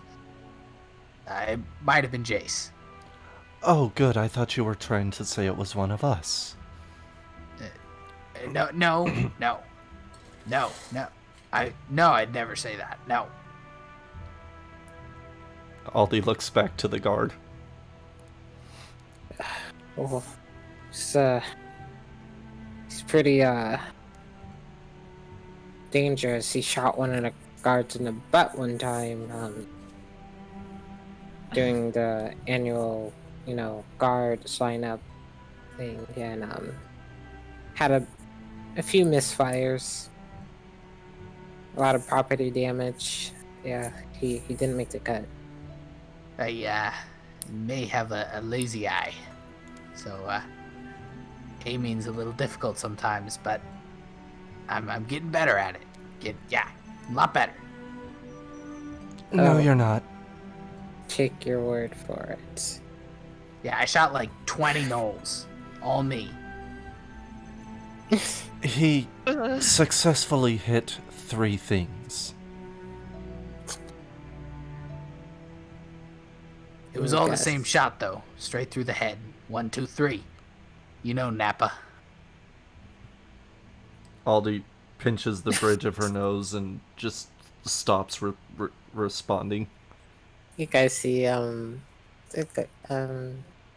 see the guard jogging back, and then it's like, yes, the captain's coming. He'll be out in a few minutes. I guess you guys could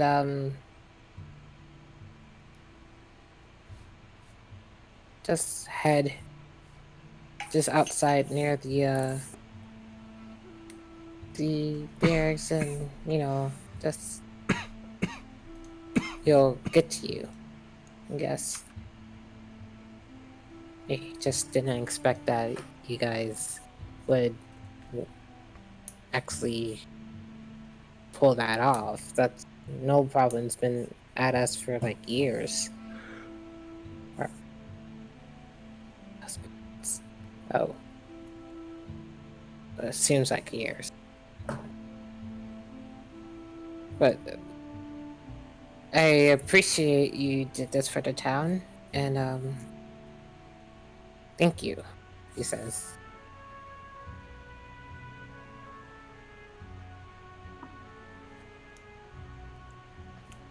And yeah, you guys wait around at the gate, and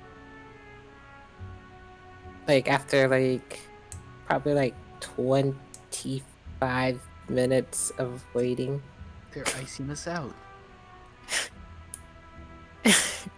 you see the guard captain, like he's kind of like showing up. He's walking up. Alright. I heard that you guys took out the no problem. Can I please see your evidence? Aldi once again gestures to the 2 heads. Dracotine kind of pops open the saddlebag that Unok had stashed all the gnoll teeth and claws in, and just kind of opens it and kind of tilts it forward so that he can see it. I see. And he like looks at Spencer. Said, Spencer, did you guys kill some gnolls? Did you kill all of them? Yeah, you got this. You got it. I may have taken a nap, but yeah, I got hit pretty hard. But yeah, we killed a lot of gnolls, like more than I have fingers.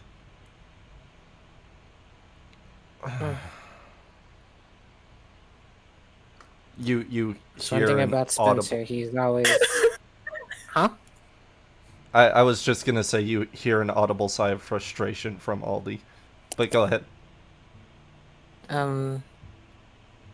It's one thing about Spencer, is like he might be an idiot, but he's as honest as a book. Wait.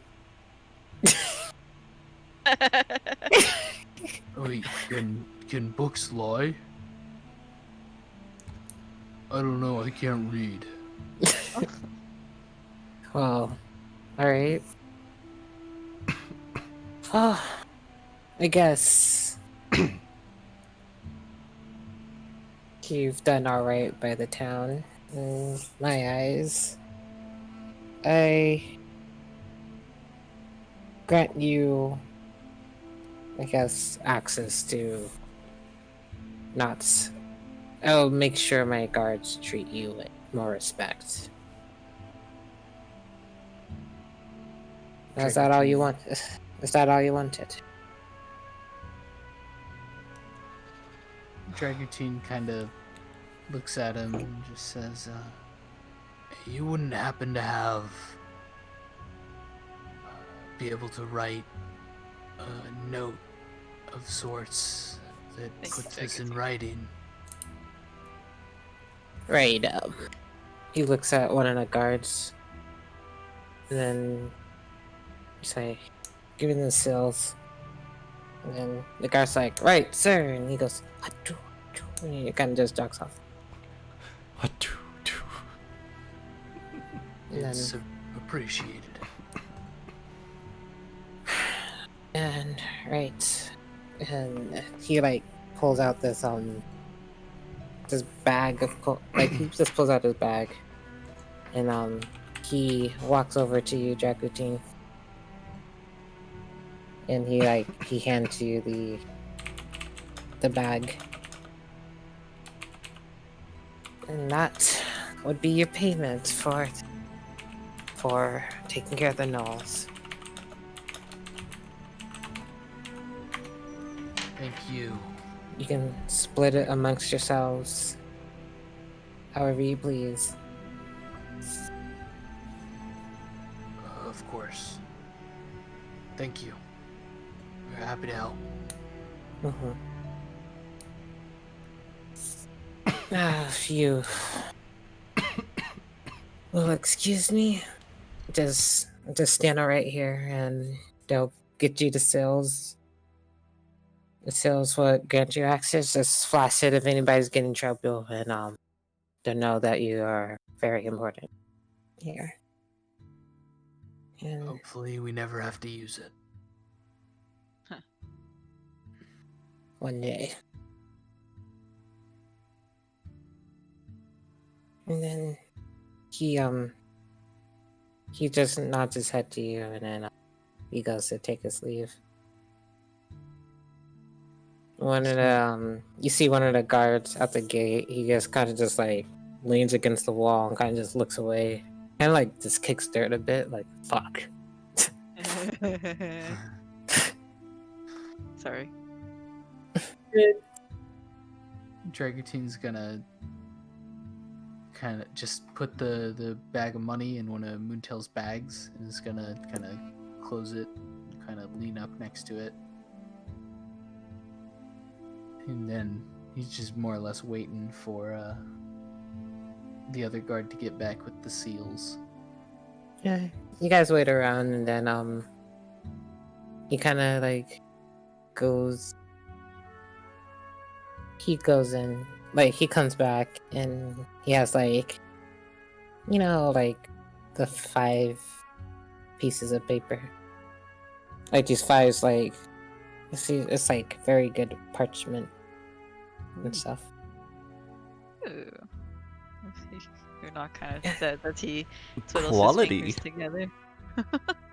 And then the guard goes like, "Here you go." He gives it to Ali, and then Alexa and Anna. And then put it down. And then he gives it to Unok, and then Dragutine. As he hands it to me, I kind of just bow my head and just say, "Much appreciated, truly." No. When he handed it to me, I just snatch it. He doesn't pay any mind. His eyes are kind of like on Dragutine. That's like this guard who gave you the paper. Yeah, he seems pretty young. He seems to be about like Aldi's age actually, and he's like, he's just looking at you, Dragutine, like, so you're like really strong, man. Kind of after I kind of graciously accept the note from him and just kind of look up and kind of sigh. I guess somewhat, yes. It's like, well, if you're staying in town for a while, would you give me a few pointers? Dragutine kind of chuckles. Some of it is something that can't be taught as a result of. He kind of gestures to the fact that he's made out of rock. I This. mean, I see you have weapons and stuff. Like, there's got to be some things that you can, you know, anything would help. He kind of sighs. Well, I know I at least don't necessarily plan on staying too long, but if you are interested, I can show you a few things. Yes, I'm very interested. I want to be able to protect this town. My older brother died in that attack, and I felt like I was a coward. I just hid,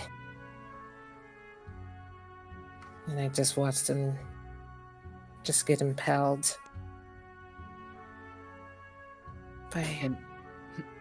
Can I insight check this dude to see if he's like genuine or if he's trying to like take me into a back alley and beat me up? Yeah, you can do insight. Insight. I'm pretty sure you'd be the one that'd be beating him up. I mean, he seems to be. I mean, he seems pretty genuine that he really wants to learn, and you see, like, you can tell that he's like mad about this Knowles. Like, you can tell that he's very mad about that attack. Just like you can feel like he wanted to do more. And you feel like you can sense the regret. Dragotine kind of nods slowly. He kind of looks over to the rest of the group. You'll all be in the tavern, right? Tavern?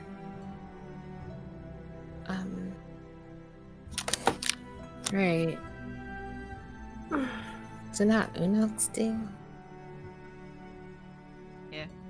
I assumed you were all going out to party.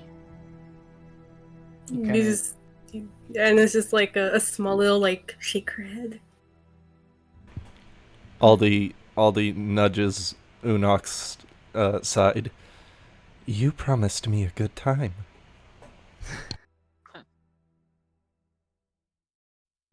One of the boys comes up next to you, Anna, and is like, yeah, so we're going out. We can show you all the best places. And just buy you a drink or two if you're interested. Was it Napa into Anna? No, it wasn't that. It was the screen. Yeah, it was that one. Tracer! Yes, Tracer! I mean, Unok basically confirmed for her, so it's already a yes. Dragotine kind of opens up the saddlebag and kind of pulls out the bag of gold and kind of hands it to Aldi. Kind of takes the other saddlebag off Moontail, the one with all the Knoll stuff, and hands it to Unok. And he just says, I'll meet you there in a little bit, but perhaps there is something I can teach. I won't be long. Aldi nods and she looks at how much is in the bag.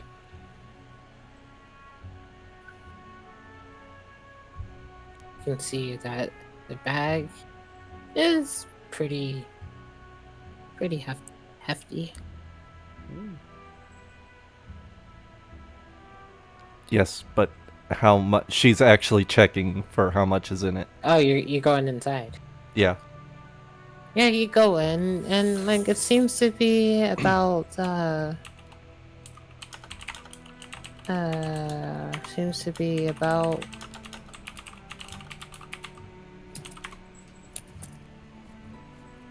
70 coins of silver. Damn.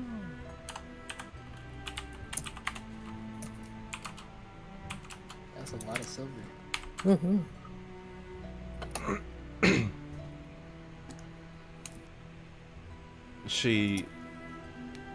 She looks to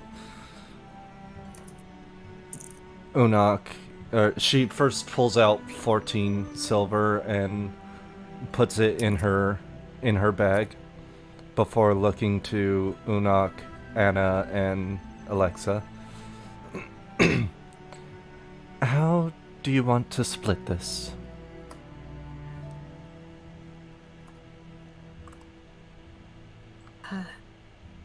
She looks at Una. Alexa looks at Una.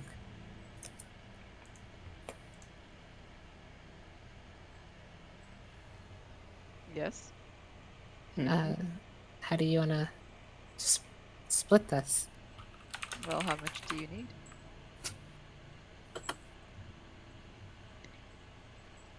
Honestly, all of it. I mean,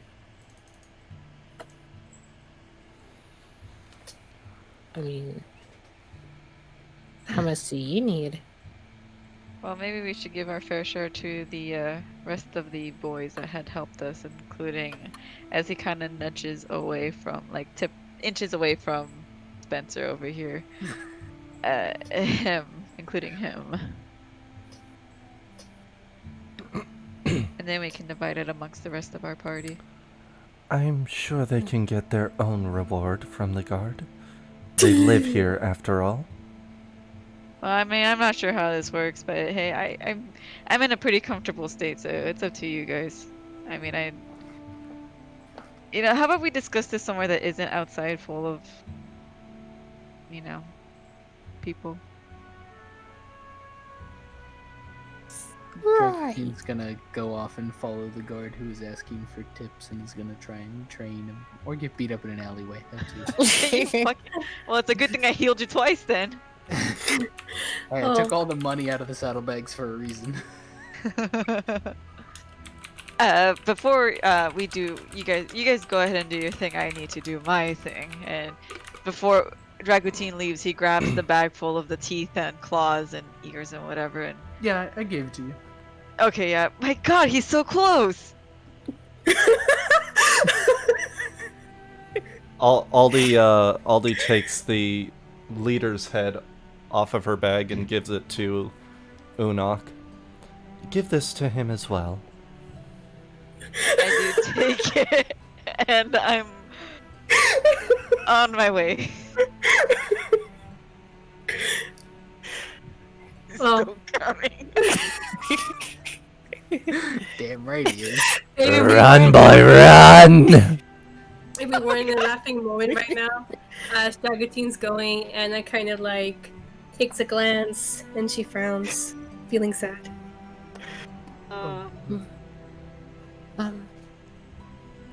What's wrong, Anna? It's nothing.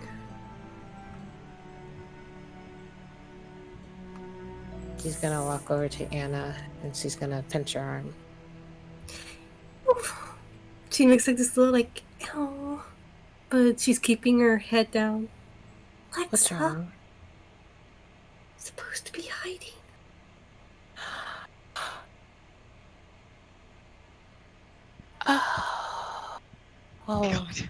Well, Unak has a disguise kit. He left.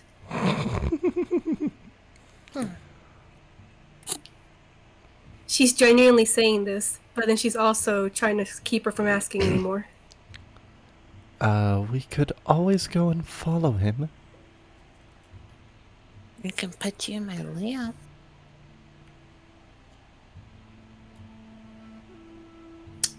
I don't know.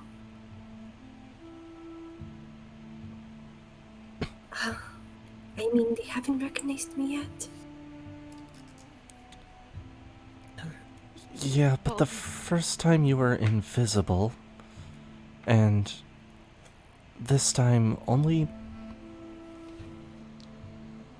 6 people have seen you? 4 of whom aren't exactly intelligent. I mean, right now when they were talking to the guards, She had her hood up, and then Unak was helping hide her. So. And then Spencer drove him away. Mm-hmm. Oh. um.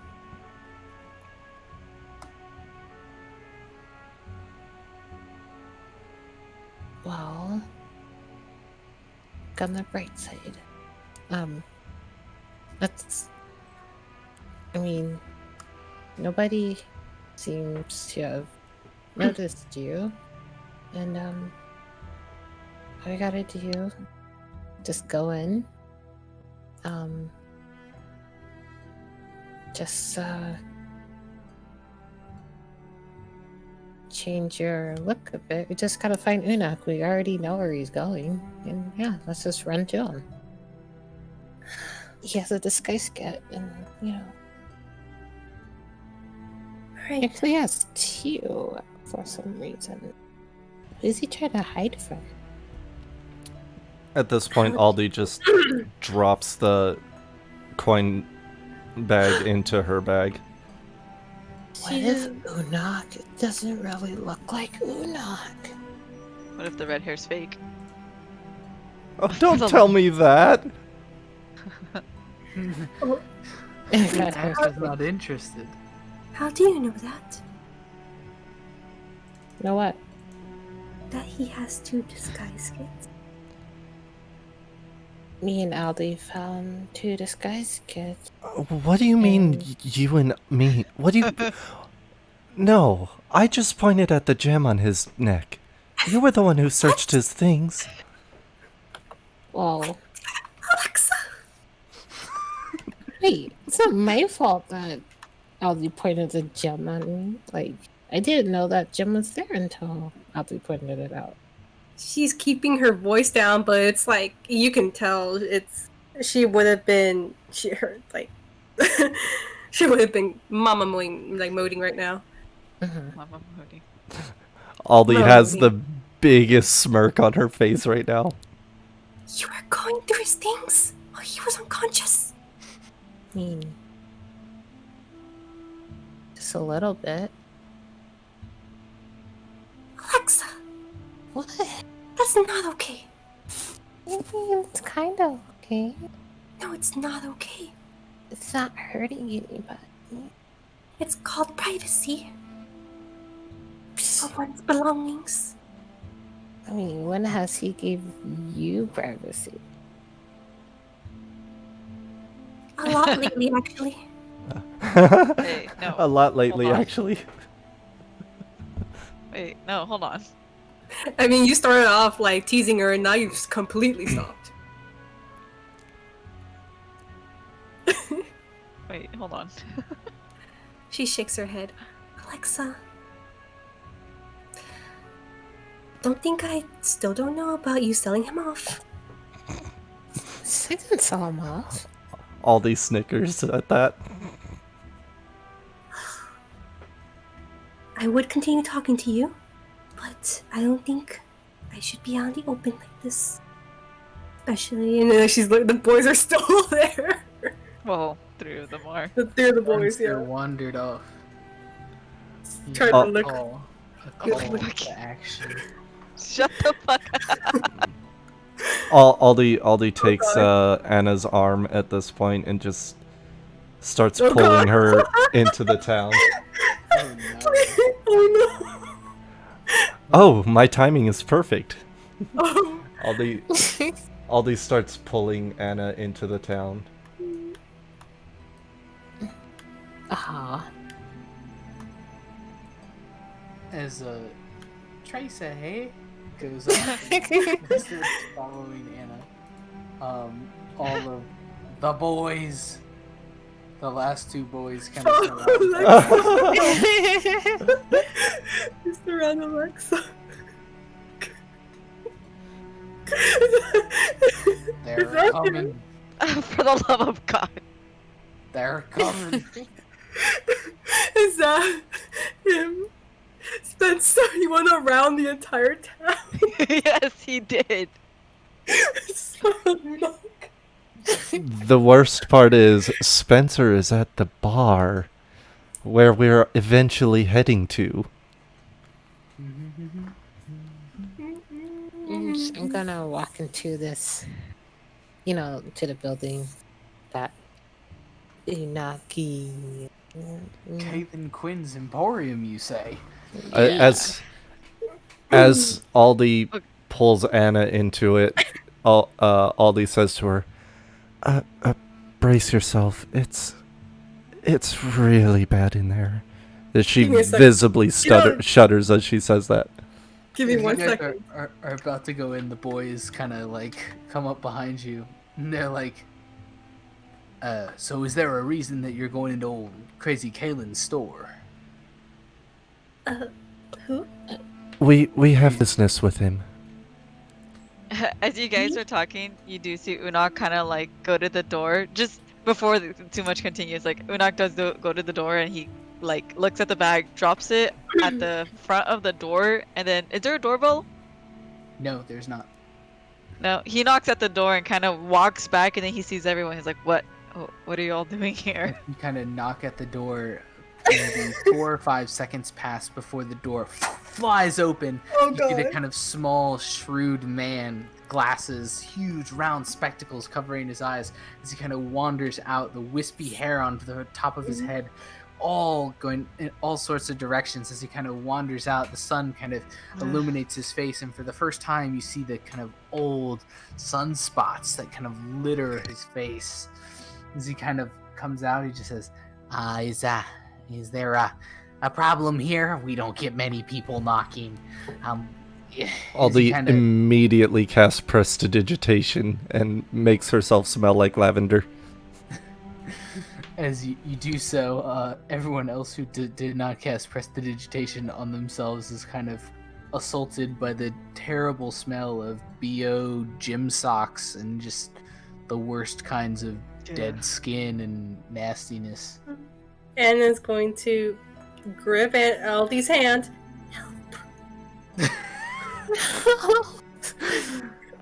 As he kind of steps outside, he kind of steps over the bag without seeing it, and he kind of sees you, Unok, and he just says, "Well, if it isn't my assistant, so I trust that you were probably quite unsuccessful in dealing with all of the gnolls, so I'm sure that you are here in order to finish up some of the work that you were promised to me for." And he didn't cast the spell in time, and of course he's suffering with the smell. He himself cast prestidigitation to smell anything other than this disgusting odor. Smells like bananas. Wait. Bananas it is. Aw, come on. Roll a D100 and see how bad it is. Oh, for Kalen? You know he's hitting a 100 out of 100 every time. No, I mean, he said she said anything. Roll a D100, see what she made it. Got a 51. Okay, it's a neutral smell. Okay. It's not bad. It doesn't It's matter still as better long as than it doesn't. Kaylin. Yeah. It's a lot better than Caitlin. Oh. Okay. If you look behind you, I left you a bag, as you requested. Well, that is And most ahead. interesting. He kind of pushes the glasses back up the kind of bridge of his nose. They've kind of been sliding down this whole time. As he kind of turns around, you see the kind of trails of sweat just dribbling down his neck. His shirt is like pulled tight on his back. You can see it soaked through the kind of pale white cloth, revealing the splotchy old wrinkly skin beneath. As he kind of bends over to kind of grab the bag, he picks it up and opens it up and turns back around and just says, I may be in need of some assistance in sorting this back out into its rightful places. I have some labeled spots inside, one for teeth and of course one for claws as well. If you would at least be able to help me with that so I can ensure that you brought me a proper amount of materials. Of course, as I look back to Alexa with my eyes widened a bit with anger, just a touch of anger, but a big smile on him. I'll sort them out for you. There's also a null head if you didn't notice, but we'll sort that out as well. Kind of adjusts his glasses. Well, I didn't see it there. He kind of looks out from behind you and kind of makes eye contact with Aldi and Alexa and just says, well, if this is any indication, I am most happy with the trade that I have made with you two fine ladies. Aldi It's no problem. kind of shrinks back and she taps Alexa on her shoulder and motions towards Anna as she lets Anna's arm go and steps up next to Unok.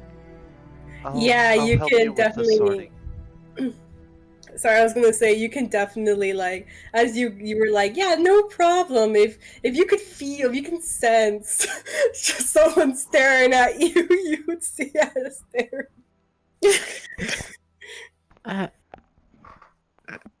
Hey. Arms crossed. She looks at Anna. But it was really, you have to give him credit. He really wanted to do this. He, like, just pats Unok on the back. You! Yeah. If I might interject, I'm sure that it was my quite charming personality, of course. I'm sure. Aldi audibly retches as he says that. At this, he kind of reaches up and he kind of places claps a No. hand on your shoulder. No! Knowing what's coming, you kind of just brace yourself as his hand hits your shoulder. You kind of No, wait, don't! take a deep breath. He just says, now, let's get on to this sorting. The sooner we get done with this, the sooner that I can move on to bigger and better things. Aldi casts prestidigitation on the spot on Unok's shoulder to clean it off, and follows Unok. You have to really focus on the prestidigitation to get the grease stain out. That's why I said on that spot. Yeah, it's not like a lot of things where you're just like, aha, you gotta focus. And I'm gonna grab Unok's hand. I squeeze Alexa's hand and I look to her. Yes? So I noticed that you had a little something that had a lot of, cosmetics, and so a few wigs in there. And, You can see his expression change from a tad frustrated to more confused, and then you see his eyes looking up, then back as he's trying to think about what he has, and then suddenly his eyes dart, just looking straight at like in a straight direction, realizing, oh, right. He reaches into his bag and he grabs one of the disguise kits and hands it to you. I honestly forgot I had one of these. Wait, how did you know I had one of the... Alexa! Wait, did you say walk away? Yes, he walks away. I'm holding your hand. Oh. So he tries to walk away. You got Anna radiating doom aura. Menacing. I thought Do I roll something to keep her beside me? Grapple. Throw her at the old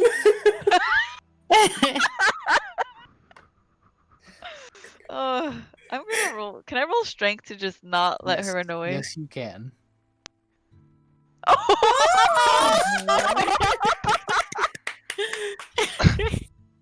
What the fuck? Did you nat 20? I'm not at my computer. They both nat 20'd. Oh. What do we do? No comprende? I don't know. I mean, paradox. If it's a dual nat 20, doesn't it usually go to whichever's the highest? I mean, yeah, but they're both nat 20s, come on. I mean, just roll again. Yeah. Okay, that's fair. There it is. There we go. Natural 1 from Alexa. I thought that was me for a second.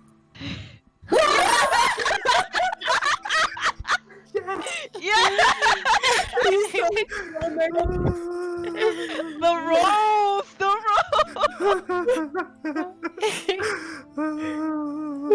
The old man. Atra, I don't know if you're here, but I rolled a 2 and Alexa rolled a nat 1. Alexa, as you go to like pull Perfect. away, Unok's grip is rock solid. As you like turn to look, you see the 3 boys are looking at you as Aldi has moved up after offering to help sort out the null parts with Unok, and all 3 of the boys are kind of like looking at you, and they're like, Tracer kind of steps up and says, "We can give you a small tour of the town if you're interested." Well, they sort out the null parts with Crazy Kalen. Wait, to who? To Alexa. Oh. She looks at him and then looks at Unok, who's holding her. I would love to, but I need to go to the ladies' room with Anna. Kalen kind of pops his head back out. He says, if we could hold on to the dilly-dallying for after we're completed, if you have to use the restroom, we do have facilities within this fine establishment. I pull Alexa in. Aldi again audibly retches. Ugh. Goodbye, Alexa. Oh, Anna, you're coming in as well. You telekinetically push Anna inside. No, she's going by. As the 3 other other companions go in, the 3 boys kind of look at you. So I assume you're looking for a small tour of Spring Keep then? She looks back at where they went in. She looks at the boys. She weighs her options. Yes, I would love a tour. Anna, you see a guard. Oh. Kind of just like walk. You see a guard walk by Anna, and he looks at you. He's like, "Hey, I know you." What the Get inside! Get inside! Hey, you're making a mistake. No. See, I would have reacted to this, but this is the way she acted was a guard from Skyrim, so I didn't react to it. Yeah, there's no guard. Need something? She's taking her chances with the guards and the boys against going inside. Dang, Kalen's that wretched? I have done good. Yes, you have. I have done good. Is there any way I can convince her? You're already inside, huh? Damn it, yeah. Bye. Boy, bye.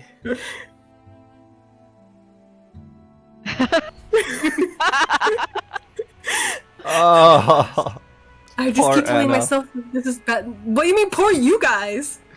You guys have to do the I'm crazy surrounded by Kalen's women. You're surrounded by idiots. Boys. By boys. Boys. It's okay. It's blah. It's okay, Anna. You've got the brain trust with you. I am the brain here.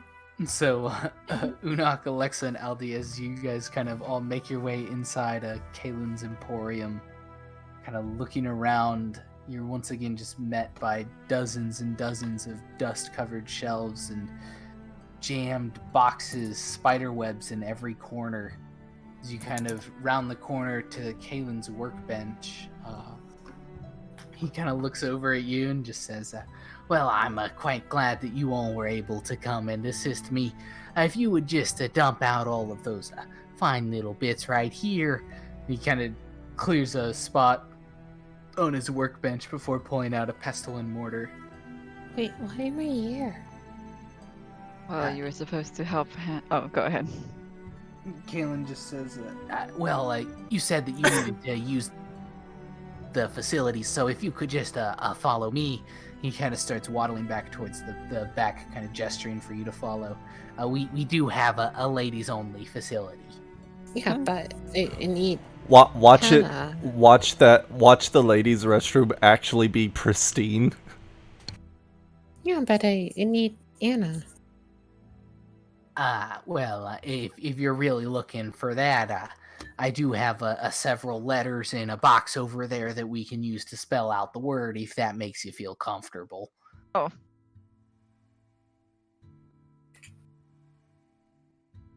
She looks at Unok. I let go of your hand. Yeah. Run! Run! Well, Fly. you see, the thing is that,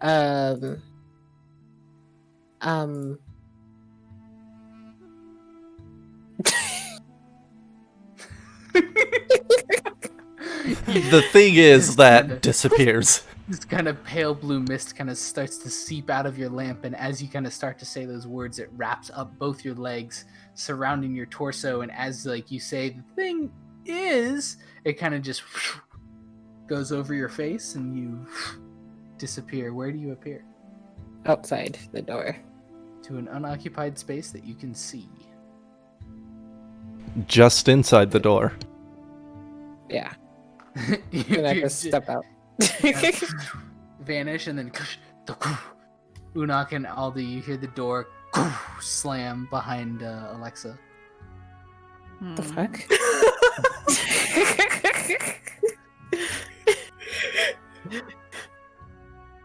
Kaylin kind of turns back around.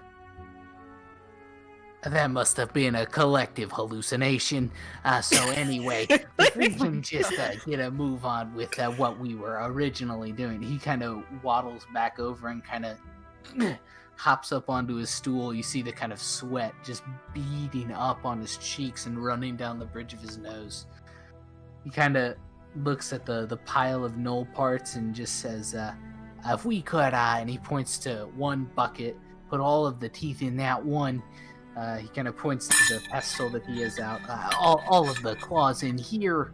And then this kind of like, he kind of looks down, looks around, then kind of looks at his apron pocket, and then says, and if all the ears could end up in here, that would be wonderful. Aldi takes the head and tosses it at him. And it just kind of hits him in the face, and he just like doesn't even make an attempt to catch it. It just kind of then rolls down, and as it kind of rolls across the floor, you see this like long strip of where it rolled of suddenly there's no dust on the floor there. Ew. Sorry. Kaylin kind of looks at that and says, well, I appreciate the effort for getting the ears in the right place, but I'll take care of the head for you. You see a smirk appear on her face as she takes the other head and tosses it at him. And this one kind of hits him in the back as he had turned around, and he kind of stands back up. I suppose I missed the second head as well. You guys are quite industrious. Either that or you're magically making null heads out of thin air. Oh, why can't I have a minor illusion? I would totally do that. But you guys kind of, I assume you guys sort all the null parts out, and after doing so, he agrees that it does fulfill your contract, Unok.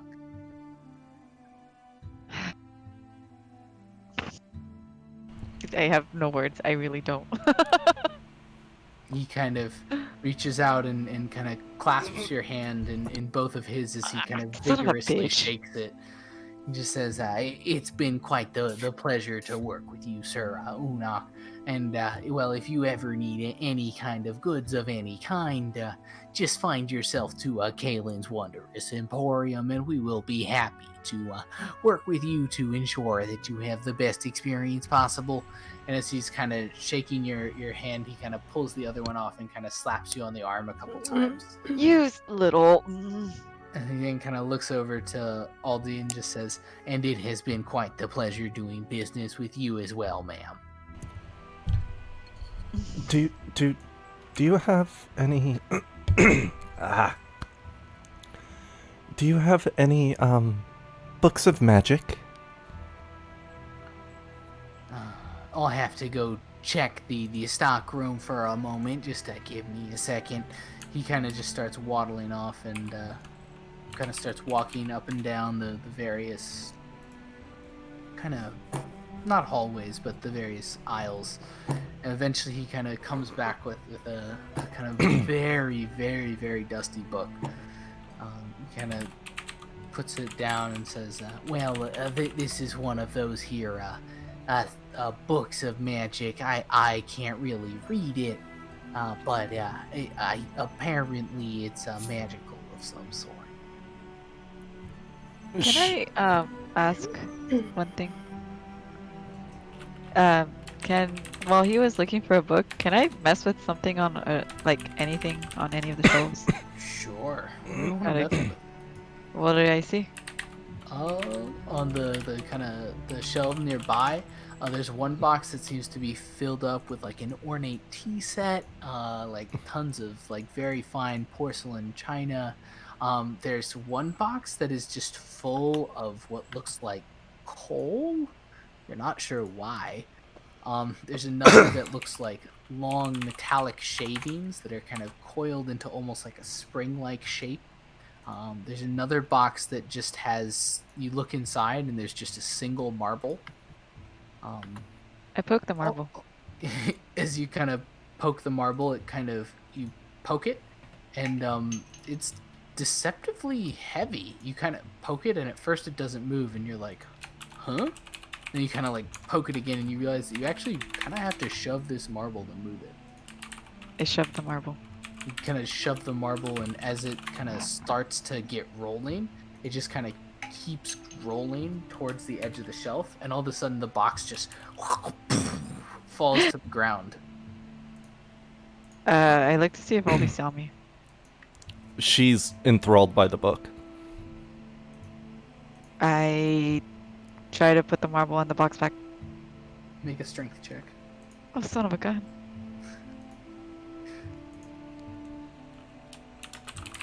You kind of pick it up. Again, you have to like strain a little bit to like pick the marble back up and put it back in the box, and then lift the box back onto the shelf, but you do so. I'm gonna stop messing with things. And I go back.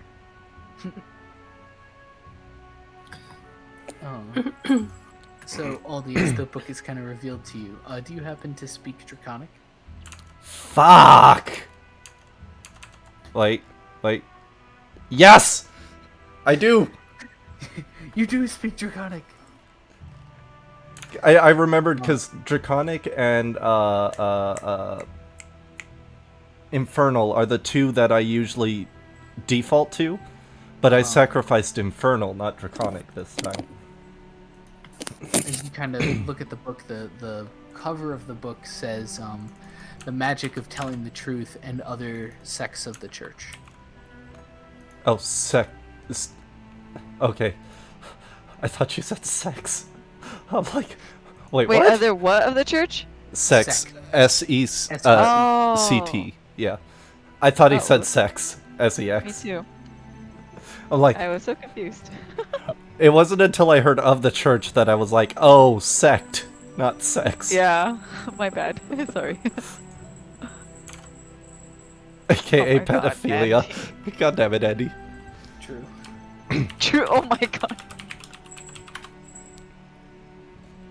Kalen kind of looks at you expectantly, kind of rubbing his hands together. So, are you interested in such a mystical tome? She looks at it, and she kind of, like, flips open to the first page. And she's looking more specifically to gain insight on the origin of the book, what type of magic it contains. As you kind of scan through the first couple pages, you see that it's very touchy-feely, and that it's much more of a book about why it's important for you to tell the truth, and the value that it can bring to you as an individual and as part of a larger familial unit. What the fuck, Robert? So it's not actually a book of has- magic, then. It has nothing to do with magic. The title is The Magic of Telling the Truth. My fucking. You see, she just slams it shut and sets it down. Unfortunately, this is not the type of magic that I'm looking for. He kind of nods slowly. Well, I can't exactly read it. I was just told it was magical, so I do apologize that it doesn't fit your criteria.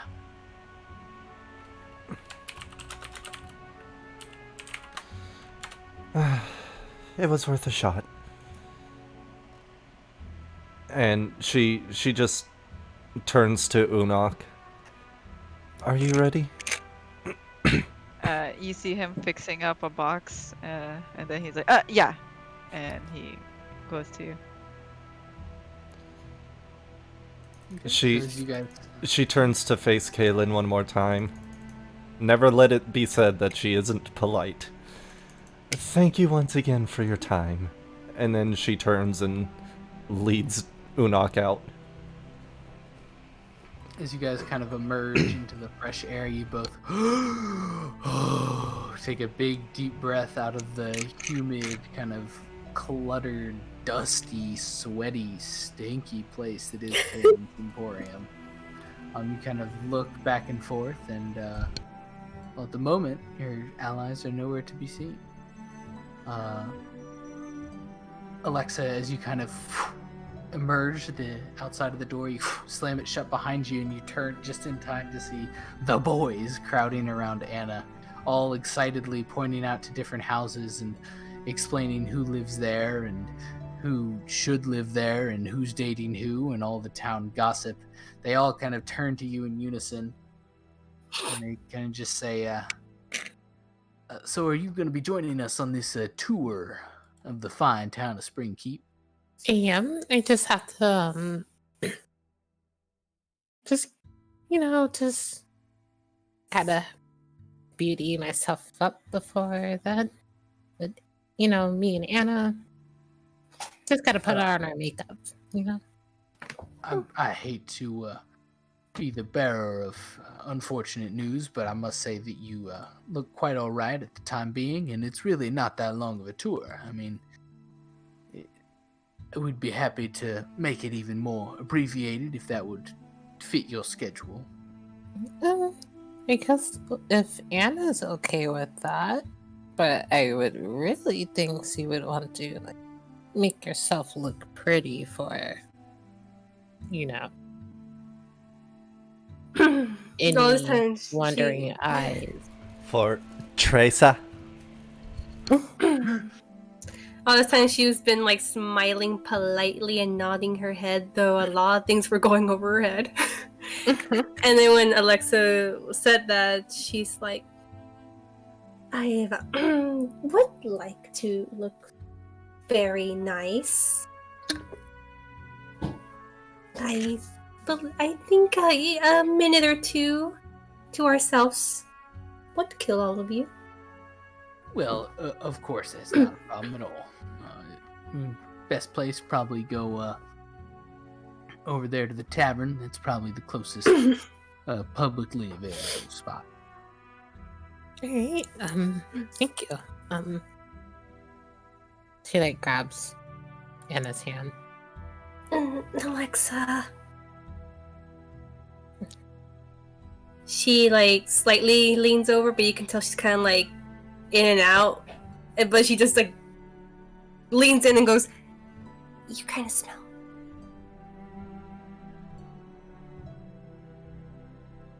She's prestidigitation to smell like pine tree. Pine trees.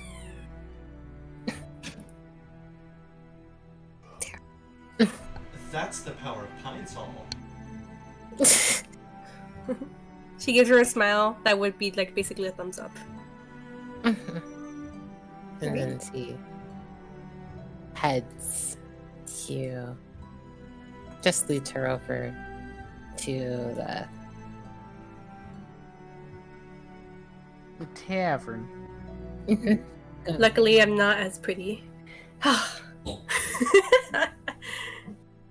with that. As you kind of enter inside the tavern, the door kind of opens up. You see the same barmaid that was here previously when you kind of helped during the nighttime attack. She kind of looks over to you guys and just says, "Well, I must say, I didn't expect you all to return so quickly. But I am grateful to see you all again. How can I be of service to you?" Well, can we use your bathroom? Why, of course. And she kind of leads you to it. As you kind of walk past, you see a dejected-looking Spencer at the bar, just throwing them back. Just throwing what back?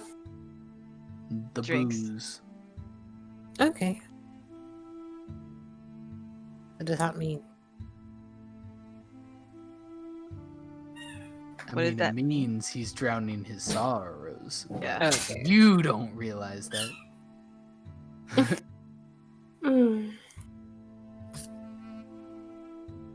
Anna's keeping her head down since this woman's never seen her before. Yes, he leads her to the follows the woman to the bathroom.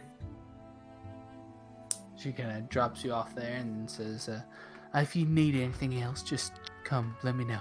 I'll be happy to help you out. Alright, thank you.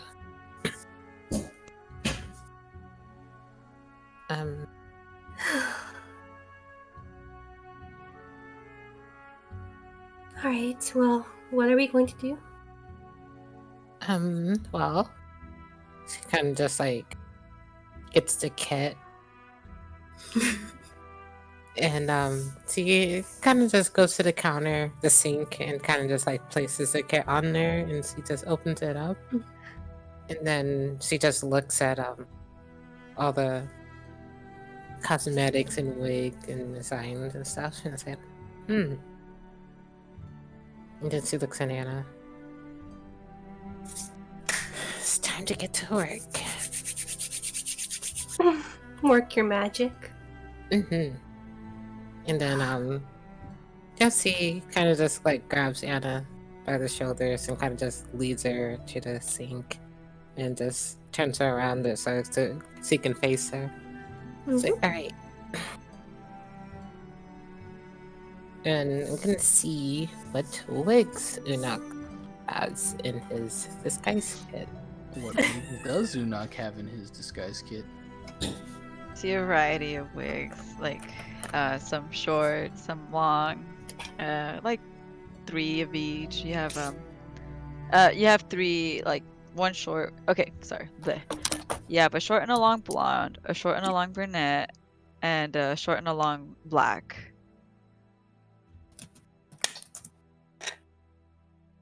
Which one? She kind of like. Well, you said you were going to work your magic. Yeah, but what color hair? Why don't you choose? Alright, blonde. Okay. What? What was that? the smallest change from her natural hair color. Good choice. Nothing. Go ahead. I mean, if you don't like it, you can tell me. Listen, I told you could do whatever you liked. Alright. Don't complain. I'm not complaining. You also will see in the disguise kit like bobby pins and like even a hairnet. Yeah, so she gets all that.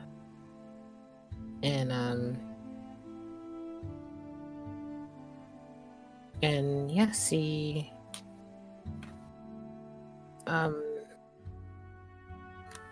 she starts working on disguising. Yeah. Perfect. And Go ahead and make. I don't even know what kind of check. Performance. Performance? I don't know. Performance on how she's gonna look. That's some kind of check, that's but typically not what's with used. proficiency. Okay, so not with proficiency, so charisma? Yeah, just do a charisma. Because you're unless you're proficient with the disguise kit. No, I'm not. Yeah. So just general charisma. Oof. Sweet. Sweet. As the kind of wig goes on, it's a little crooked. But as you kind of like do all the makeup, Anna, you kind of like turn around and look at yourself in the mirror, and you're like, I look like a blonde ghost. Not a fan, but okay. I mean,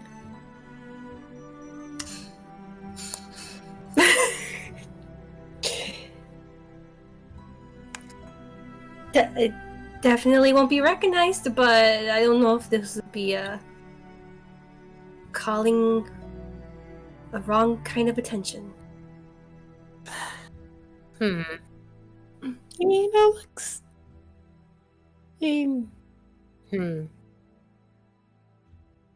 Oh, yes, I've never actually done makeup before.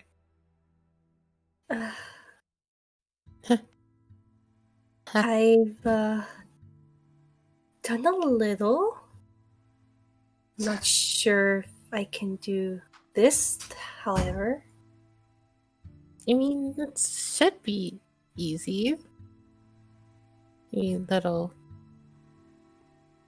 So, It's more like here, I just don't know what your skin color is, and this goes. I mean, Siri used to be so good at this. It's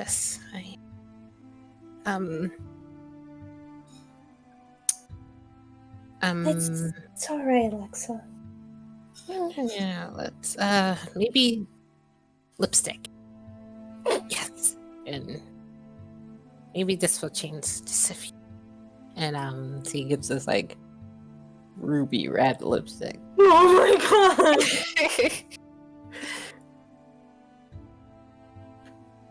And she just like puts Wait, it. are we trying to make her into a geisha now? Go ahead and make a dexterity check. Turning me into a geisha. You know for a fact there's hooker red in there. Hey, you apply the lipstick pretty well. It's still just like a very loud red, but you apply it well. Hey, those lips look ready for kissing. Alexa. What? No. You have beautiful lips. She like turns it into a line.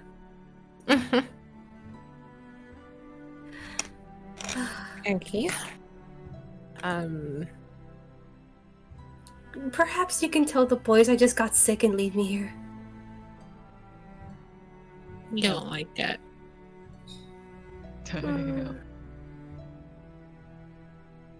I like it. It's just She kind of like sits back. Anna, it's alright. Not Anna. Alexa, it's alright. It's okay, you can wipe it off. I mean, she like looks at the mirror. You got the lipstick, correct? Thanks for trying to cheer me up. I know I'm a failure. You're not a failure. No, at least you tried. You know I had people do this for me all my life.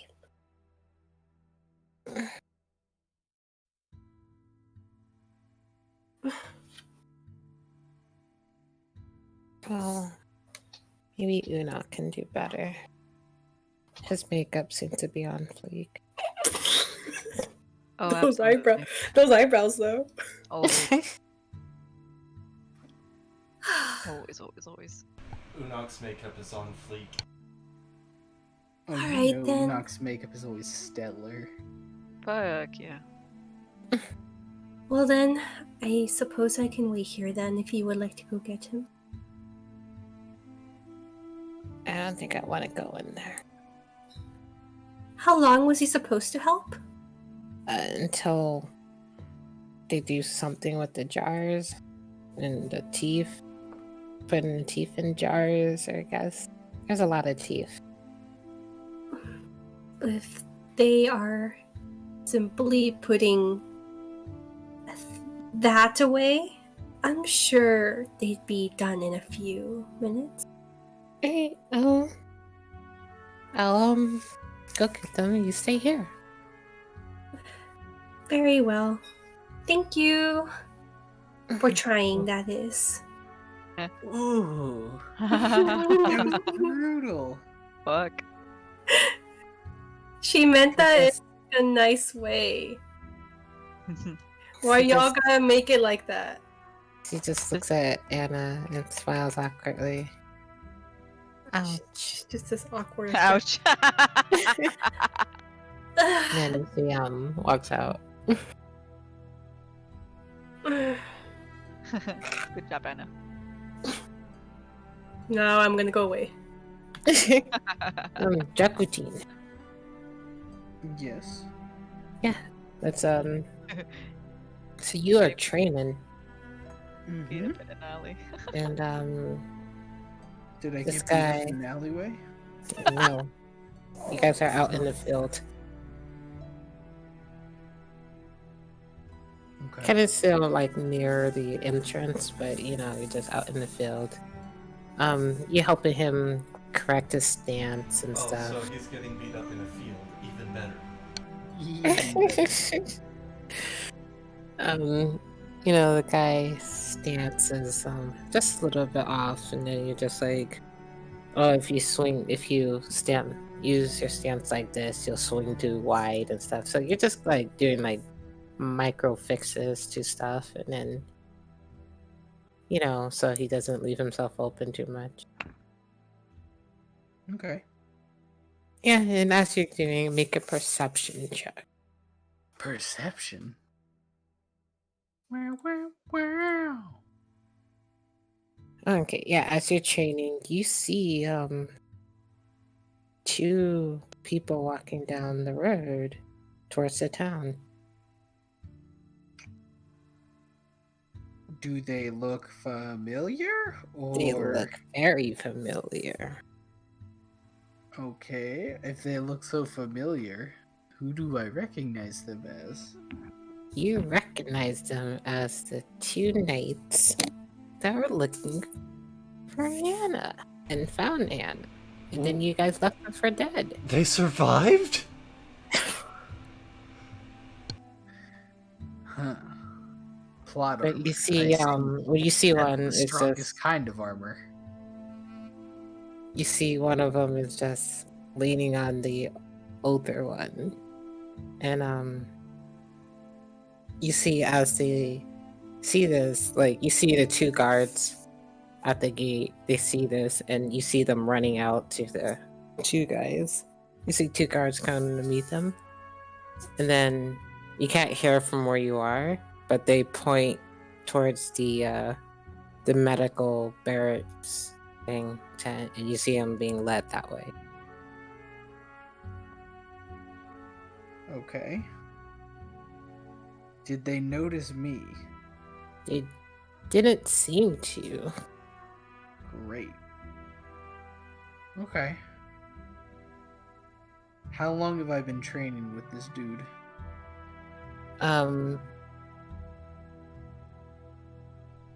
You have been training for them it's been like 35 minutes.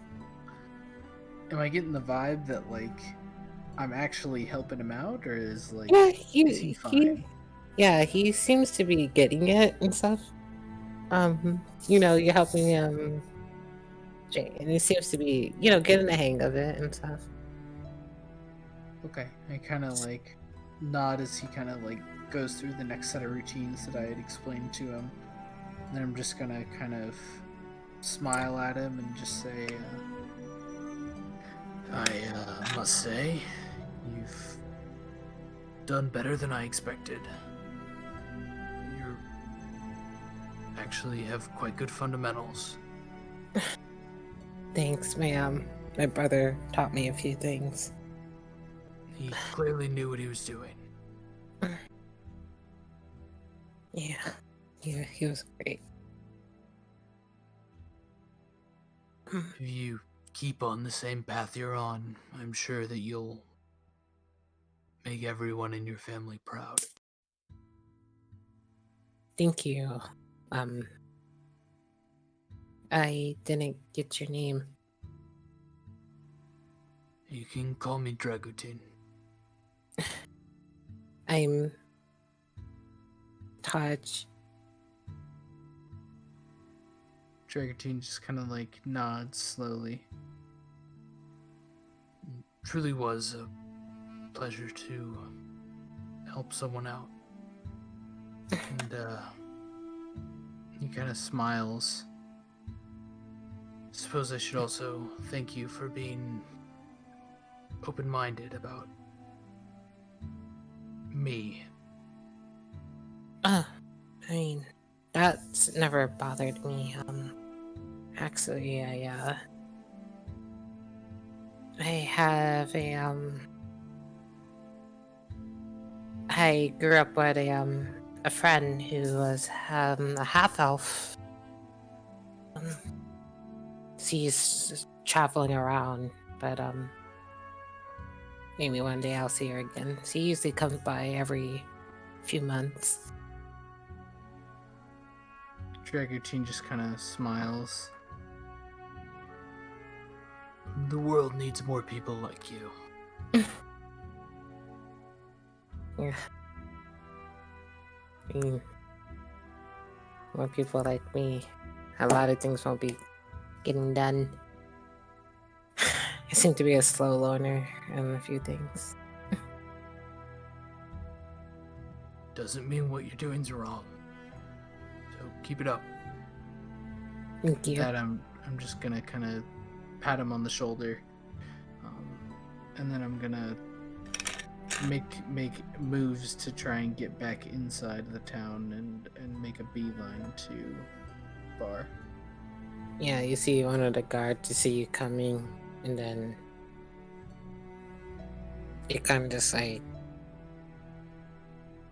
you know, they see you coming, then you see one of them just spit at the wall near him. Yeah, I pay him no mind. And the spit. Don't even acknowledge it. I just kind of keep going. And you just walk on there. They don't actually stop me? Holy cow. Nope. He's got more crazy. important Annas to deal with. Yeah, you are in the town. You are not stopped. You good. Hell yeah.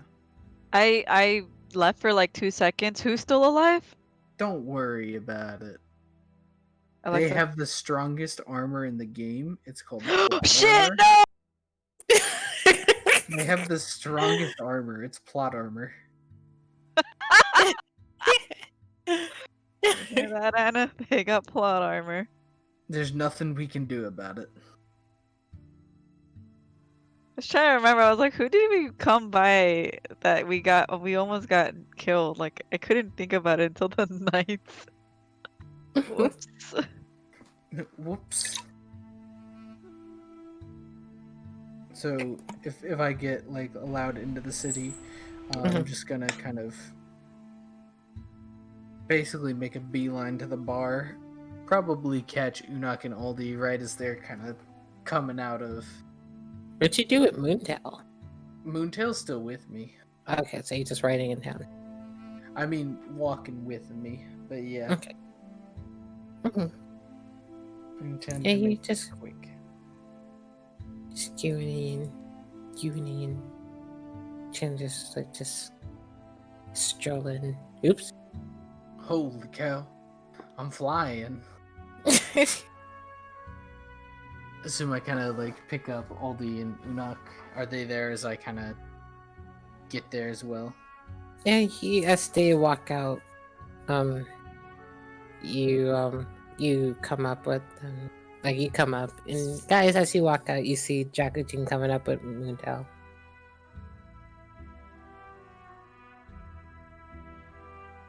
I kind of look at him and I just say,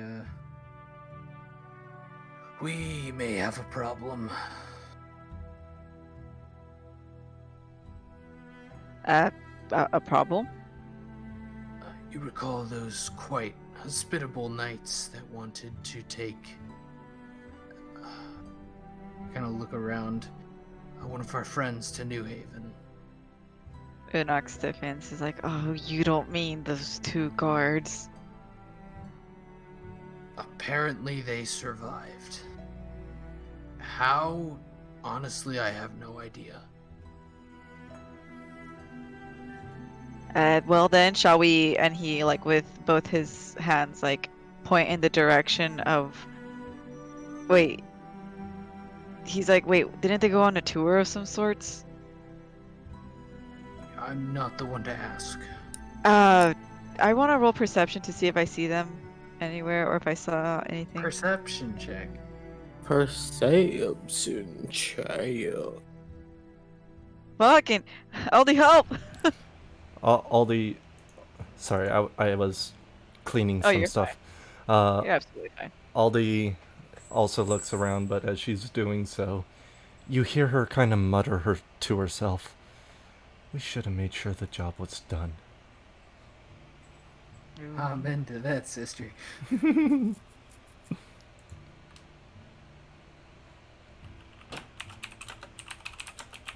I like how Dragutin's still one of the fucking boys.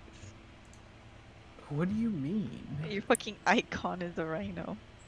Oh, fuck. I forgot to switch back. I forgot to switch back.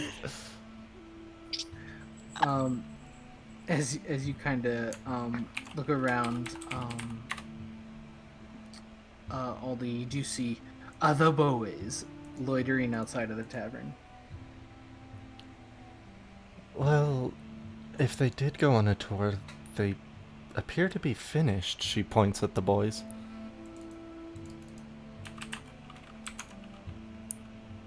Unok. So I was like, well then, as he also points to them, shall we get going over there? Alexa jumps out of the... He just jumps out the doorway. And I'm going the way. And I'm going the wrong way. She just pushes him aside. Out of my way, Nappa! Okay. Okay. Yeah, whatever. Oh, I'm sorry. I need an emergency. It's an emergency. Total crisis. Anna's in trouble.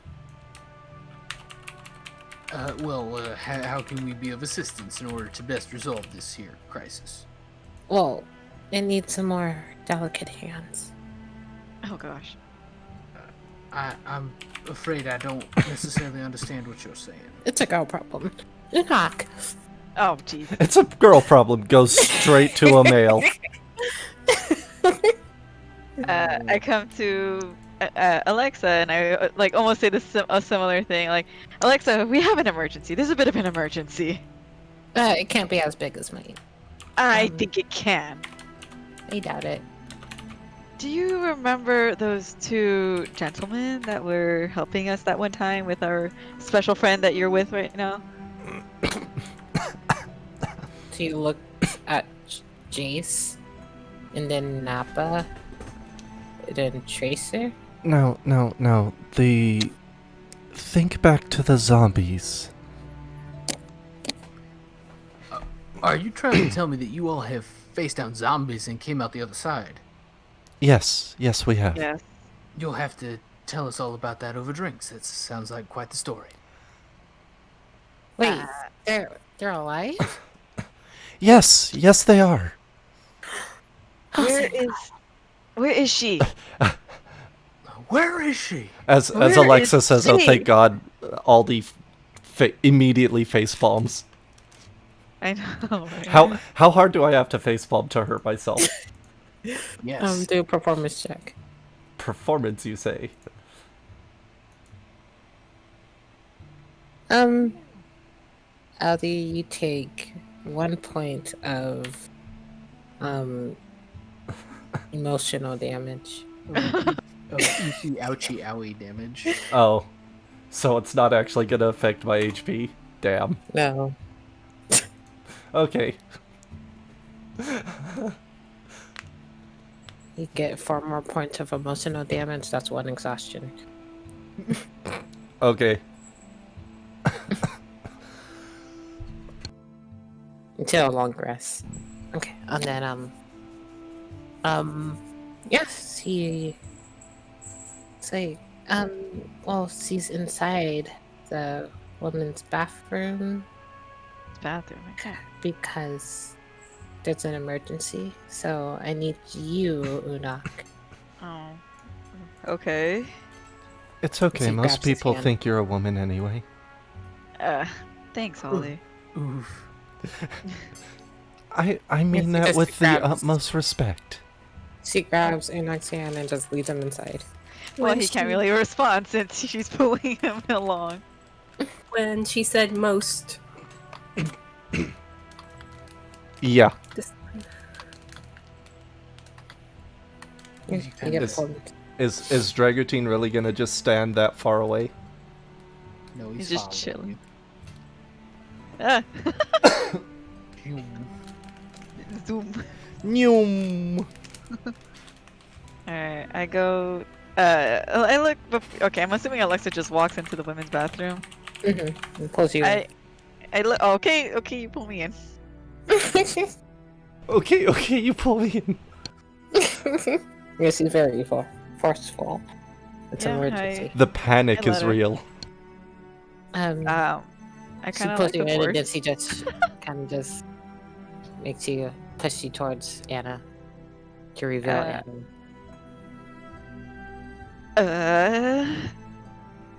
Anna, is that you? Fucking got him. Alexa, what did you do?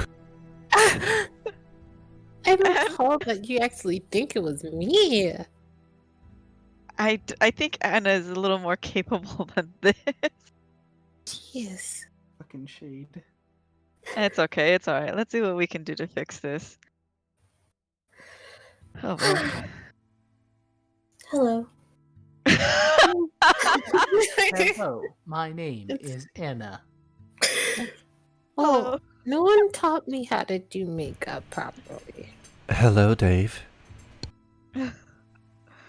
Okay. No one taught me how to do makeup properly. I'm sorry.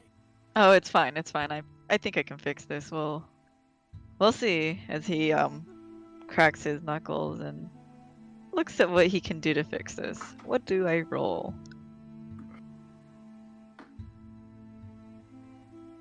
I don't know, I'm not the DM. You roll your performance check.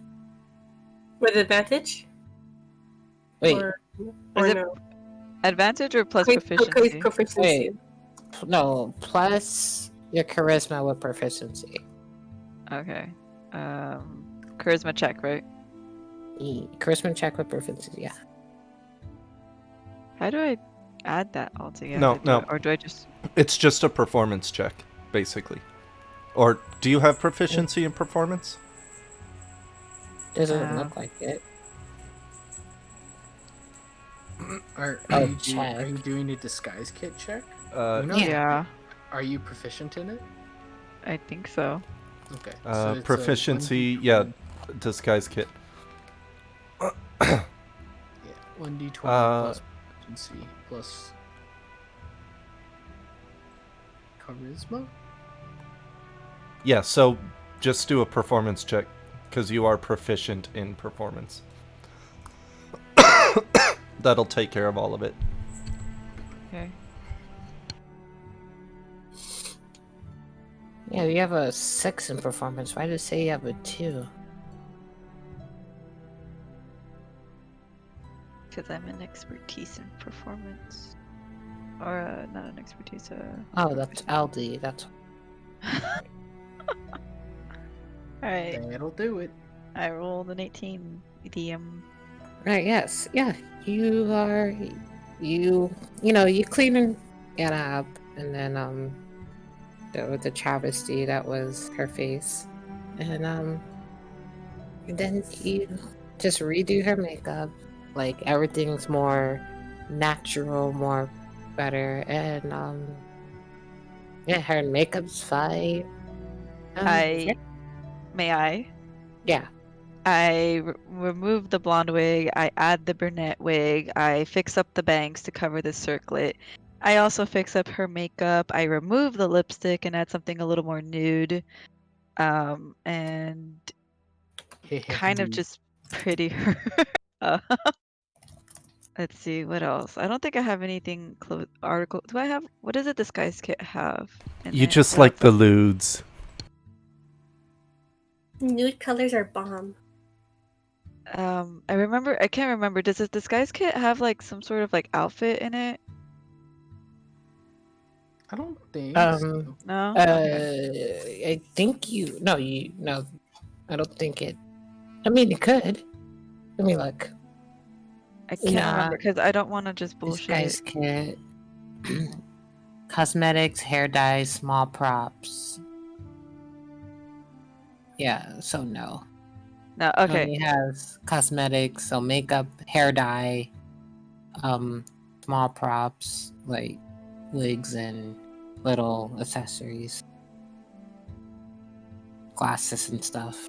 I do. I will. Okay, props. Yeah. All right. So yeah, I'll give her some. I give her glasses. They don't really do anything to your vision. Like you will notice a difference between the way you look through the glasses, and then like you kind of like shift them, and you look away from the glasses, shifting them down, and you can see that there's a slight difference. But it's not something that's gonna completely deter you. What else? And then he puts a little bow on your head. Adorable. Wait. Adorable. There you go. Wow. She looks very amazed. Do you like it?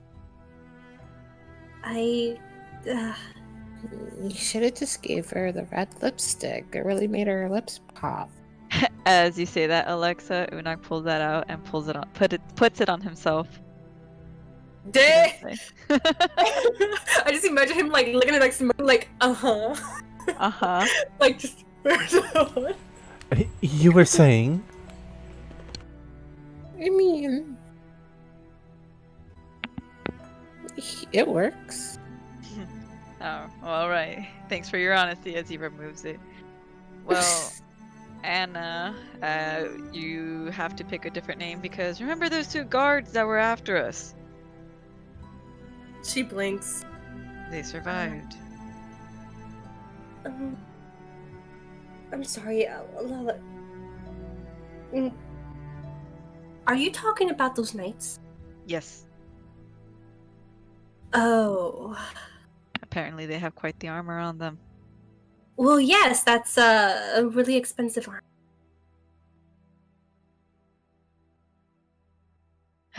Well, I guess we're going to have to postpone our date night as he claps his hands together lightly and his hands kind of shift towards the direction of the door. We probably should get going. Though they might not recognize you, they will recognize the rest of us. Right. Well, then let's get moving.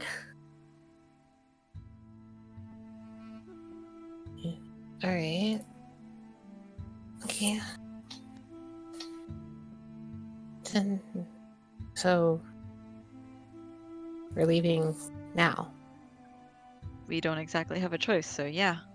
Okay. Then let's go. Do we have enough rations? We did lose a lot of them to the ants.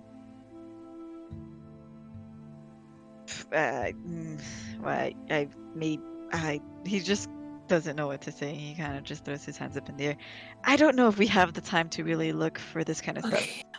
Okay, let's just go. We can hunt for food on the road. What if we ask the boys to help escort us out to kind of distract the knights if we need them to? Sure, if they're up for it, but I think they wanted to party, not have us leave. So, would you rather just ditch them? I mean, you said it, not me. Clever, aren't you? Okay then.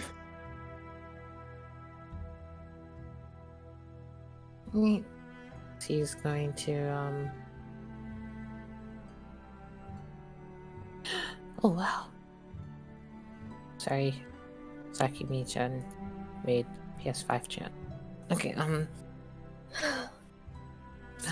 yeah, she goes to leave the bathroom. And yeah, she waits for everyone to follow. You guys all kind of spill out of the bathroom. Unaki kind of make eye contact with the kind of barmaid there, who kind of. Robert, I'm gonna let you finish, but you really quiet. Oh, am I quiet? Am I better?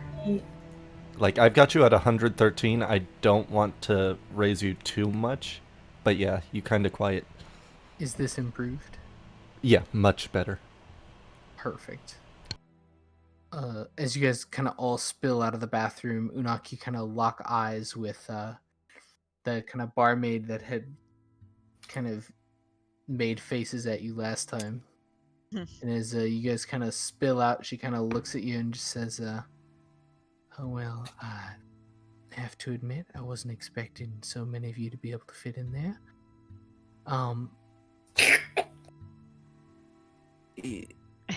Do I need to clean up, or?"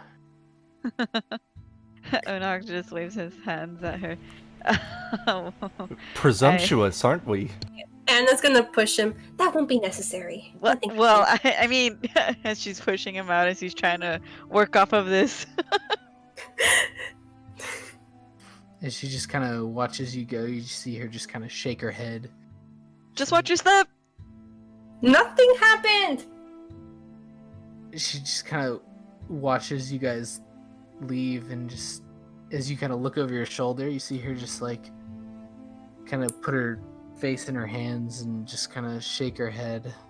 Alexa, as you kind of stumble out behind them, you kind of hear her say, "Why do I always try to go after the jackasses?" She just smiles and she's like, If wait. only she knew. She just waves to her and was like, well, I hope to see you again, and and stay safe. Yeah, thanks for making me have to clean that place up. Grits her teeth and just kind of goes to start She's cleaning gonna up in check. the bathroom. Well, once she says that, she's like gonna check to see what was the mess. She's gonna just check the bathroom. She's gonna just run back. Truth be told, I was actually going to see if Una can take, sleep with the woman, but yeah, that didn't work out. Rip. It was in the past one, She before just the looked Knolls. back, like she sees how much mess there was. There's not that much of a mess. Maybe like a smear or two from makeup, but There's definitely like a giant lipstick smear across the mirror, though. What the hell? How the fuck did that happen? What did it Don't worry say? about it. Unok was in there. How do you think? What did it say? Does What it say did it- anything, or is it just a smear? No, it looks like a lipstick smear. Oh, like somebody Like, just. like somebody just that? kissed the mirror. Yeah. Yeah. Anything else, I will just clean it. But she just. Yeah. She's gonna Rune cosplay, I see. Rune cosplay. And then she just walks out, and it's like, bye. And she just runs. She just kind of Bye. Goodbye. As you kind of like run out and then leave, you kind of run past a very kind of dejected looking Spencer, who's still kind of at the bar just drinking. And as you guys all kind of spill outside, you see Aldi and Like he got Dragotine dumb. kind of conversing in Primordial. As you kind of come out, they both kind of look at you. Dragotine just says, "We're ready to go then." Unok kind of presents Anna to Dragotine. What do you think? A little bit better as a brunette, huh? I found no problem with her original appearance. Oh, such a charmer, aren't you? Except even with these changes, they know who we are. Yeah. Maybe you should have disguised us all. I only have 2 kids. I can disguise 2 of you at a time, and possibly myself. Do I? I could Yeah, I do. change myself, but I don't know how I'm gonna disguise Dragotine though, or Axpeak for that matter. Just change him into an ox. What? So Anna blushed when Dragotine said that. Aww. But she looked the other way. Oh, Like blushed, but she baby blushed. Well, just turn into something, Aw. because you're the one who stands out the most. Well, actually, hold on. My spells are probably tapped out. I can't use disguise self. Didn't Dragotine say save one for an emergency? ...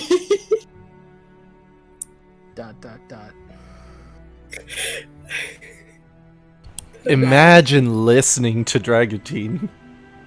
Oh wait, I can still use disguise self. You got this. Yeah, I can still use it because It's a cantrip. Yes. No, sir. not a cantrip, but it said legacy of. It just says dis, and I press use, and now it's for sure. Oh, it's a once per day thing. Oh, as a tiefling. Oh, Hey. nice. Hey. I was wondering why I had 2 disguise selves. Nice. Shut up. That's funny though. Yeah, so yeah, you use disguise self. What are you turning into? I guess I'm gonna turn into average Joe. Gotcha. Okay, Fuck so you. turn into Fuck, just fuck all of that. You turn into Jace. I guess Jason's an average Joe. Fuck all of that. I was gonna turn into my girl form, but Unok doesn't like his girl form. Damn. Ooh. These guys have been all over you. Jessica Rabbit? I should have something like that ready. As you just kind of change I forms do. in front of these two, or in front of the boys, they all just kind of look at you. I mean, I have that token if you want it. Oh, sure. I have to be honest, I was not expecting that kind of magical show. But is there a reason for this? I like to Alexa to explain. This is my. We are magic. Well, because we're parlor. Hi. Okay, we don't have time for this. We need to go. And you guys go find your friend, have some drinks, celebrate. You did a good thing for your town today. Chase kind of looks over at you. And you folks won't be joining us. Unfortunately, something has come up that needs our immediate attention, and we don't have the time for anything else. Kind of hangs his head. I understand. Crazy of us to think that we'd be able to steal you away for an evening. You all are obviously quite important. At this, Aldi actually frowns. It's frowning too. I'm sorry. We really did plan on staying behind and having a few drinks with you guys, but this was a last-minute emergency that we just have to deal with. Please don't take it personally. He kind of just waves his hand as you say that. Not to worry. We'll be able to celebrate with just us. She reaches into her bag and pulls out 4 silver pieces and hands them to him. Have a few on me. Their eyes kind of go wide as you give them each a silver piece, and then just say, thank you very much. We'll make the most out of the evening. She smiles as she turns to the rest of the group. Now, shall we get going? Yeah. Let's go. I suppose the best thing to do is probably to have me ride separately in case I do draw attention.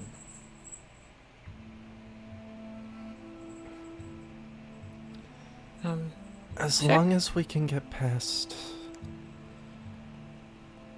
the 2, I think we'll be fine. Where exactly were they seen? I saw them heading into where in order to get medical attention for the younger one. I don't know where they would be now.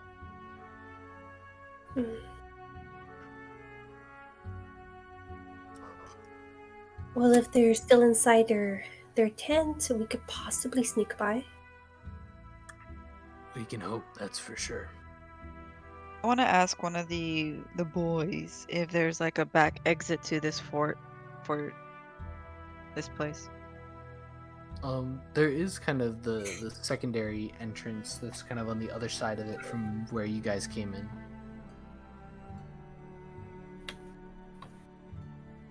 Okay, so this one. Mm-hmm. And that's on the other side of the town from the military, at least the med bay. Okay, I want to relay that information to the rest of my team then. Okay. You do that. You do that. You done did it now. So we'll take the back exit then. Okay. And Alexa starts heading towards that way. Dragatine kind of continues walking with Moontail and just kind of follows along, just making sure that there's at least someone ahead and behind Anna, even though she's disguised. Aldi keeps pace with Anna, staying close to her right. Oh my god.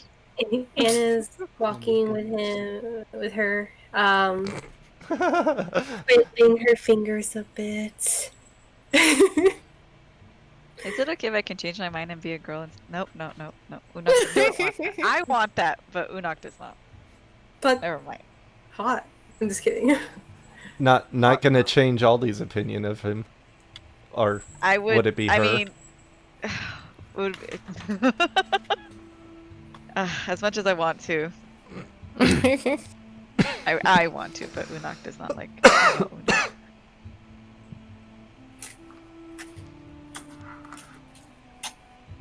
Unok looks like Unok, but with shorter brown hair. No horns. Fuck. Femneck. Wait. When did we hire a femputer? Oh my god. Okay. I guess we can just kind of make our way back. Femutine. I'm kidding. Femutine? I'm yeah, down so for you that. guys- no. No.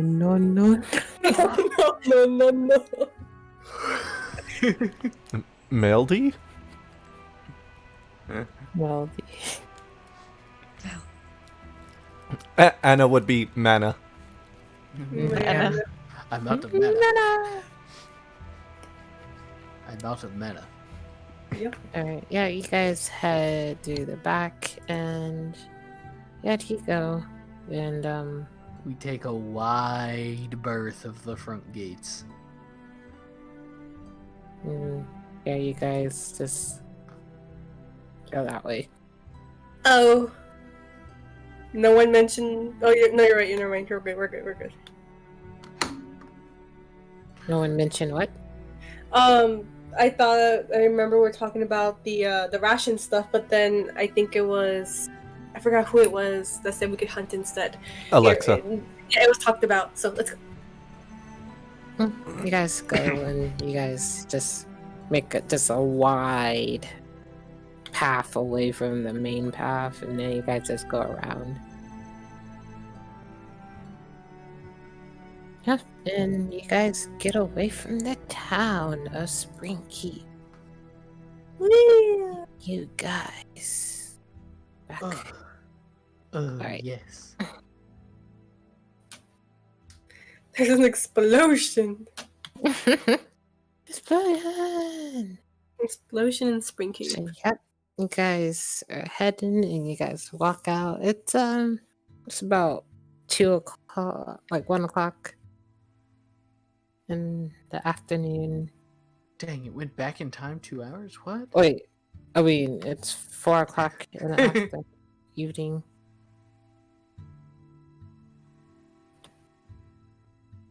Yeah, and you guys are just on the road, kind of not really looking back, just going, and you said, all right, back to Velrock then. Dragatine kind of nods. And then from there, I'll be continuing on. Right.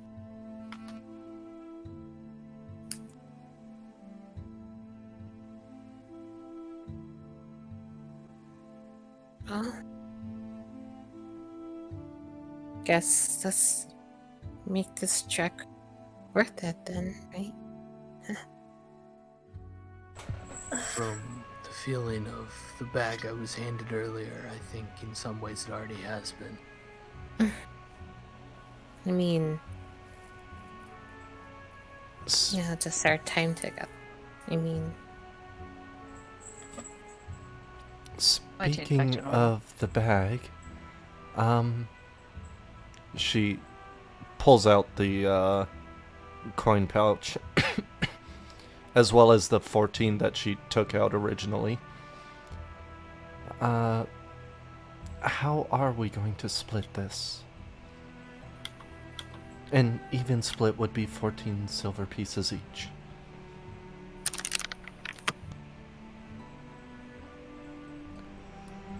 Dragatine just kind of waves his hand and he says, I'll take whatever I'm owed when we settle down for camp. You can hold on to it until then.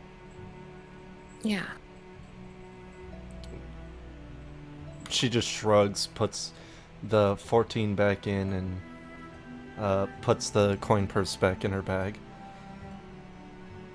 Whatever we decide, my share will be 4 less because of the silver that I gave to the boys. That was nice of you.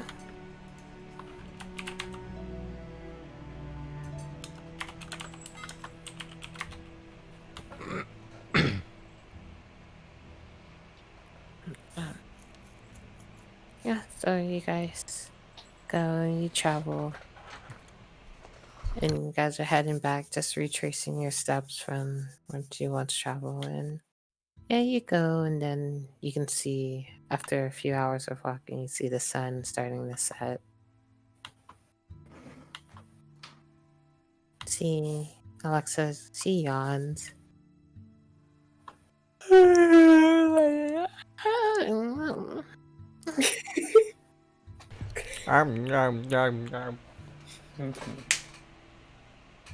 And she's like rubbing her. Dragon just kind of looks around, trying to find a good place off the trail for them to camp. Oh, man, that chain really hurt.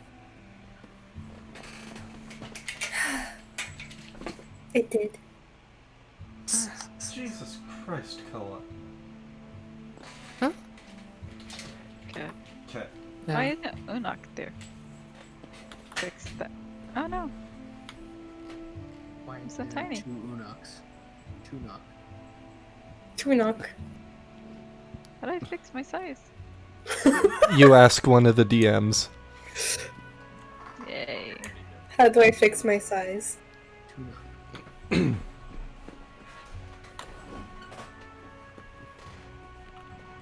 Alright. Why am I so tiny? Turn around for 2 seconds and you make me so tiny. Why are there 2 of you? Where's the second Una? Where's the second Unok? Well, it's gone now. I fixed it, don't worry. So yeah, you guys, it starts getting dark. What do you? Dragotino's trying to look for a good place to camp outside the trail. Indeed. So that we're not just on the path. Yeah. Alright. So, Jack and Cheese, you head off. And yeah, you see a clearing. Perfect. Are there any raven feathers in this clearing? Oh jeez. No, you don't see any raven feathers. Good. I see. I was actually meaning to do this, not because not yet, until, okay, I've been waiting to do this. I want to use, what is it called? Shatter on the entire party. Why were you so excited?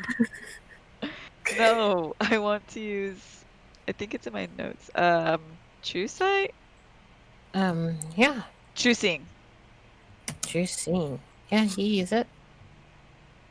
Alright, I use True Seeing. If anyone's looking. I don't know if it matters what it looks like, but my eyes kind of like the white part of the eye changes purple and the iris changes white as I look around for anything in particular. Or I'm looking around for the bitch, to put it simply. You see that there is a when you do this, you see just a little bit above you. There is a kind of like a what seems to be like a orbish, orb-shaped thing, kind of just like glowing just above you.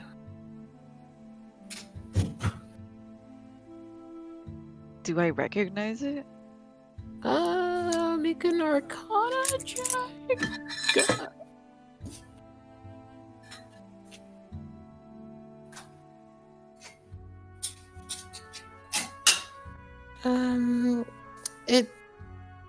It seems to be, it might be, like you have a feeling that this might be some type of magical eyeball? Is it out of my reach? No, it's just like above your head, just kind of like 3 feet, 2 feet above your head. And the chance that it's gonna make me look silly, I reach to try to grab it. Your hand goes through it. Of course. Do you reach Alright. again? No, I don't reach again. You see Aw. that. You see Unak is grabbing at air.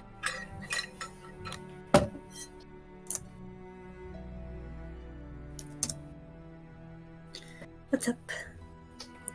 You see Unak grabbing at air. Peanut wants me to reach again. For you, Peanut, I reach again. So Unak grabs at air. Hey. wait, I see this? Yes. Unak? And I don't look back at you. You just kind of see his head tilt slightly back, but not. You don't see the front of his face or anything. What are you up to? There was a bug bothering me, and I was trying to catch it, or as he tries to lie to you. Oh yeah, also you do see that Aldi's pauldrons they're glowing, as well as her book in her. You can see the book glowing just faintly. Her pauldrons are glowing a little bit more bright than a book.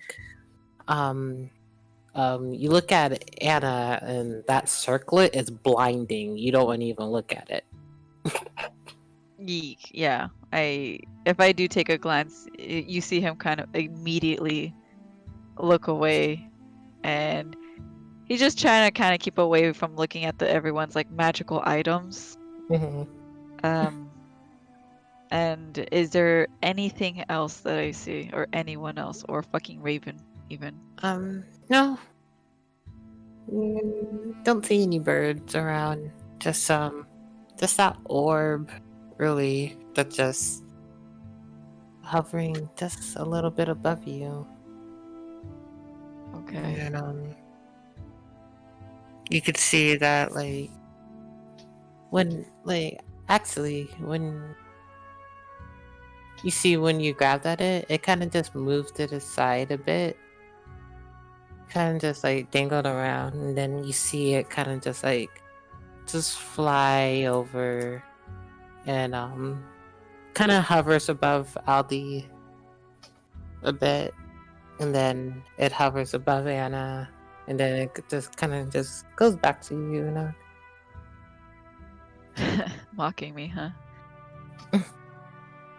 Okay. Do I have to wait for the 10 minutes to be up, or could I just turn it off? Yeah, you can turn it off when you. Okay. Well, he kind of closes his eyes, and when he opens them again, they're back to normal. And he continues walking to the sighting that Dragotine had presented to the group.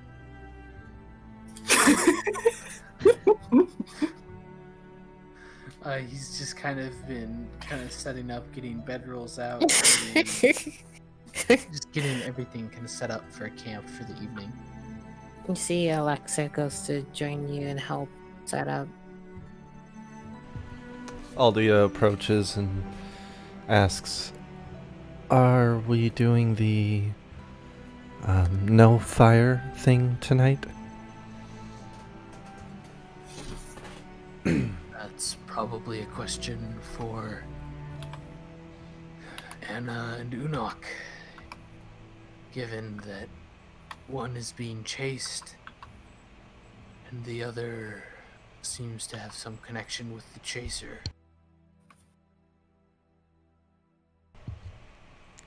Oh, Dragotine heard that, did he? It's been said multiple times. Ah, true. He was awake for at least one of them. Ah. Like when Unok told everyone that, they're after the chicks. You see Anna still over with Unok, but she didn't question that he was trying to catch a bug, but she's just looking out now. She seems very tense and worried.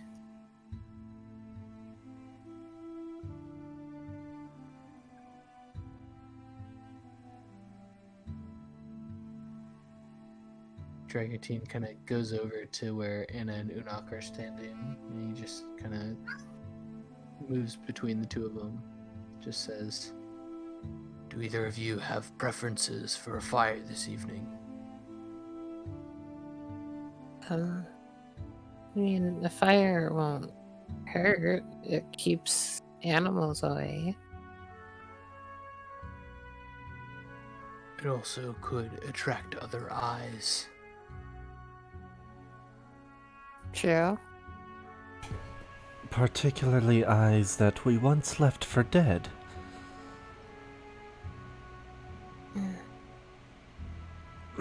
You think they'll travel at night?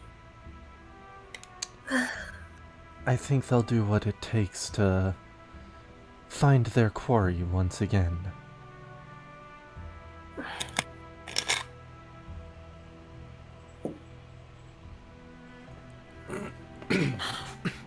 Then, if you're worried, then no fun. She looks at Anna. She shakes her head. Fire? No fire. Fire, no firing. If they learn that we were there, who's to say they won't come back traveling this way? Does anybody know where we're going? To Belt Rock. 1 week. I meant anybody. Sorry. About anybody in the town. Does they know where we were going? I don't believe we told anybody. But Can I roll a history check? I don't think Unok spoke. I know Aldi didn't. I know Anna didn't. Yeah, because she's... Dragotine definitely didn't. Okay. Unok did it. No, he didn't. He did it. He's fine. He's fine. It's okay. Right? What are you talking about? Unok. If anyone told anyone where we're headed or where we came from or things like that. There is one person who would know. Looks at Alexa. No. Well, maybe, but also there is at least one person who would know. Kaylin. Mm-hmm. Fucking fake. Me. Should have killed him in his shop. Holy shit, dude. Keep to your Joke's whole on you, character. He had 4 hit points. Wait, you mean I could have just taken the gauntlet? Yeah, totally. For the love of God. My cat's crying because of you. Fuck! 4 fucking hit points. I did all that shit for him. The strongest, the most overpowered 4 hit points you've ever seen. For real. I'm gonna make Sans. He's gonna have one but No, but see, his stench is so bad, his max HP is like 35, but he's constantly at 4 because he's poisoning himself with that stench. Yeah, well, Anna's mentioned that if anyone tells them that they came this way, they will immediately come out after them. Okay, so no fire then. Probably wise.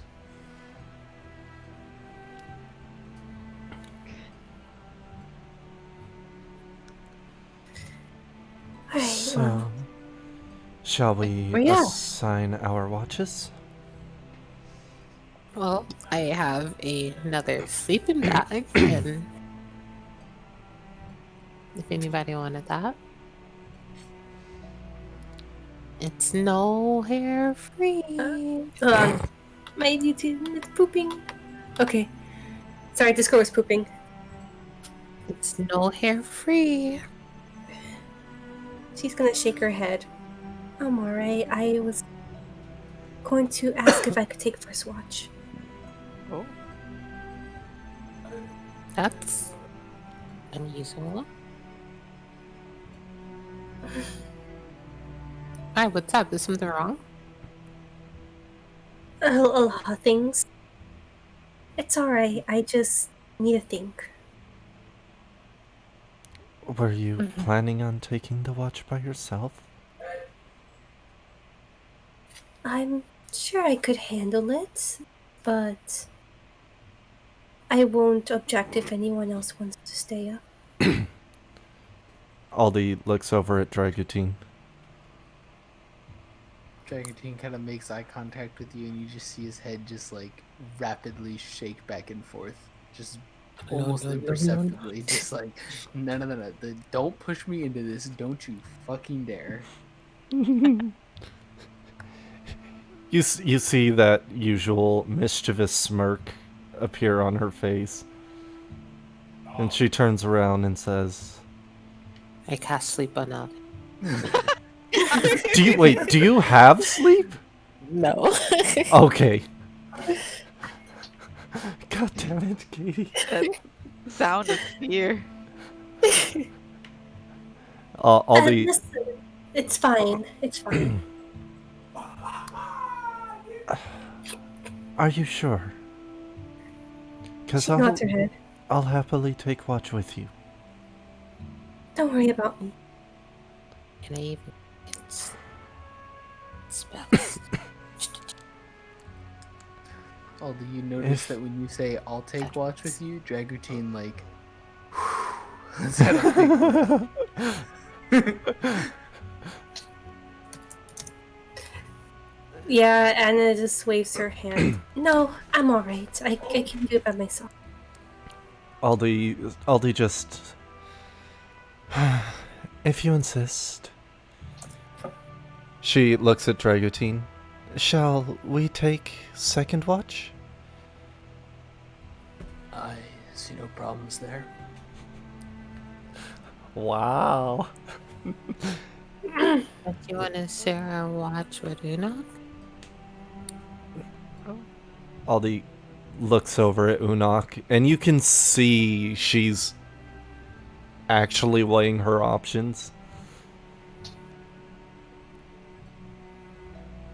Maybe tomorrow.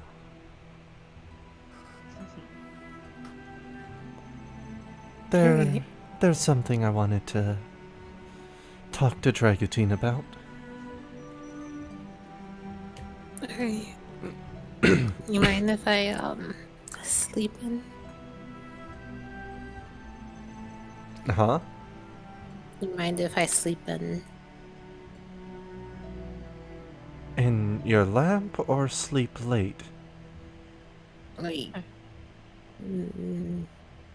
if somebody can just take my shift, you know? I'm just really exhausted. I can cover that. Thank you. Wait, isn't Dragutine... So it's Anna, Dragutine, and Aldi, and then Dragutine? Sure, why not? What about Unok? He's last watch. Oh, there's 4 watches. Yeah, we have all the time with our 4 watches. So it could be Anna, Dragutine, and Aldi, and then Uno. Yeah, but someone doesn't want to. It's fine. Huh? It's Anna, and then it's Dragutine, and then there's Dragutine and Aldi, and then... That could work. Oh, well, I mean, it could work. Yeah, well, that's fine.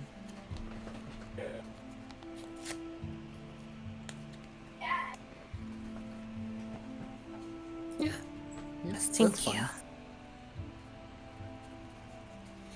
You see Anna, Alexa's gonna just get her sleeping bag, and then she's going to just plop it on down and climb in backwards. Lex is just out. Conked out. But where her head supposed to be, that's where her feet is. Poor baby.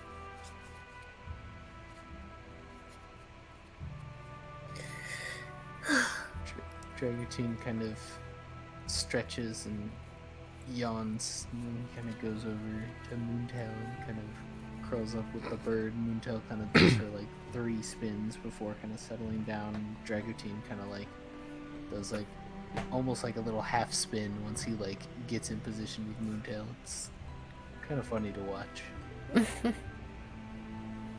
Chuckles. Have a good night, everyone. You see her, like, slowly find herself a spot where she can sit down and just look out.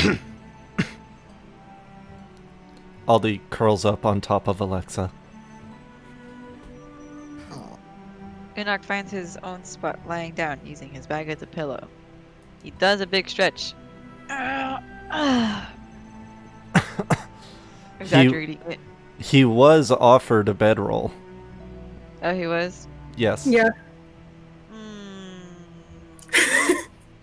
He takes it. As you kind of open your eye to see where the bedroll is, you see across the camp there's a single bird eye staring at you. What? What? Wait, what? It's Moontail. It's Moontail. Moontail has an eye open and is just watching you. I look at Moontail, and then I look behind me to see if there's anything that is she's like that's catching her attention.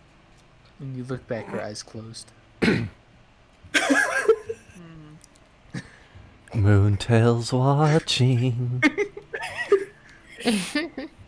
This bird is not just a bird.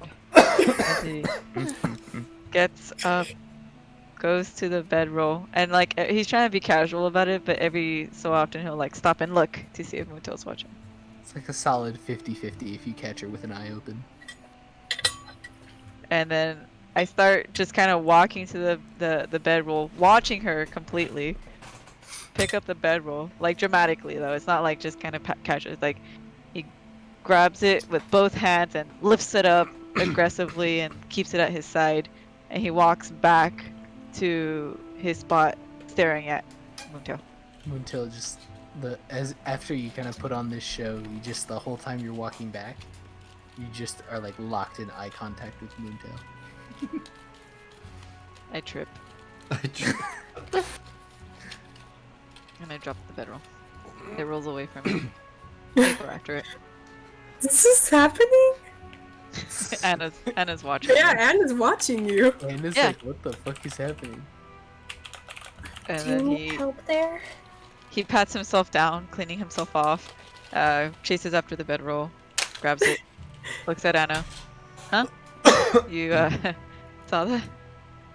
Yes. Ah. Do you need any help? Are you gonna tuck me in?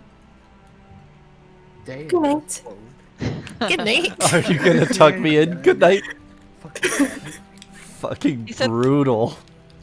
He unravels the bedroll and puts it down, kind of like a mattress more than anything, and lies down on top of it, not getting in it, just kind of relaxing, getting to bed.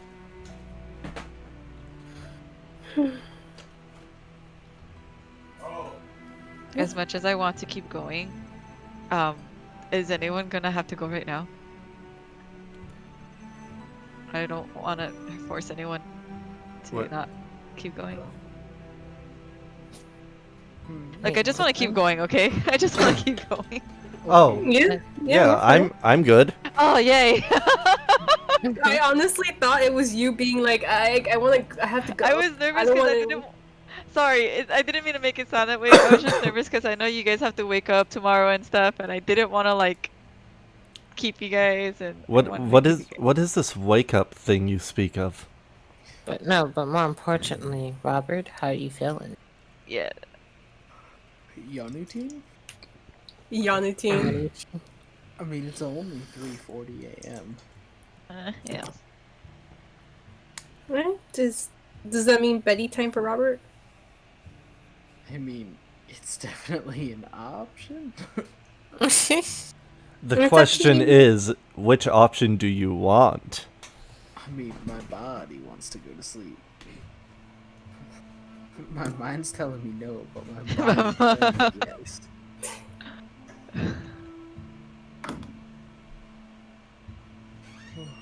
20 minutes then. 20 minutes. Let's get through the night. Mm-hmm. Katie's like, heh heh, joke's on them. I have 20 years of stuff prep. Damn. Oh yeah. So, Anna's just sitting there by herself, thinking her thoughts and keeping watch. You thinking your thoughts and you're just thinking. What are you thinking? Why is Jagutin avoiding me? Oh, yeah, you're thinking. Oh. Yeah, you're just wondering. Well, yeah, ever since that one talk, you guys seem to be just not as close as you used to be. And it's just starting to bother you. And then now there's talk of him leaving, and like it kind of just makes you think, is he leaving because his village is in trouble?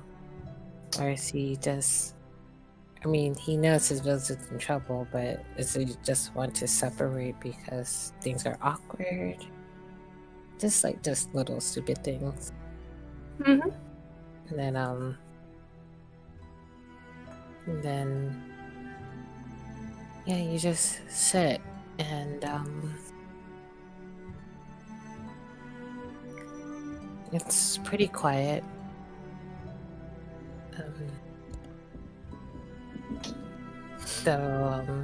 Any rollings of perception, or am I using? Yeah.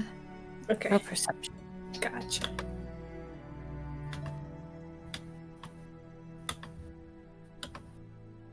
Yeah. She.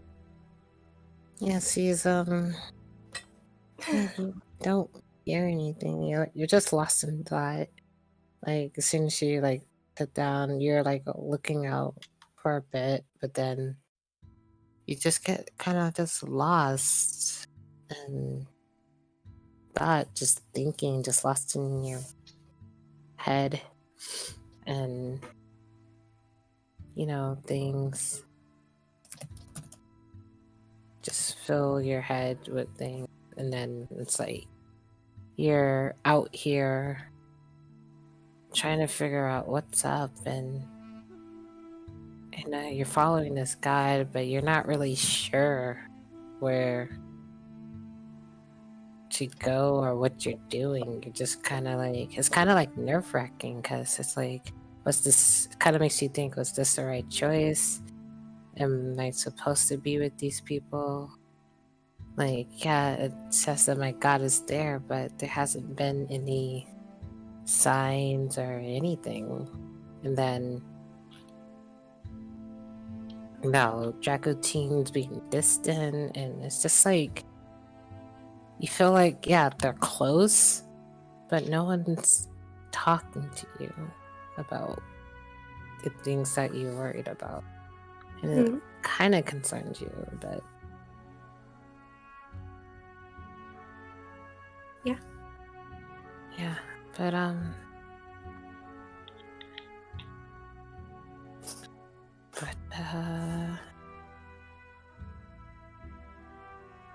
yeah, there's nothing you hear, but yeah, you go through your time, and yeah, the 2 hours pass, and everything seemed fine.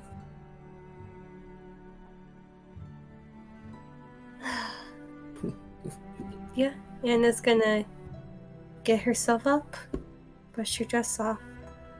Then she's gonna look over to where Dragotine is since he's next to watch.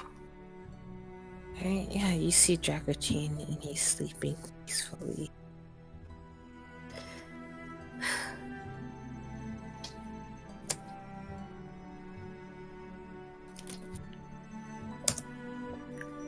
She's just gonna sit down again. Yeah, you sit down.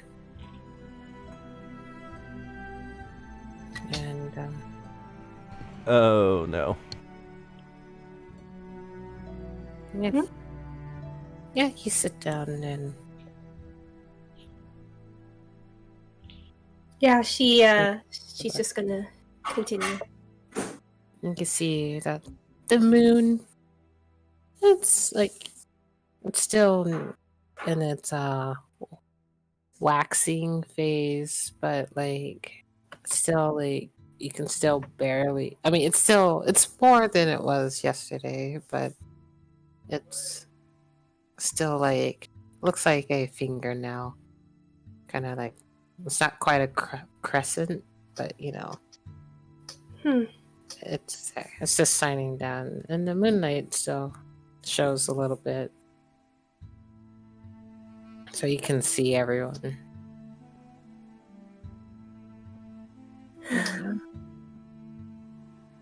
How long?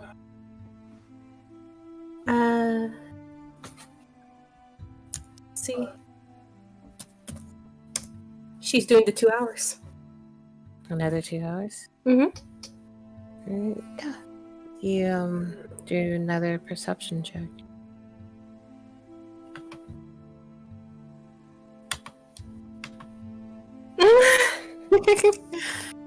Yeah. More the same, just more thoughts just rushing through your head. Like nothing.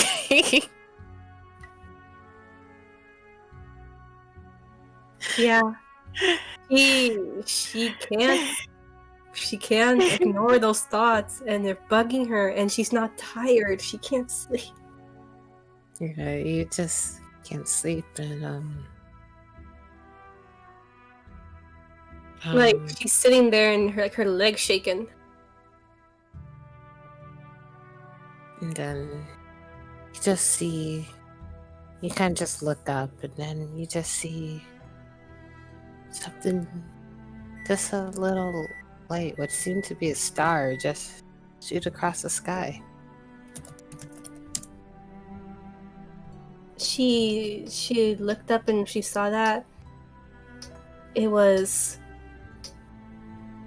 She looked a little surprised, like. No, she looked very surprised. Like, was that really a shooting star?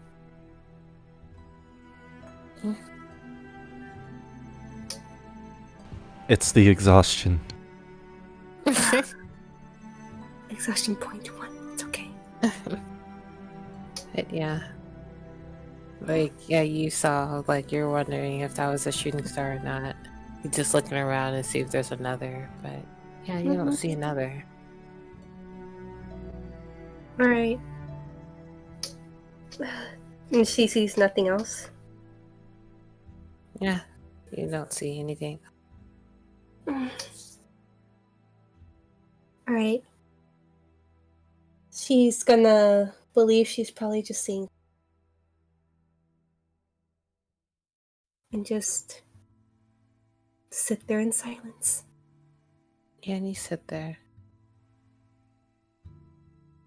in silence.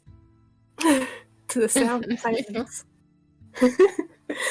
And then,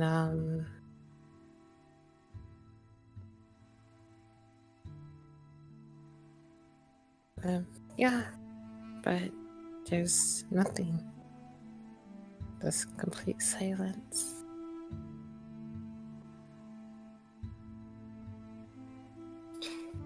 Alright, so is the second hour done? Yep, the second set of 2 hours is done. So, yeah. Alright, she's going to look around again, see what Aldi's doing. Since Aldi's, I think, is the next one.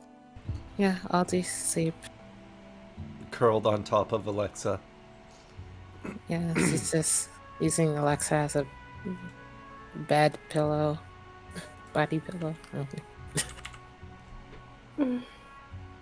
She's going to get up. She's gonna make her way over to Aldi. She's gonna kneel down, and then she's gently gonna shake her. Aldi, you feel this knife just poking. I'm a thinker. Oh God. I'm Yeah, kidding. Aldi, you feel you're being shaken. Somebody got their hands on you. Shaken, not stirred. It's a gentle shake. Aldi opens her eyes and looks up to see who's shaking her. And when she sees it's Anna, you see her kind of blink twice, and there's a little bit of shock in her reaction.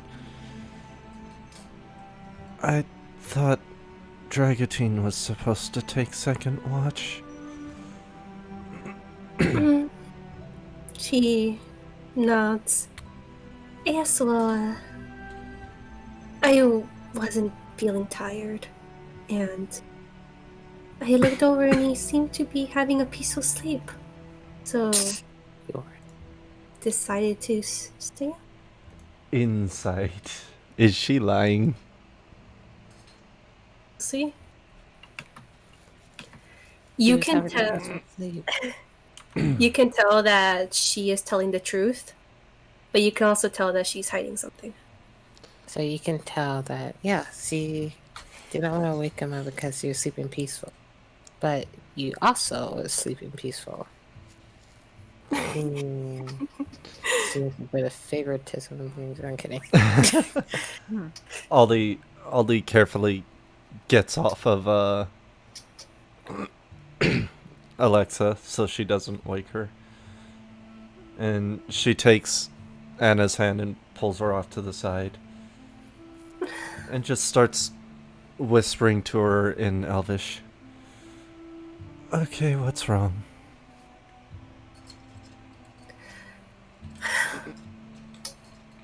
She's going to answer back. I really couldn't sleep. I've had too many thoughts going around my head. I don't even think I did the watch correctly. This is why I offered to take the first watch with you. I didn't think it would be so bad. Clearly you've thought wrong. So, she snaps her fingers and summons Katy Cat. And the kitten, the familiar, just starts patrolling around the camp,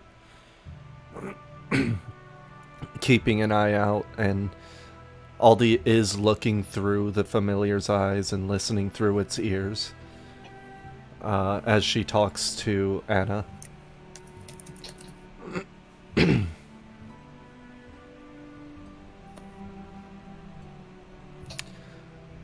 Well, we're both awake. Talk to me. What's bothering you?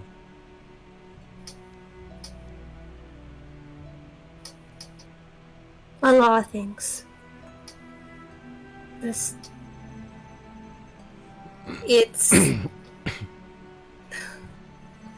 I didn't expect a lot of things happening. There's the issue with the knights. Then you just see her like rubbing her forehead. There is the issue with what I'm supposed to be doing. I feel like no one's talking to me. My God. I feel like Imiter isn't telling me exactly what I need to do yet. I know I need to come out here. Other than that, I don't know anything. And then When have the gods ever been known to talk to their followers? but I feel his presence. I know when he's around. You see her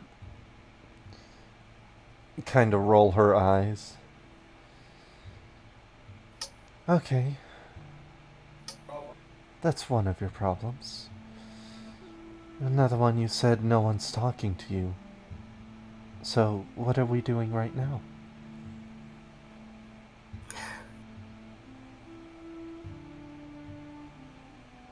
She just shakes her head. I meant someone. You meant Dragutine. She nods her head. I tried to ignore it. I pretended I didn't notice. But I feel like it finally caught up to me. Okay, here's the thing. Dragutine is... He's a bit special. He... From what he's told me, the way social interactions in his tribe work is different from the rest of the world. And he doesn't really understand how to talk to people. Particularly not how to talk to people he cares about.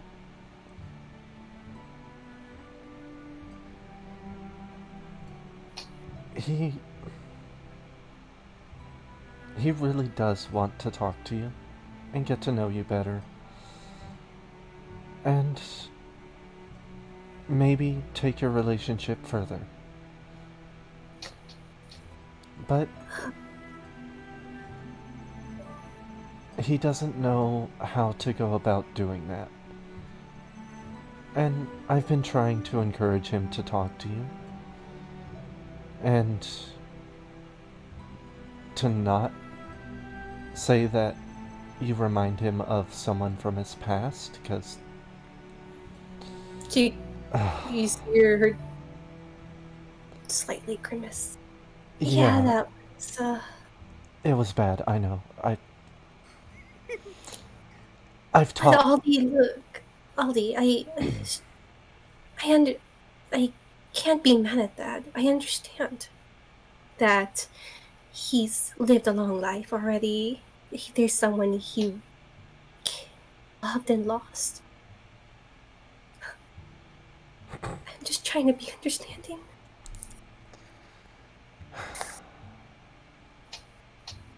Sometimes that's what hurts us the most.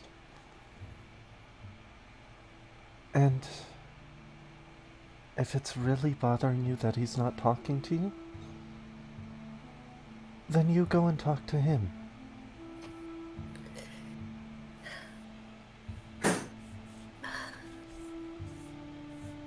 I could try, but usually I think he gets nervous. He has said some very strange things. Of course he gets nervous. I just don't know how to approach him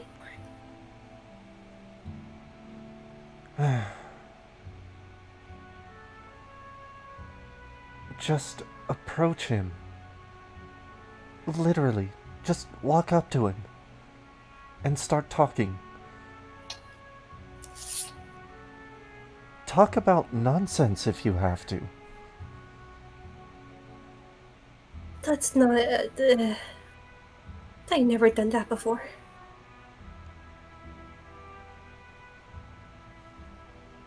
You see her pinch the bridge of her nose.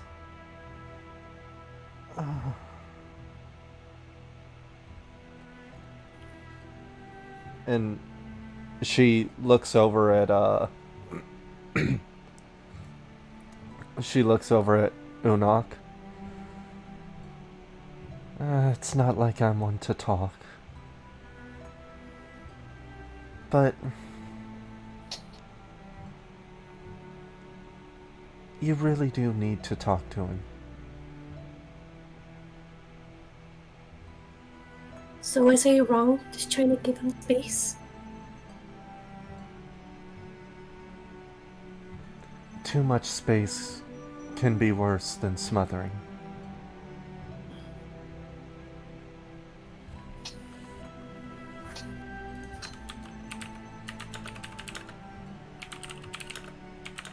I'll think about it.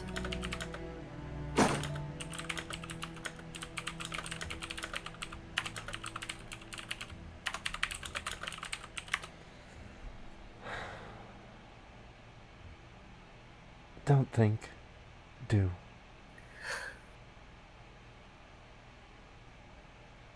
I know it's hard. Believe me. There's a lot on my mind as well.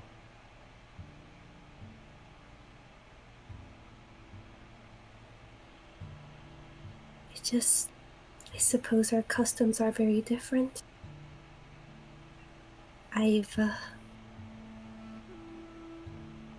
Women would never approach a man like that.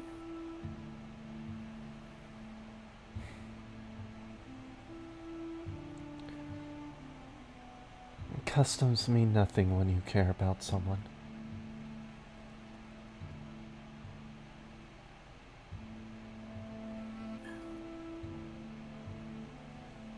You can see that when you say that, you can see it just, she thinks about that, and it's like kind of like clicking a little bit. And she smiles a little bit. Maybe it's just my time in the Feywilds before being adopted by the Surreal family. But I've never understood the whole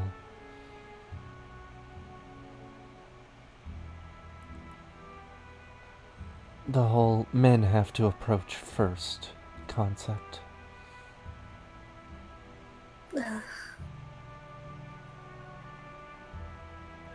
Yeah, it's the only thing I know, and it's very bamboozling to me. I probably should take the steps.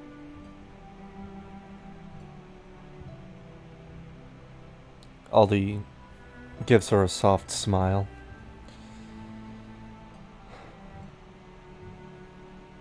When you do,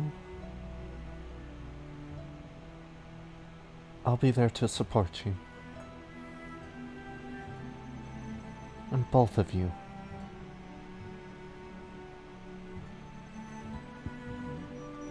Thank you, Aldi. I think I really did need this talk.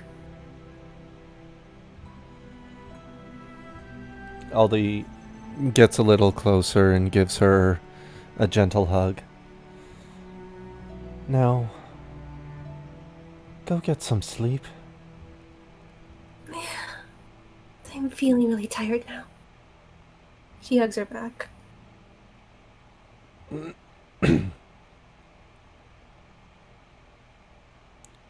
And when she pulls away, she goes, well, I mean, if you'd like to take your watch with drag routine, you may. I feel awful now. Aldi smiles softly again and shakes her head. Don't feel bad. You just had a lot on your mind and didn't know how to get it out.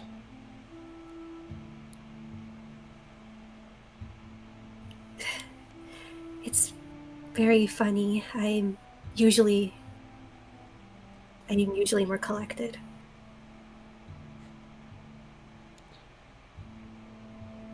Love is a fickle mistress.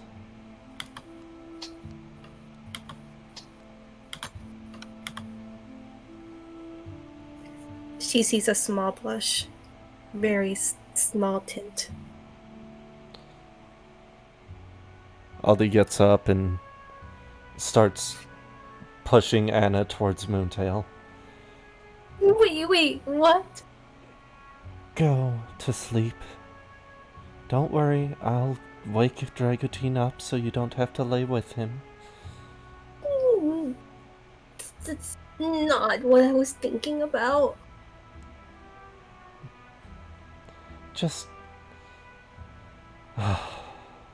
you need your sleep.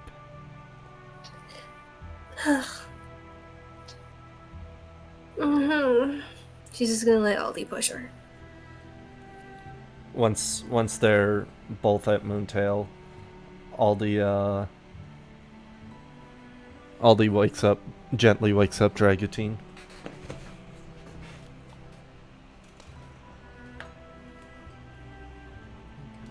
Wakes up and sees the Oh god, you quiet as hell, my dude.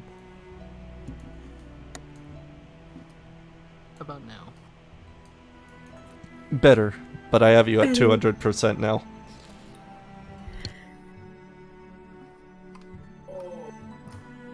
Sorry, I had to adjust my mic. That's alright. Nah, you good.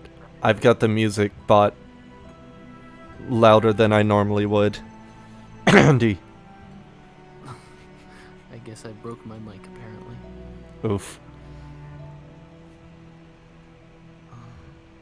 As he kind of wakes up and kind of sees the pair of you awake, he kind of like quickly kind of sits up and then kind of scratches the back of his head and just kind of like sees the two of you and then just kind of looks at Moontail and just kind of looks up. What was that, a Katie snore? Mm-mm.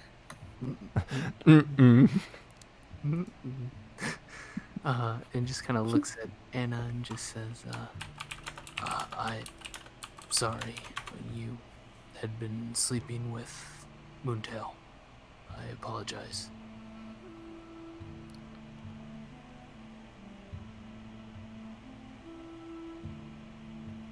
He kind of stands up to kind of allow you space to kind of sit down with Moontail.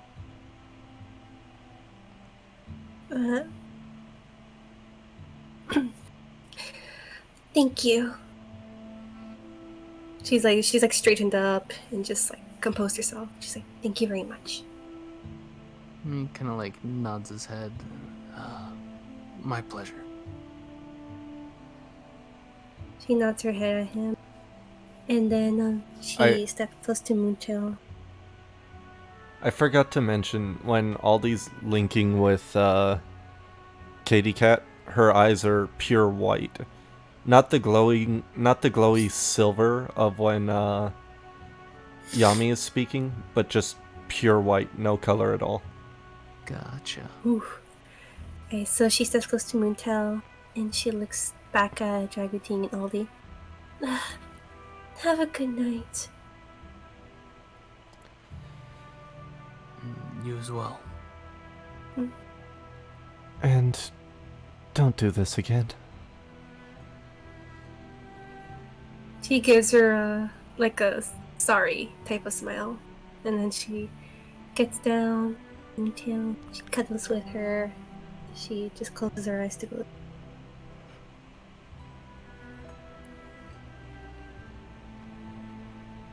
Aldi gestures to Dragotine to join her towards the edge of their camp.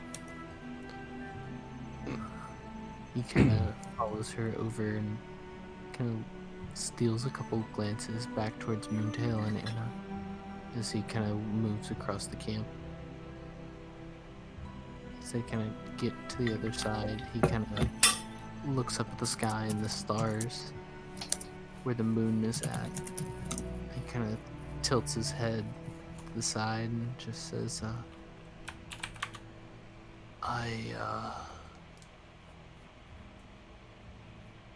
it's later than I expected. Yes, you hear her speaking in Sylvan. She had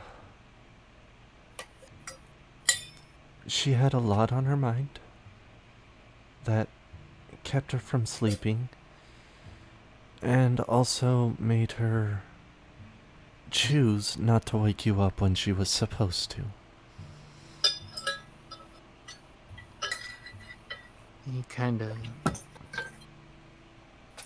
looks confused for a moment and then just kind of starts just rubbing a pair of fingers over his forehead. I suppose I screwed up again. Well, that's only part of it. But she's upset that you've been avoiding her?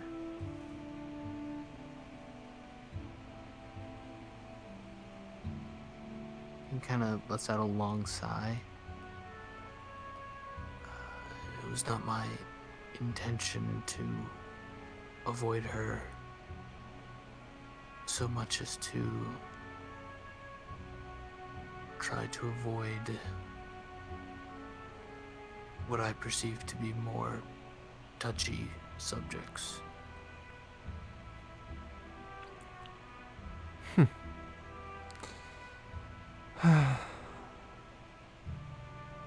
You know, when we first met, I was really intimidated by you. But the more we talk, the more I realize you're just a big old teddy bear. A very awkward one. But you care a lot about the people around you. Try showing that to her. No matter what, you're always going to end up having awkward talks or hitting those touchy subjects.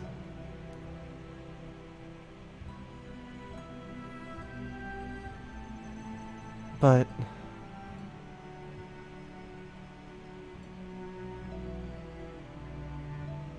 the important thing is that you actually talk.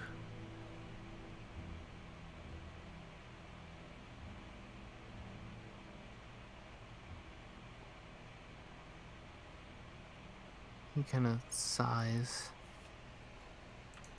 I wish I could say that that was reassuring, but that's quite terrifying actually. I figured you'd say that. Do I have to pull another bedroll incident? As much as I appreciate what you did, I would be utterly mortified. Well, that seems to be the only thing to have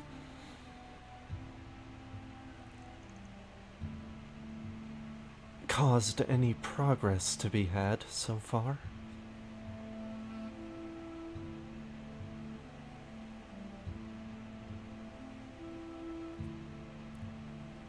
He just kind of looks back and forth, just kind of past the tree line. Kind of lets out a long sigh.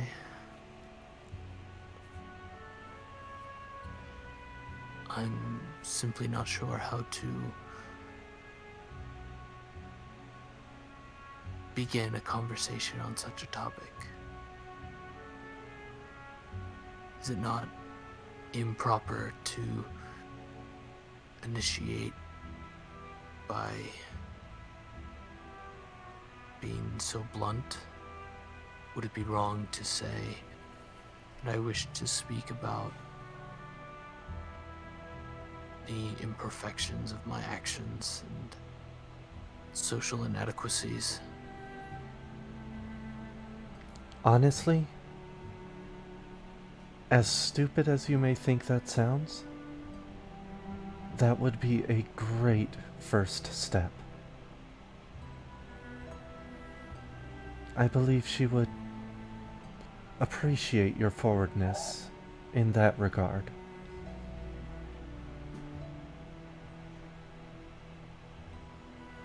You see his brow kind of furrow. This is so confusing. You're telling me. The important thing is, if you did that, you would be owning up to your mistake and showing her that you're at least trying to take steps towards rectifying it.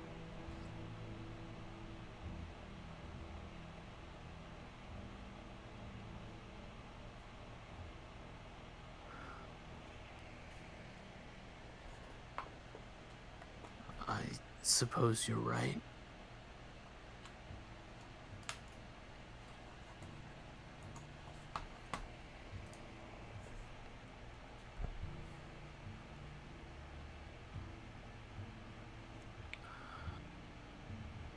I would kind of go ahead. He just kind of lets out another long sigh as he kind of looks back over the camp. It seems so odd. The way that we, the two of us, in little more than a week have gone through a cycle. Takes most people years to make through.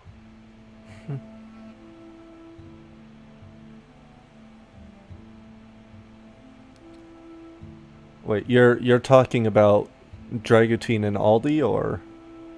And Anna. Okay.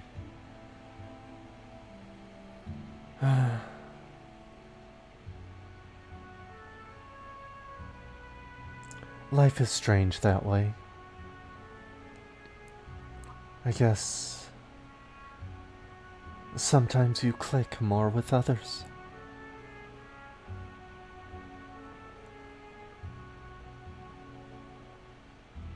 He just kind of nods his head. You're certainly not wrong.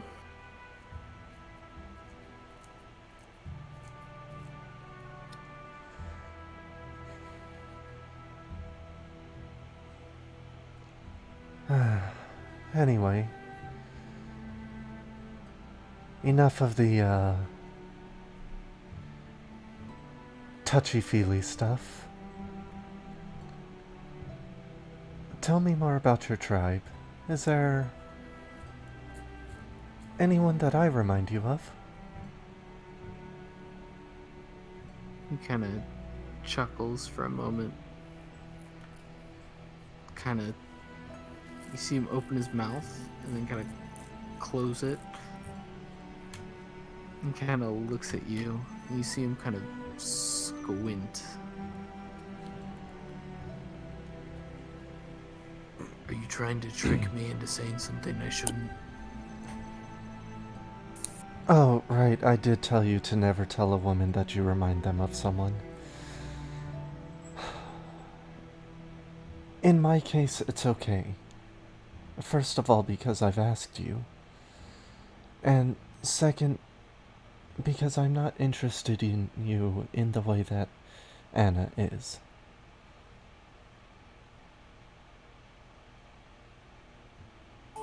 I'm more curious about you as a person and about your history than I am interested in moving our relationship in a specific direction. He kind of lets out a sigh. I suppose I should be relieved to hear that.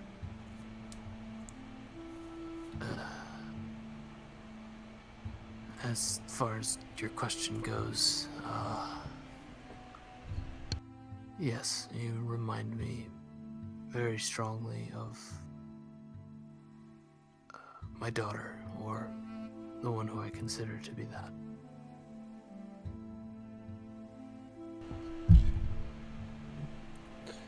You see the biggest innocent smile that you've seen on her face Usually it's mischief or a smirk or a softer, more genuine smile, but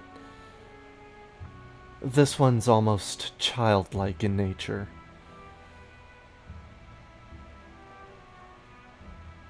What is it that... What similarities do we share?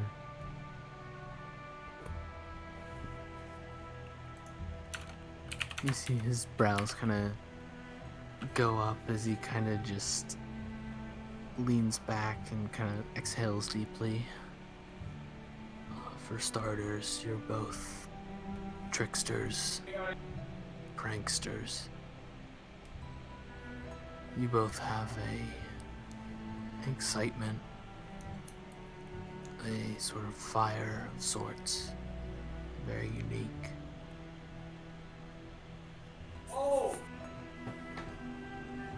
Other than that, it's things that are unquantifiable.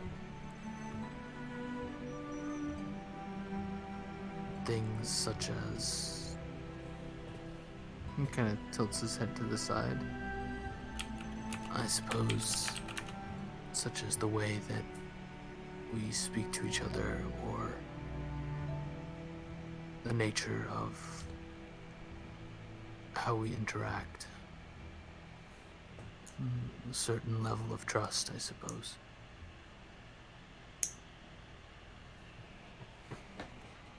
You see, that smirk of hers creep across her face. Trust, you say? That's kind of a funny thing coming from someone who I tried to pull a trick on mere days after we met. He kind of, like, nods his head like, yes. Well, you did do that. It was different. It wasn't, I hope at least, terribly malicious.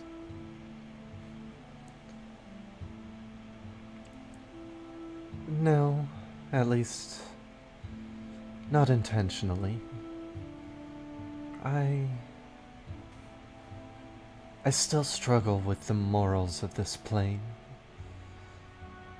And I know that sometimes my pranks go too far.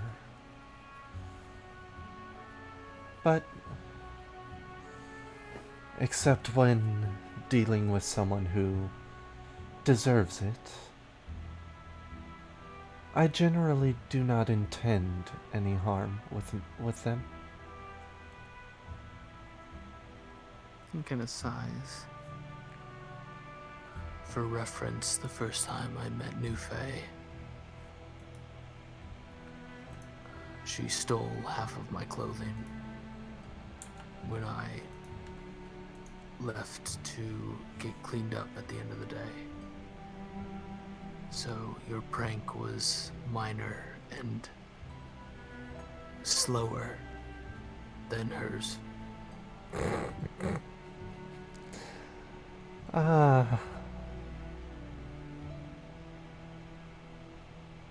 I just haven't been given the opportunity to do that yet. He kind of lets out a long sigh. I've already dealt with a young, very headstrong girl before. Please don't make me have to do it again.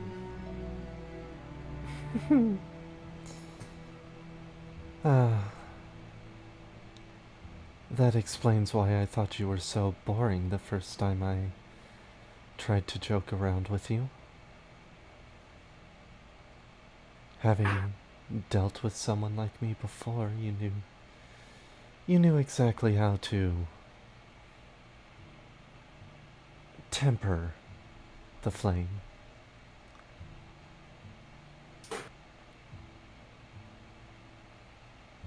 I've dealt with many pranks.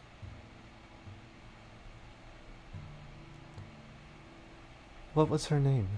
Or what is her name?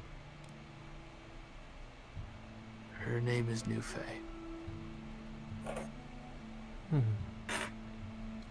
That's a pretty name. I'd like to meet her someday. He kind of chuckles.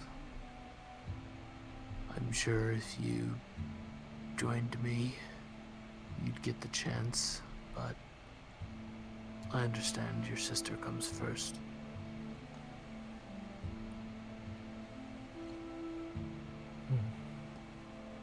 I haven't said anything yet, 'cause I only heard about it a few hours ago, but I do hear tell that you're planning on going home soon.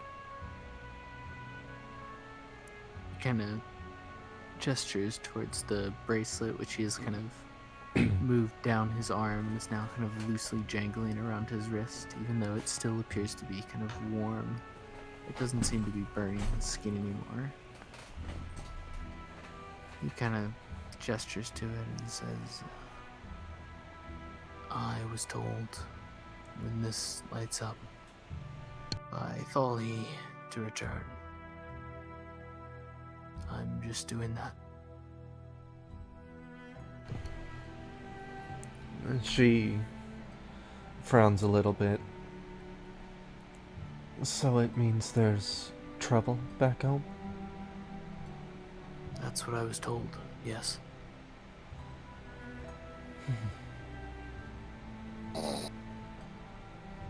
There it is again.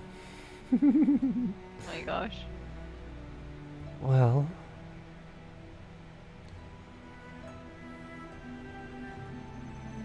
so long as nothing happens and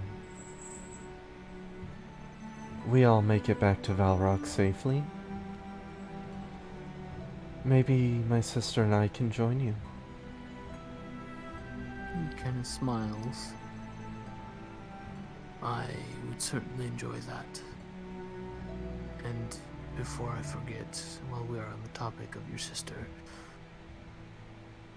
I would like to propose a deal with you as opposed to her. Ollie tilts her head to the right and raises an eyebrow. As long as I journey with you, I encourage you, and by extension her, to keep my share of whatever earnings we make. I have no real need for money. As long as I have enough to sleep and enough food for rations for when we travel, I'm happy to give the rest to the pair of you. You need it much more than I do.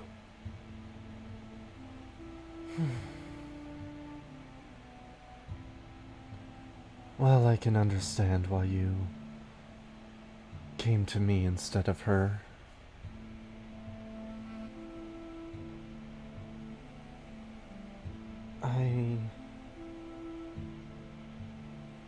I do appreciate the offer, but how about this instead? Whatever shares you take are yours, and only in the case of emergency, when we're not able to match her debt, will we accept your offer. He kind of nods slowly. I suppose that's fine. Just know that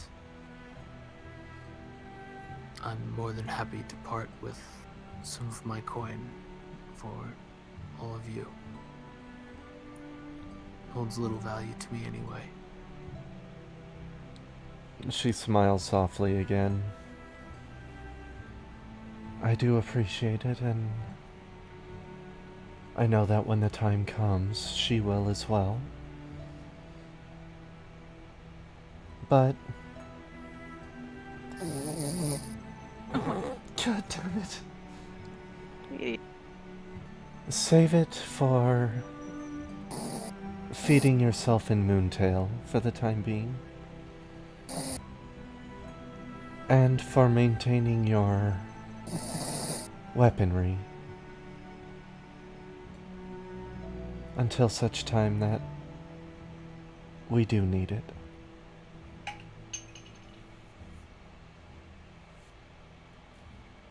He just kind of nods again. Thank you for at least considering it.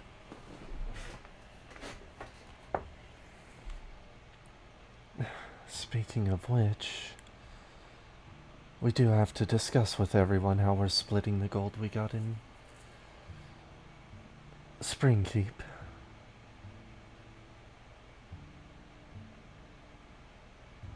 He just kind of shrugs. Is there a problem with keeping it even?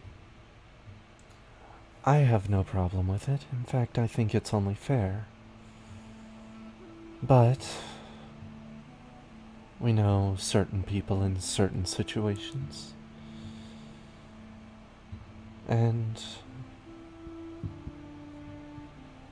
one sec.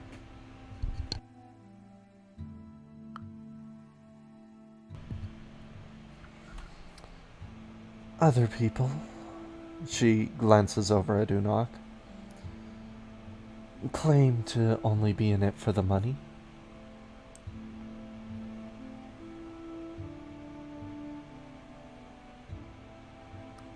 I don't think either of us believe that. I know I don't.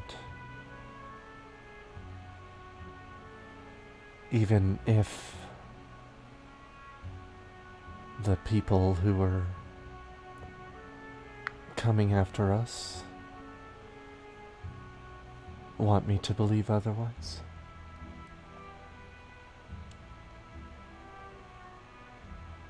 I would think that their endeavors to make you believe otherwise are only indicators of the fact that you believe the truth.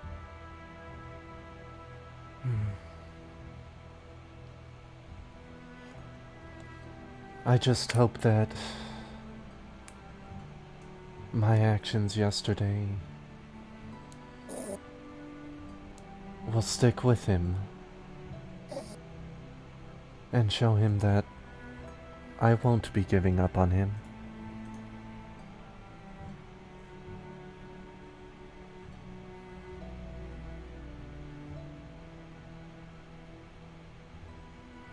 He kind of thinks on that for a moment. Is there something more that I'm missing? Speak. He shakes his head. Never mind. It's fine. I wanted to ask your opinion on this matter anyway. Do you remember the woman that Anna spoke of? The one who appeared with the raven? I believe it was the night before we met the two knights. I have yet to see her myself, but yes, I recall. Well, I believe her to be real. Particularly because someone contacted me, and I believe this someone is the Raven Lady.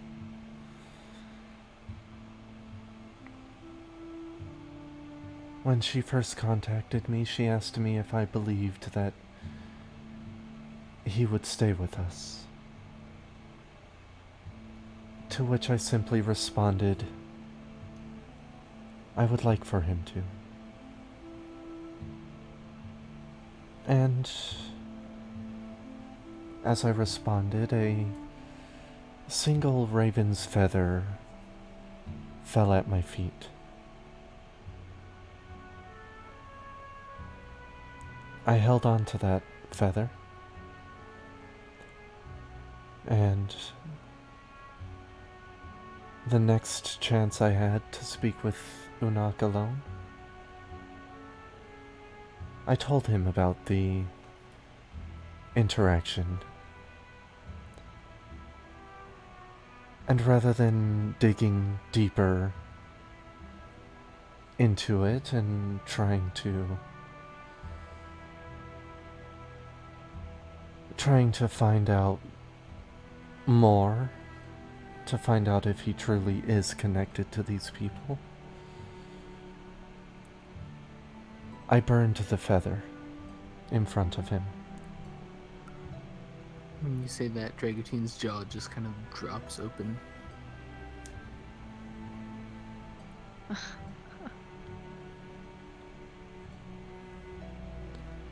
I'm hoping that it would be it would have been a message to him that despite what he thinks of himself, despite who he may have been in the past and who he may have associated with in the past, I still believe him to be a good person at heart.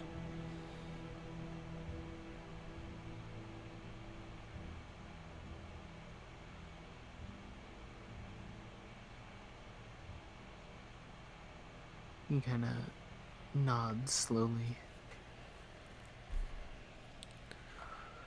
My people think of ravens as, I suppose, house callers.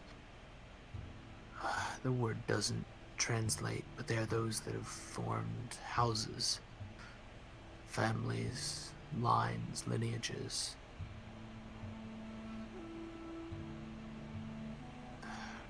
Obviously, some things are different. I apologize for my shock. The burning of such a feather in my culture is relinquishing your old family and in favor of another. But again, he kind of shakes his head. A difference in culture. I think what you did is good. But I cannot tell you much, unfortunately. If it were me in his position, I would have missed the message.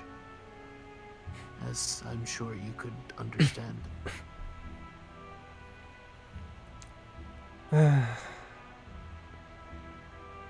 I figured you would. More importantly, the reason I asked your opinion of this is more so, do you believe her words and the gift, for lack of a better word, of the feather are an indication that he is connected to them?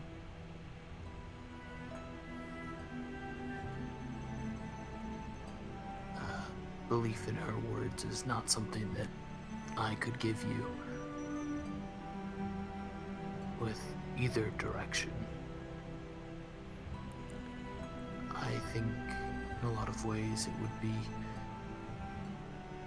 foolish to assume that he has never encountered her.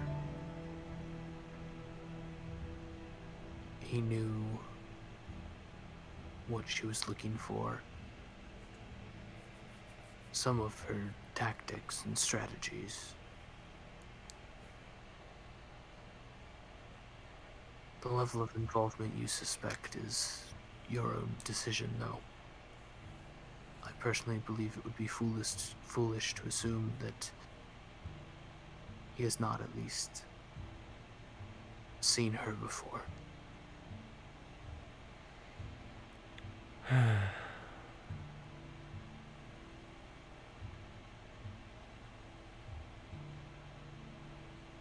Okay. You see...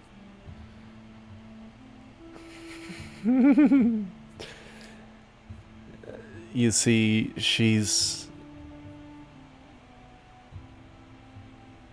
she doesn't look pleased. And she's deep in thought. She's still there. Like, if you say something to her, she'll respond, but you see she's trying to process what's been said.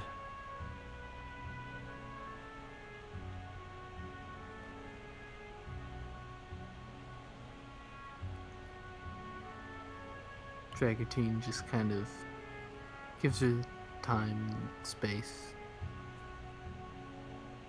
Just kind of calmly leans up against a tree that he's sitting on and just kind of lets her kind of process what he says, and he just kind of starts to get lost in his own thoughts as well.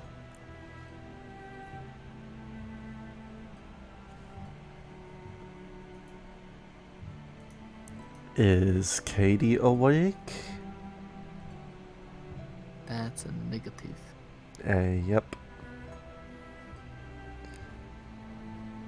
So you want to DM the rest of the night, or Oh, gosh darn. shall we call it and let the start of the next session be the waking of Unok? I think we should go towards the ladder. Oh, but I wanna get level 4. Oh, but you gotta go to sleep, dude. It said 20 minutes, it ended up being an hour. Wait. I mean, that's the classic. Wait. Did I hear an actual Katie response, or was that another snore? Mm-hmm. Okay, I heard a vague Katie response. Mm-hmm. Katie, shall we call it then? No. But Robert needs to sleep. I'll go see you. I guess we don't need Robert for my part. Yeah, not what's Kate going on? 15.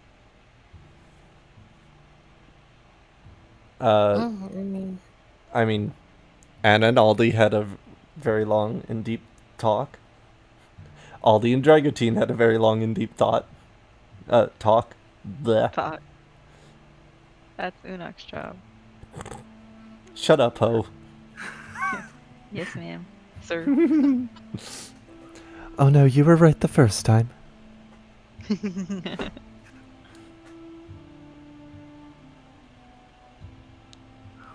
So, Katie, are we gonna call it here? Yeah. All right. That's a pretty good place to call it anyway. I'm gonna get my perception roll in too. I'm gonna say you guys level up. That's what I was waiting for. Oh, Dragotine healthy. I forget, what's my hit dice? D6.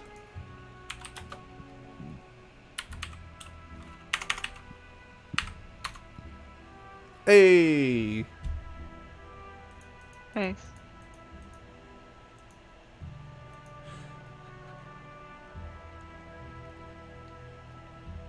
$31 HP as a level 4 wizard.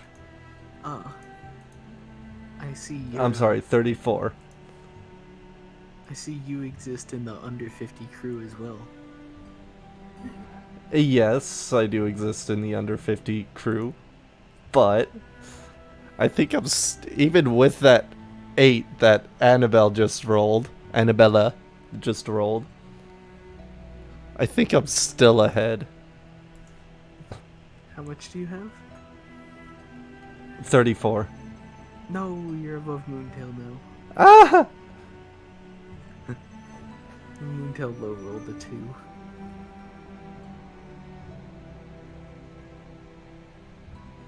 Oh gosh.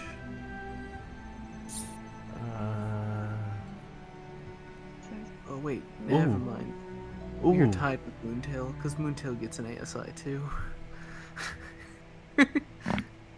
Oof. Up 20. Wait. Unak and Annabella are both 20? Yep. Nice. Nice.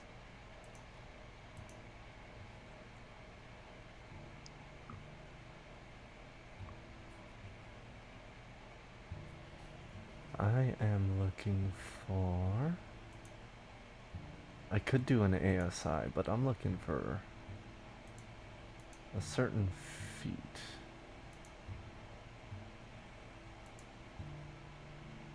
Ah, nope.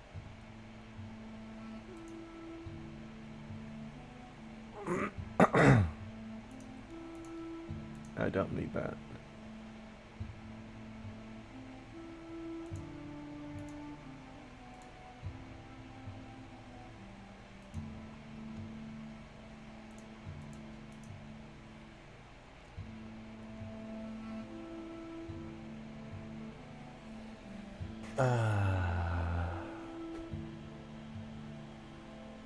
Oh, that requires... Okay. I'ma do this then. It'll be a while before we fight magic enemies, right?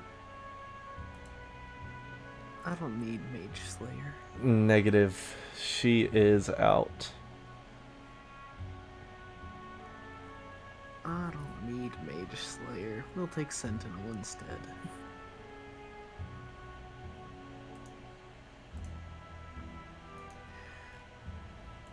Robert. Spell Sniper to get Eldritch Blast or Warcaster. How many concentration spells are you going to use? Let's see. What spells do I have prepared? Because there are a bunch of,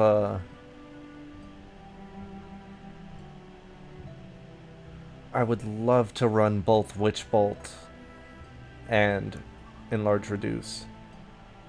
Oops, ignore that. Imagine being able to hit Dragutine chilling with a +5. Warcaster. I finally have a 0 in Constitution. Ooh. That making me... So you Okay. gain hit points from that. What's that? Your hit points change. Do they? If you were doing the -1 of hit points as you win, then yeah. Wait. Because it's still 20 for me. Well, if you're 8, 4, no, that's probably right. No, Andy, that was a pseudo-res.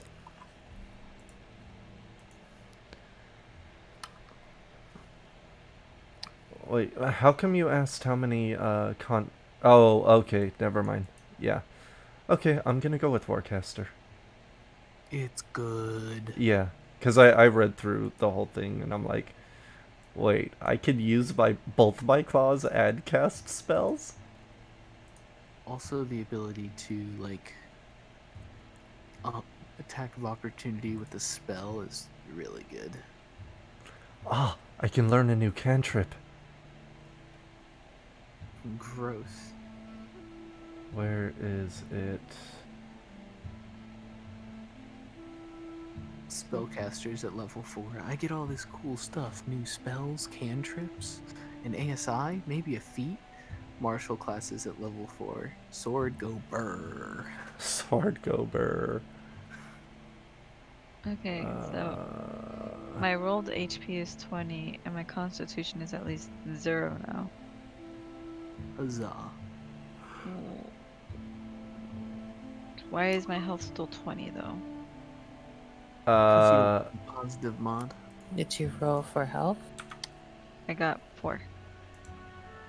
Oh shit. Is your character sheet on manual health thing? I don't think so. Like if you go to the home thing on D&D Beyond, on your character sheet, and then you go to like hit point type, what does it say? Ah, here it is. Hit point type?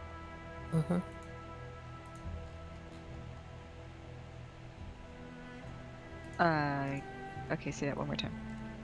Okay, on your character sheet, like when you're editing your character sheet, on D&D Beyond, like you go to the home tab, like you know how it says home, race, class, abilities, description, equipment. What next? Go to home, and then look at hit point type. Should be under advancement type. Wait, my hit point type should be under advancement? Or it should be like you should see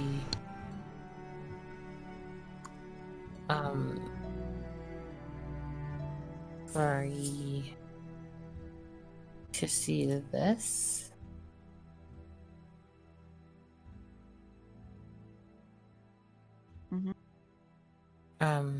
Zero says hit point type. Mine says manual. Okay, so it's at manual, and then you go over to the next page over, the next tab over, which would be go to class. Alright, guys. Go to your I'm gonna go to class. sleep. Bye, Rob. Sorry, I had to And you dip go away. to manage okay. HP. Later. Later. Good night, Gladys. You go to manage HP. Gladys, you muted. Oh no, did she fall asleep too? Good night. Good night. Hope I didn't make you too sad. Nah. It's all the drama that goes on. You're fine. Hell yeah. Alright, night all. Night. Night. Okay, so manage HP. And then you said you rolled a 4. Yeah, just add 4 to whatever your rolled HP is.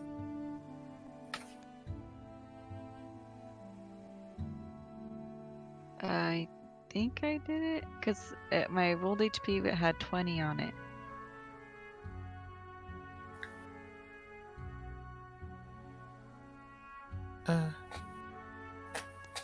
Okay, what HP did you have? What's your max HP before you leveled up?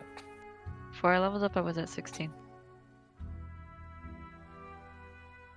16. And then you rolled 4, now you're at 20. So what's the problem? I put my constitution up by 1, so I'm not -1 anymore. Oh, okay. So it's up by 1. So what's your constitution modifier? 0. 0. Okay, 3. Check.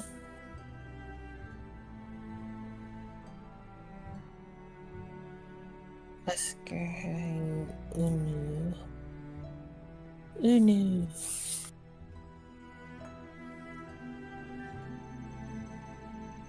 20. Okay. Manage levels.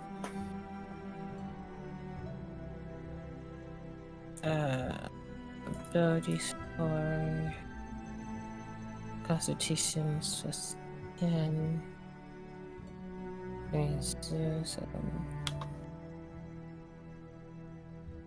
So so we go to your manage health, and that's well. Okay, so basically, if you had not had a, since you have no minus, everything is like base. So you had 16 health before, and then right. So basically, it would have been. Okay, so you start out with 8 health, but then you had a -1, so you would have had like 7 health. And then on level 2, you gained an extra. I don't know what you rolled, but at level 3, you're at 16. And I think I might figure it out. Okay, I guess my health is just 20. Never mind. Yeah. Because I had at 16, then I rolled a 4, so I got +4 to my 16, which would be 20. Then I raised Yeah. my constitution up by 1, which should be +0. So instead of losing my total health to my constitution, but apparently if I don't roll for my constitution, if I don't put in my constitution, I get -4. Yeah, you would have been -4, and you would have been at 16 at this level. I guess. Wait, so are you saying that means he was at 12 last level? But I was at 16 though. That's what I'm confused about. Wait, Yeah, what is your total rolled health? 20. No, that should be correct, isn't it? Yeah, but the problem is, she said she was at 16 before she changed her constitution. I mean, I'm cool with having 20. I Yeah. guess.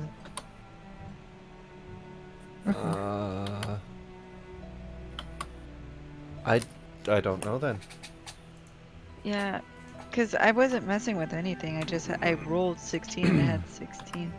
Well, I mean, I'm thinking of adding 4, but if Dota Beyond, D&D Beyond, Dota. Great. Andy is saying just add an amount equals level because it goes from -1 to 0. Just add 4. Question mark. See, that's what I'm thinking. But I don't want to fuck with it if it's right, and I don't want to give myself an unintentional boost. I mean, you can do it. DM. DM confirm? DM from, yeah. Alright, thank you. I beat Anna. Yay. You're still above. Still.